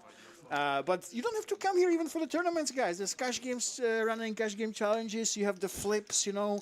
Lemon is going to buy you a beer. I will buy you a beer. What do you mean? What is that? Yeah, no, I'm sorry. Tea, yes. Beep. Yes. Well, refreshments we have here, but that's the beauty. There's a lot of people that simply come on, and especially if you are watching this and you are a fan of Mark, for example, if you are living in Austria, if you are living in Hungary, for example, in Slovakia, Czech Republic, Poland, you know, you don't have to stay for the whole week. You can simply come for a couple of days, have a fantastic time. Look at this one then. Wow, look at this. Free kings on the board. How did we get to the turn so quickly in a massive five-way pot? But no idea. How do we get so many players? This is also a fun spot because it's now you can see. Only. Normally, you think that the ace queen will be the best hand, right? No. That's how not PLO works. It's Martin again, of course, with the jacks who has the full house. The ace queen for Daniel Pilgrim is not good enough for a full house since he needs to use 2 of his cards. And so why is he betting here? Explain that. Yeah, I mean, he has the blocker. What's going on here? What's going on? Olivier won that one? Wow, I'm not sure what happened now. He raced on the turn. He went with the bluff, is it? Yeah. But that's Seems crazy. like he got away with it. Wow. He's representing quads, right? Yeah, most likely. Well, we had the tight fold from Martin, but yeah. Wow. So, I mean, we were speaking about some other things, and this happened so fast. I don't know. No, it was. I think they just they checked on the flop. Yeah, but it was 5-way pot. Five-way pot. Checked on the flop, yes, and then this is like lightning chess. Yes. Ding, ding, ding. And then you represent the quads. You know, in Hold'em, usually when you bluff, you don't try to represent the quads, but this is different. We saw like half the deck on screen right here, so yeah, I do think that this can actually happen. Yeah. All right. So, getting ready for another hand then. And do we have a new player coming in? Wow, we do. Look at this. He looks cool, I must say. Is it Tony? Not sure. We need to zoom in for me, but I think it's the Swede, Tony Sjölund, joining the table, right? Another Twitch streamer and YouTuber. He's been traveling around Europe for, I think, in the last 3 months, actually. On this budget thing. He blogs almost daily, daily vlogs, and plays a lot of poker, but also experiencing the normal life of every city. He's been a lot in like the Eastern Europe and Slovakia, Poland, stuff like that. What does he do? Does he mix in with the homeless people, or does he go a little bit more higher budget and stay in hotels? I would say no, low budget, but yeah, and meeting a lot of locals. I think that's what it's all about. And playing poker. So I know he stayed here for when we had the Swedish Championship. He stayed for another 2 or 3 weeks, and just played the low stakes tournaments here in Banco and vlogs about them. And yeah, now that we get zoomed in, we can confirm that it is Tony that's seated down by the table. So look at this! And he actually had a birthday yesterday. Should we run out with a cake? Oh my God! Yes. I've done this before. Did I order drinks for the table? But we haven't sorted it out. Look at this one now, then. That's Martin, a big race there. Nice hand from Martin now. Double suited 5-6-9-8. Really nice. Middle. Middle hand, and of course it's going to get called by a lot of high cards. He knows that, and now they can see though that Vasileios is blocking that 7 that Martin would have liked to be on the flop, but Mark Gork then flopping the ace 3 and 2 spades as well, so he really has a nice hand, you would say, but you can see that Tom now with the already flopped boat is well ahead, so hard one to get away from Mark. Now he might be in trouble. Vasileios, the gambler, has a 3 and will be maybe wants to gamble some more again. But Tom actually checked that one. Okay, wow, I thought he betted it. That's interesting. Yeah, he was hoping for someone else to bet, but now he has to do it himself. 300 in the middle. Should he try a sneaky 150 to get called? He does sneaky 100, hoping that someone with a 3 would call him off. Or maybe that someone even will raise him with like a king 3. But it's not going to happen with Cosileos. He folds his 3, but Mark, I think, yeah, he pretty much knows he's beaten, but he's going to give away that 100. You might be bluffing. No, you weren't. Okay, take my money. I love the face. Yeah. On Thomas's face. What? Yeah, the Gork. Not getting away with it this time either. So how did he do? Yeah, he lost €7, I think, in the Texas session. 2 he hours. lost 7. Yeah, Oh, okay. something like that. He told me, I think 3 big blinds or something. So, yeah, now he's stuck a bit more than that though in this session, unfortunately. But it's not over just yet. If you just tuned in, this is the Cash Game Challenge. We're playing 2 hours exactly, and they're now like 120 into those 2 hours. And it's a 2-2 PLO, and the person who gets the most number of blinds won during the session is going to go to the flip on Sunday, because they're already surpassed the Texas version that we had earlier. I must say I don't like this. We need to hold them people to go ahead, realize what the hell is going on, and we need someone to. I think the key will be the straddles, but we only saw a single straddle game in the hold'em. So really, if you have some friends that love to straddle and they want to give you a chance, you have to hurry up and sign yourself up for the Cash Game Challenges.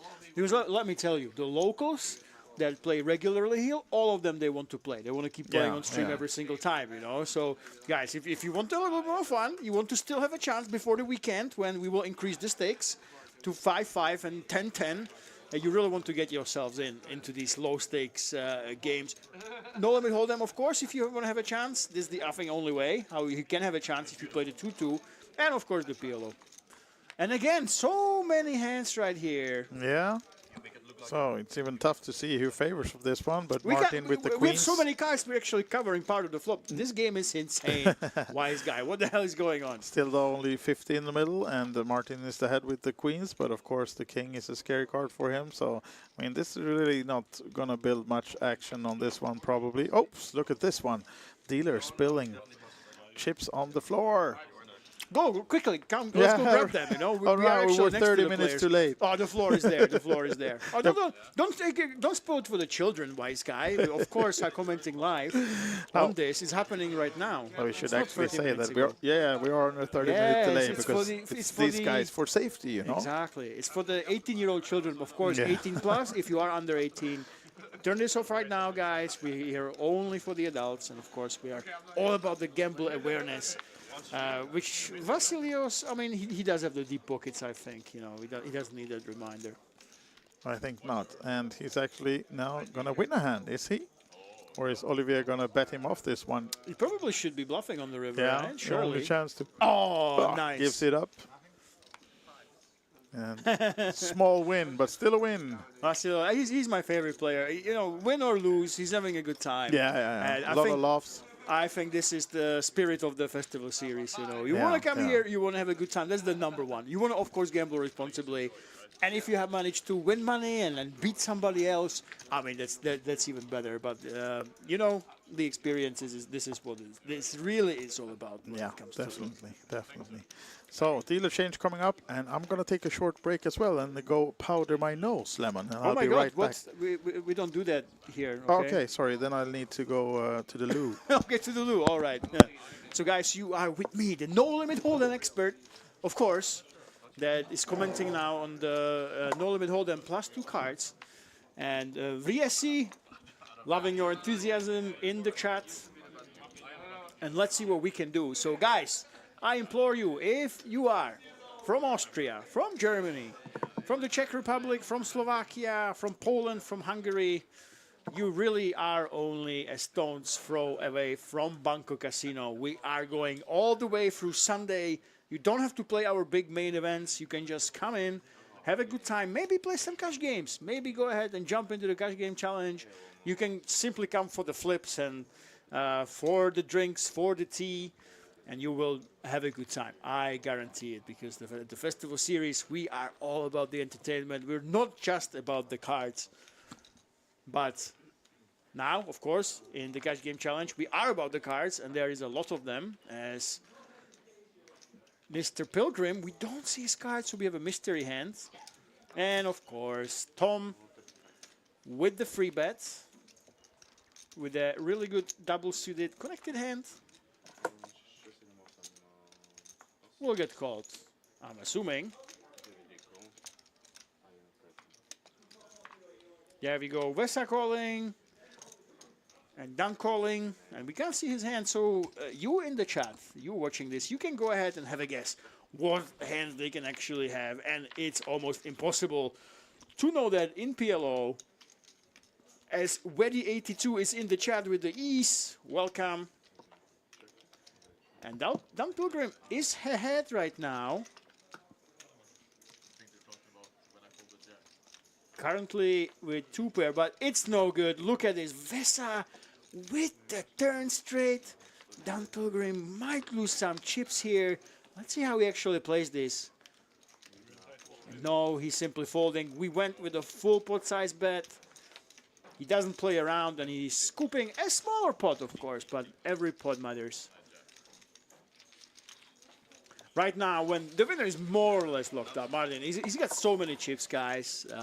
He is very much in the lead of the cash game challenge day 1. If you don't know what that means, it means that we had a hold'em session and a PLO session. Whoever wins the most big blinds over those 2 sessions, they get a ticket to a flip on Sunday, and the winner of that flip gets a 1,600 euro package to our next stop at the Festival Series in Rozvadov. I believe it will be taking place in June, yes, June 6th to 16th.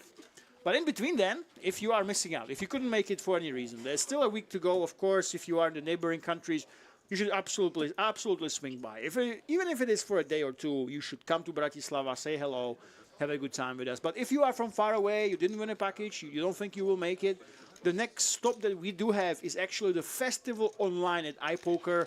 All of these iPoker partners, they will be hosting the Festival Online. A massive amount of tournaments, massive amount of qualifiers for the Festival Series in Rozvadov as well. And it really will be an event on its own. Festival Series online, hopefully. We will see you there at the virtual tables. If for some whatever reason you can't make it to Bratislava, as Mr. Gork, Mark Gork, with over 483,000 winnings in live tournaments alone, is taking down a pot with the aces. Which in Hold'em, if you go ahead and re-raise aces before the flop and everybody folds, you are kicking yourself, but not in the pot limit Omaha, of course. There's so many ways that your aces can lose. So taking it down is part of your strategy and part of what you are hoping for. Even though I must say, I am surprised. We don't have too much left. Just over half an hour, I believe. I am kind of surprised that we saw the folds to the free bets. I think part of the reason is because there's such a huge lead right now by our big blind leader that the players are realizing that unless they have a chance to double up, they maybe don't want to risk to enter the pot and then having to lose a medium pot and not get any extra chance. Martin goes ahead and with the double suited hand, but a reasonable low one, gonna go ahead and open raise it. And of course we do have a straddle, so it's 2-2-5 in effect. Dan Pilgrim. He is thinking about it. And Vasileios, of course, he is in there with a relatively weaker hand, but we know Vasileios. He's here for the fun. I love this guy. He is my favorite, you know. He came to be entertained, and entertained, of course, he is. And he's all smiles and relaxed, even when he loses. And you got to appreciate that, you know. As long as you do it responsibly, this really is what poker should be about. You have fun with the other players, the other people. You try to do your best, of course. And let's see if he will actually start betting here. No, it is Martin who is leading.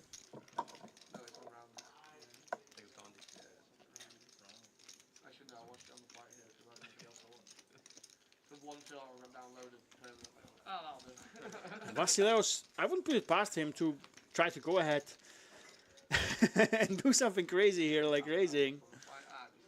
Oh, look at this, he's reaching for chips. I had a middle seat, that was tilted. I had a middle seat as well. And just with the call here, Oh, no. 22%. He's hoping for a miracle, and no, it is the raise. Nice. Show the bluff, sir. Show the bluff. No, he won't. I love Vasileos. He came to play. He came to have a good time, and now he took one away from the high-stakes crusher who lives in Malta, Martin. Well done, sir. Well done. I will save these people single-handedly. No, I got middle seat, and the person on the window kept wanting to get up. I was like, I want to sleep. we have some spam in the chat right now. Vriesi and Verdi 82. We have the spam here. Go ahead, guys, spam away. We don't have too long left in this session, by the way. And if you like today's action, tomorrow, 8 p.m. Central European time, we have another session. We are coming back with 2-2 Hold'em. Well, normally, no. And we will see if people will realize that Pot Limit Omaha, let's face it, does have a big advantage when it comes to battling it out for the cash game challenge. So let's see if the players tomorrow will realize that straddling, restraddling, and going crazy pre-flop does hold a lot of value if you are going for the glory and for the added package to the festival series in Rozvadov, as Mark Gork, the German living in Vienna, with almost $500,000 earnings in tournaments, and of course, I'm assuming a successful cash game player goes ahead and free bets with a reasonable hand. And Vasileos, of course. Vasileos came to play. His bluff just went through the hand before. He is calling, but no cigar, no luck.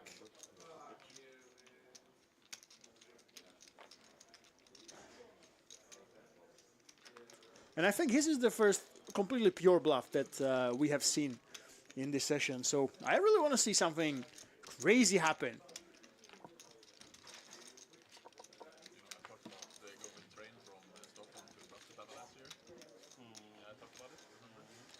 And if you are wondering what the festival series is about, we are about community and connection, guys. It has gained a reputation. We have a reputation for inclusive, community-centered atmosphere. It's more about the people than the poker itself.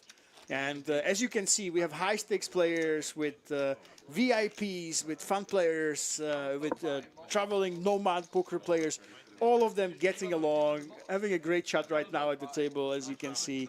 And they really do feel at home. This is why you will see high-stakes players coming in, low-stakes players coming in, locals coming in. It's absolutely crazy, as we can now listen to the banter that we have at this table.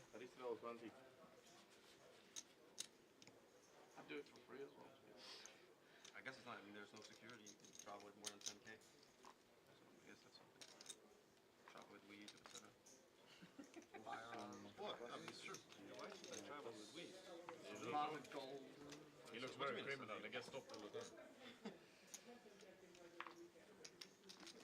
And Don Pilgrim, 20 to call, really? Did he have a triple straddle?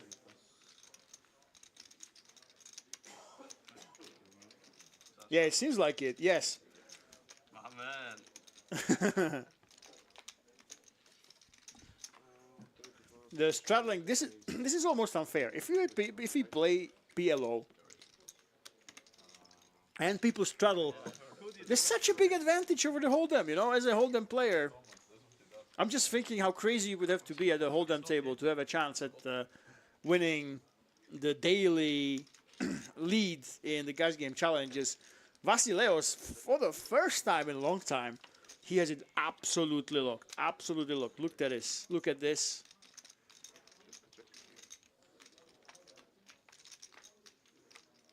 Now, he will put in some chips, but I don't think he is getting any action. Tom probably knows that there's nothing he can do. Vasileos is not the man to be bluffed. And my favorite at the table, absolutely love his attitude, is scooping a small pot. Great to hear it, great to hear it. And one thing we didn't mention, of course, we have the cash game challenge. Every day we will get one player that wins the most big blinds to have a chance at Sunday's flip.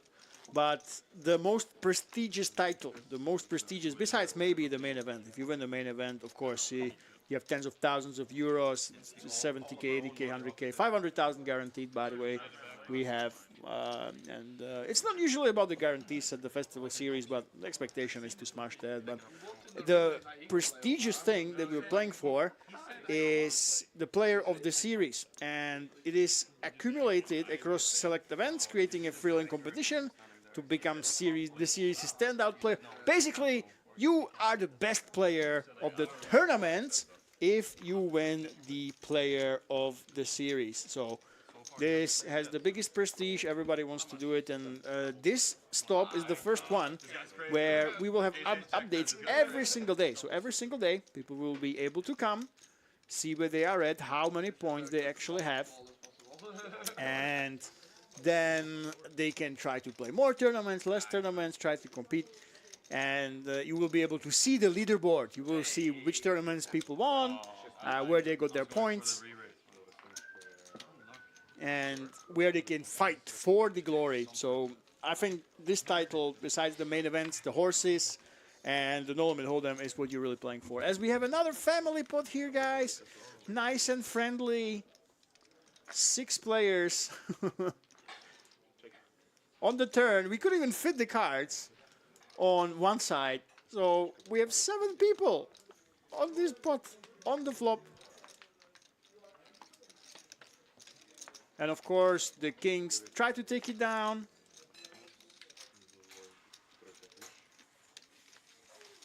You really don't want to mess around. You don't want anyone sticking around. But I'm assuming Tom will stick around in the end. Doesn't want to just let it go. And the kings and the flush are sticking around. And of course,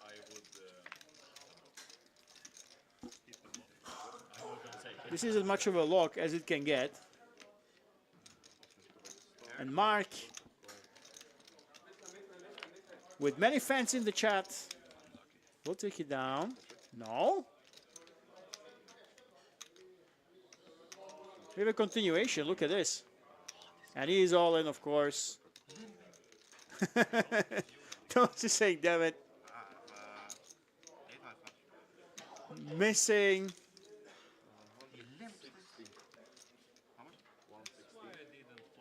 He is actually calling there. Yeah, there we go. So calling with the flush over flush.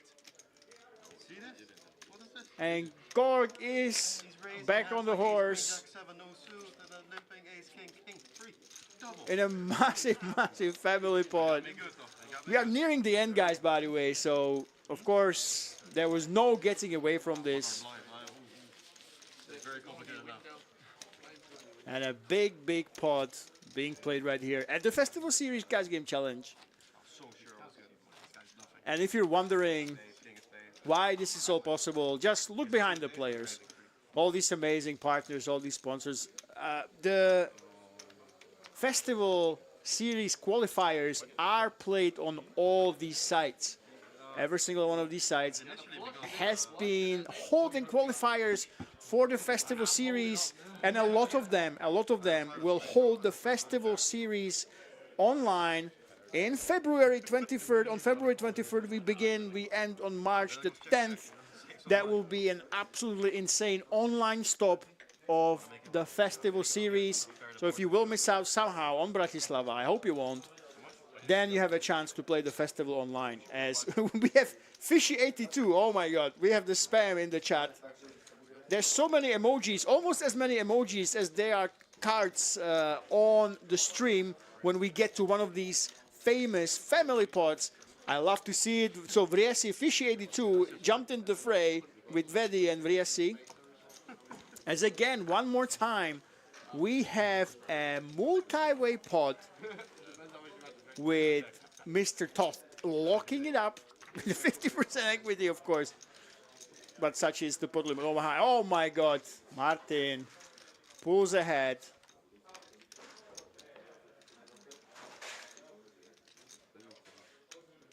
with the queen, but probably doesn't know how strong his hand is here compared to his opponents. Now he will know for sure.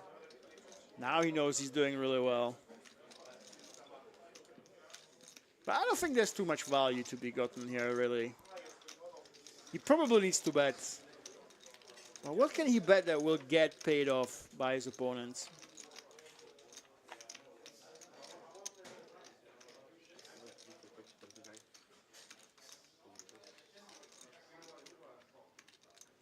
$35, slightly above half pot. It would be interesting to actually see a race right here.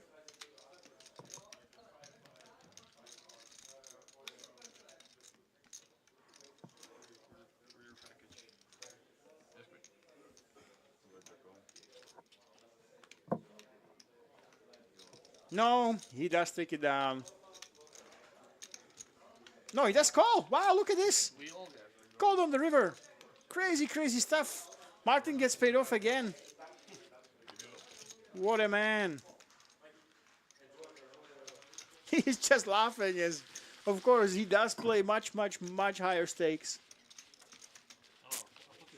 Rumor has it he plays 25-50 or even 25-50, 100 PLO. But he's the one who's crushing right now, taking it down at this, for him, very much low stakes table. Remember, he did buy him with 1800.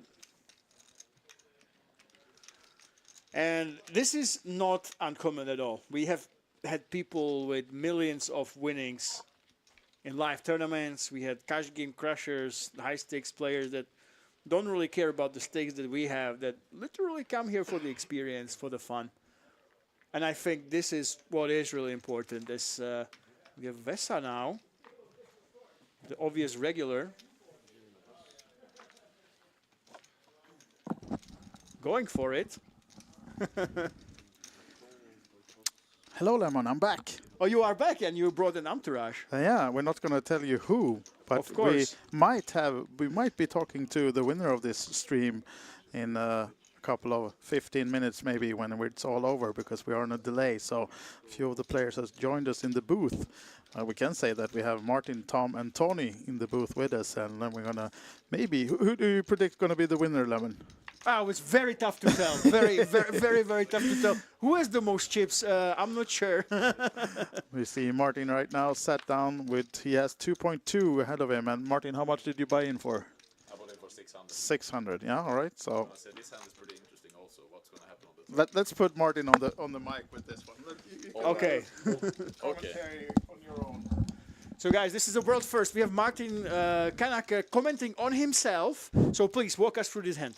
Yeah, hello everyone, this is Martin. So yeah, what happened was that I got a really nice hand. I had an ace, queen, jack, 9, triple suited. So obviously I had to raise a pre-flop when everyone was limping. And yeah, I got a decent flop. Yeah, exactly, we were on the turn now also. So, and here I wanted to bet a little bit more than I actually bet. Like I said on the table, I was just daydreaming a lot. So here I wanted to bet 65, and now everyone is looking at me. You see? What? Yeah. How much did you bet? I bet 16. Oh. Yeah. Now I realize also. So. And this guy, he came on pretty late to the table, the Greek, but he gave a lot of action, right? He did. I won a couple of pots versus him also. Yeah. I ran good. So he's not sure if you're going to believe you or not, if you really knew what you were doing, or if this is a trick. Yeah, I mean, I wish I could bet 65 because I don't think he's folding. Yeah, you can with see king. that he has the kings and no flush draw though, but still, of course. All right, so he's just calling them the 16 with laughter.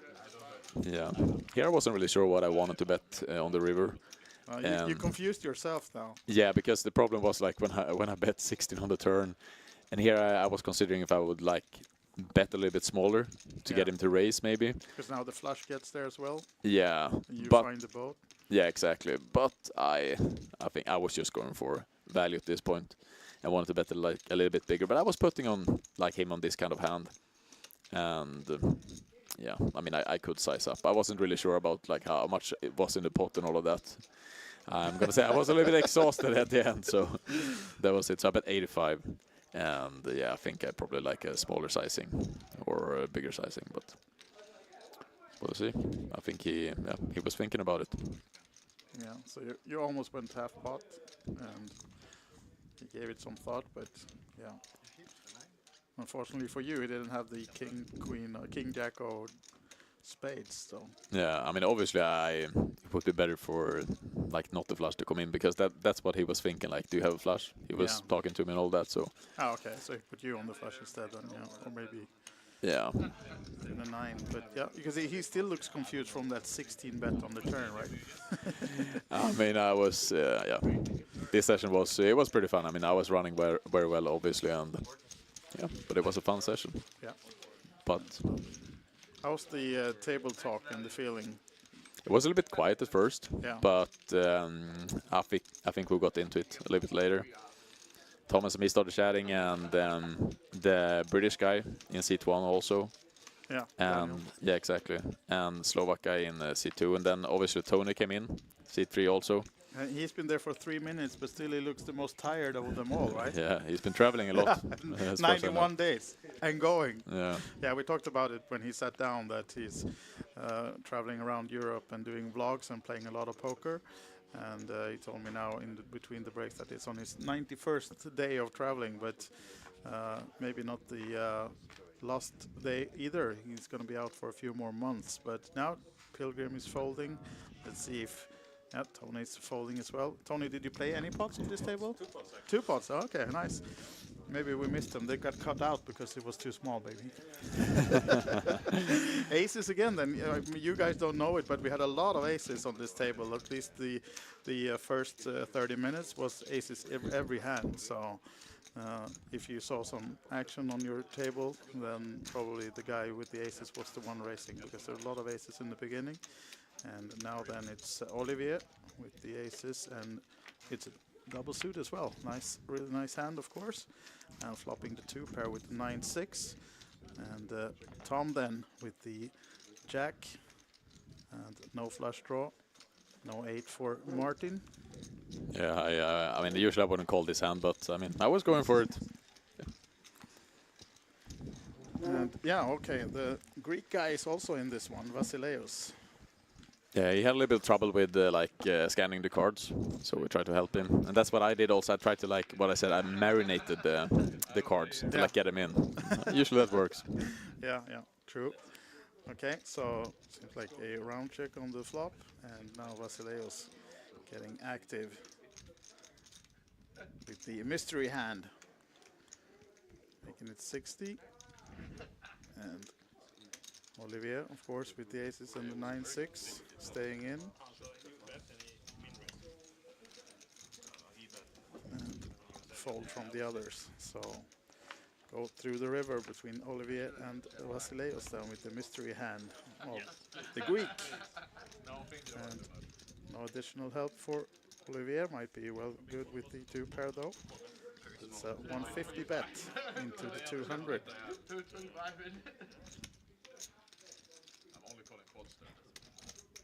Got a quick call with the 2 pair. Let's see what the mystery hand holds.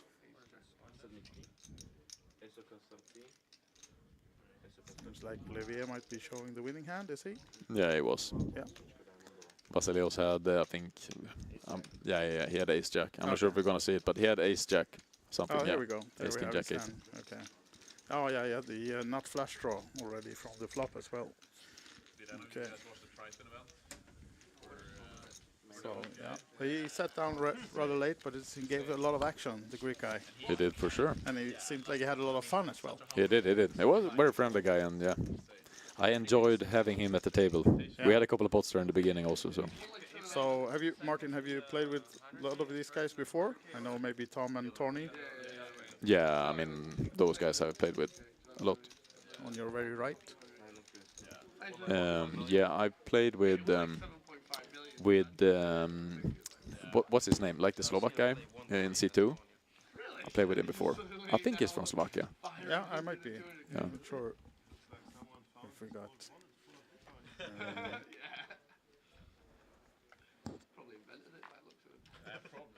And then we had the German guy in seat, is it seat 7? I haven't played with him, but it was also... Yeah, Mark Mark. Cork, yeah. He's doing a lot of streaming apparently, and we spoke to him in between. He played the Texas session as well, and stayed on for the Omaha. So, and then we had the Finn in the last seat. Yeah. He seemed a bit. Maybe you were talking about marinated before. Maybe he was as well. He probably was. This is an interesting hand also that is coming up. Queens for you. Yeah, with 3 clubs.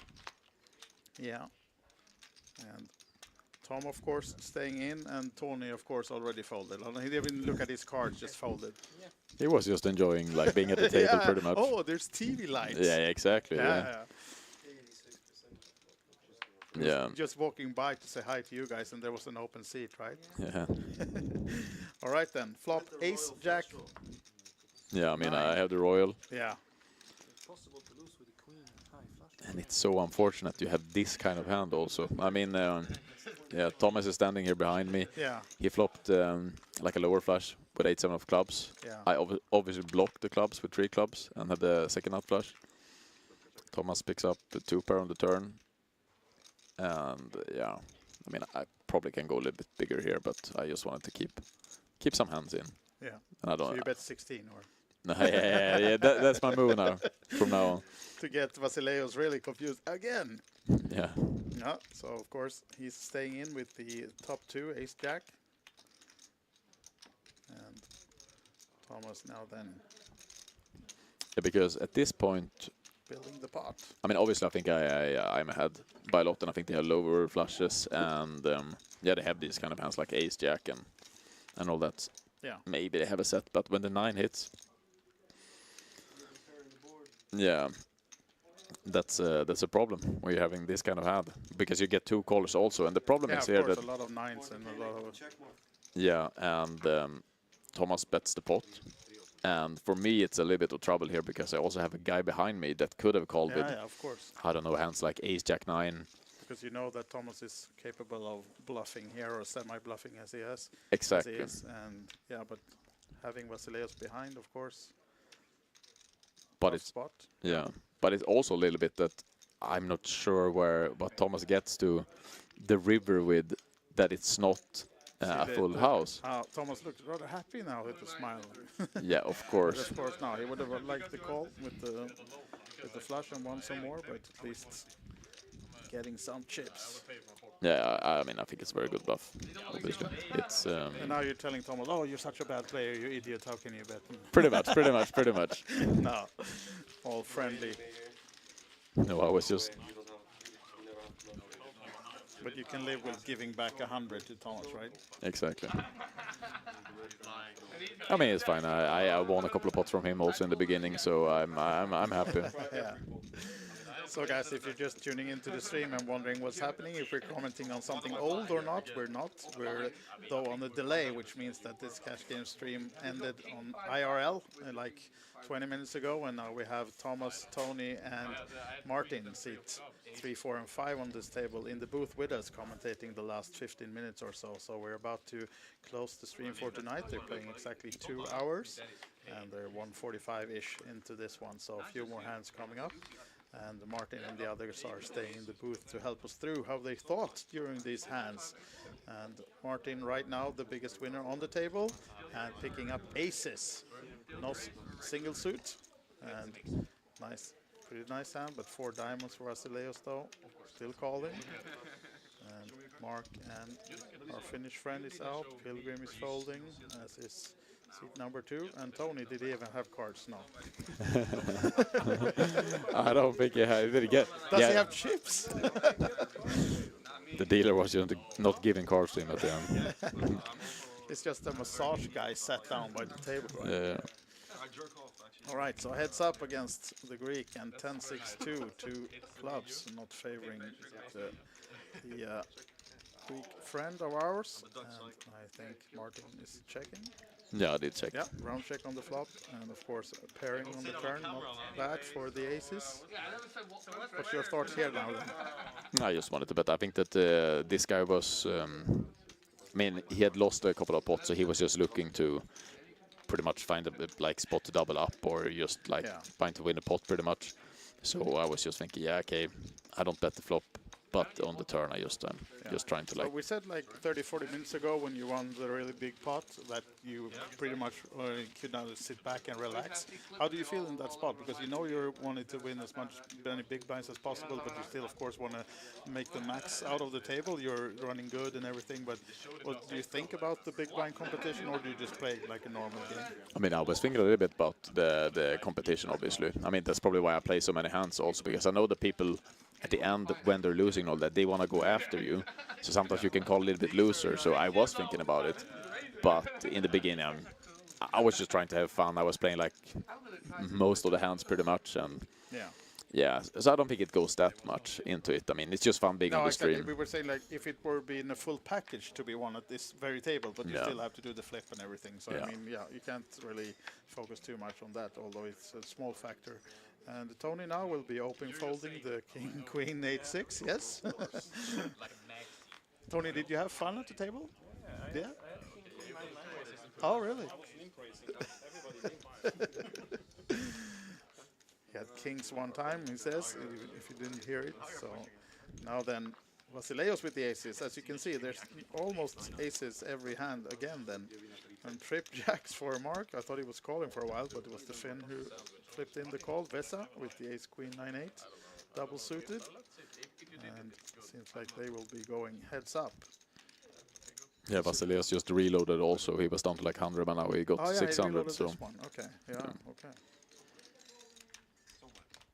It's a pretty good situation for him. I mean, obviously Vesa has a good hand. He needs to 3-bet with ace queen 9-8 double. Yeah.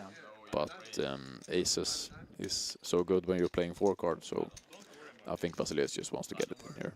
Yeah.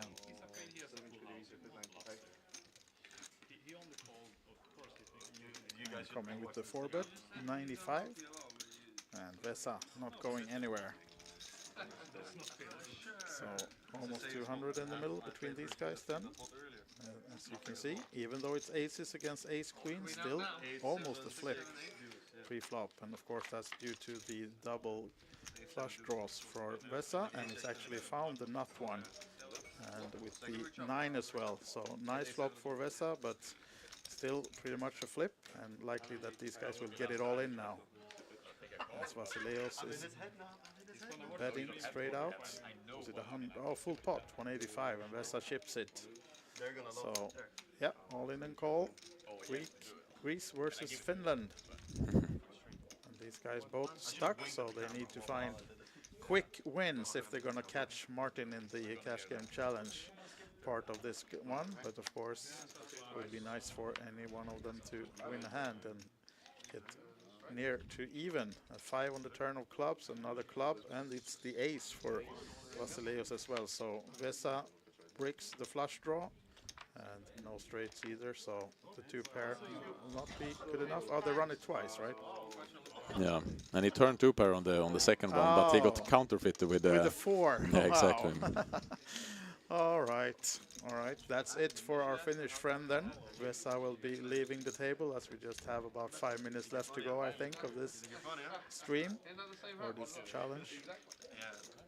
So just confirming that he was covered, and he'll be saying not adios. What do you say in Finnish? How's your Finnish, Martin?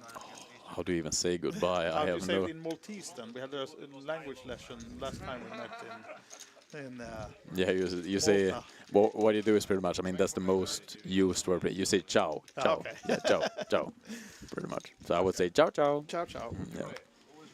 Yeah, I've been practicing my Maltese, but it's very difficult still. Yeah, you haven't chosen the easiest language to learn, I guess. I have not, but when you're living in Malta, it's nice to connect with the locals, and they appreciate when you're trying to learn the language. So yeah.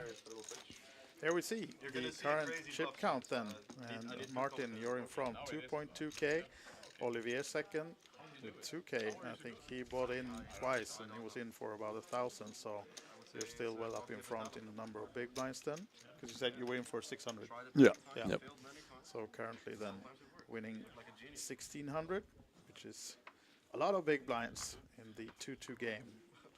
Now then, picking up. Oh, you did. Was it you did the single straddle, or was it even there was double straddle sometimes as well, right? Yeah. Sometimes we did triple star, I think also, so we straddled to we had a 20. few of those. So, you see, aces again. Single suit, Vasileios again. And of course, he's now having an image of being rather loose, so maybe he'll get paid for this one then. As he just limped the aces, hoping for someone else to smash it, and Olivier makes it 20 with the queens. And Tony, oh, he's folded, okay.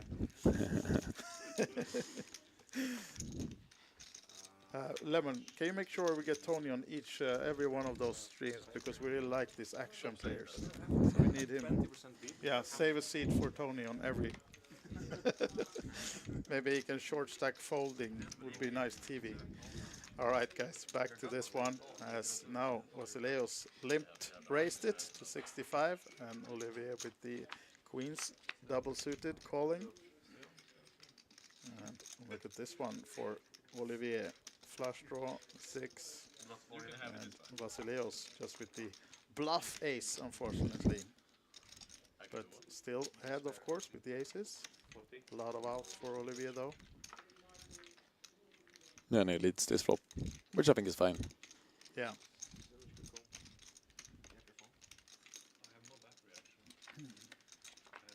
And Vasileios, of course, blocking the straight with 1-7 himself, so takes away some opportunities to be already beaten in this one. Yeah, and he can use the club also, like the nut club blocker, exactly, to bluff on future streets. Yeah, yeah. So Olivier seems to be leading again. Already 217 in the middle, and it's like he's going rather big, right? 150. I think that's a good sizing. I mean, he's folding out a lot of stuff that is just like calling the small sizing on the flop. Yeah, so Olivier should be the second biggest winner at the table right now, so I think we just have a few more hands left. Do you remember, Martin, how many hands did you get to the button? No. No. I did not. So we have 2 or 3 more hands then. All right, might be the last hand even. No, I think I'm in the lead now. Exactly. You can hear the table talk, you're already talking. You're bagging the win already. I think I could. Thomas is asking what kind of shots are we going to do for the wins? Yeah, of course, that's the only thing he's thinking about. The number of shots won. Yeah. And big blinds. It's the same thing. All right then. So seems like a double straddle now for Vasileios. Mark Gork will be first with the ace queen 9-3. Being one of the last hand, maybe the very last. He's gonna stay in this one. Pilgrim. Gork raised it to 40. Seems like Daniel is out. Wait, Tony, what did you just fold? King 10, 8, 7 double. I'm a good player. That's why I can travel. Oh my god.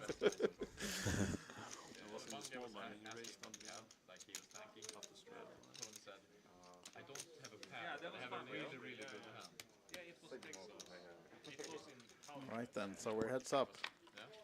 Germany versus Greece, and Gork getting the better of it with the queen 3. But did we have 2 diamonds on the board, or now the flop disappeared for us? With some red cards, but was it diamonds or not?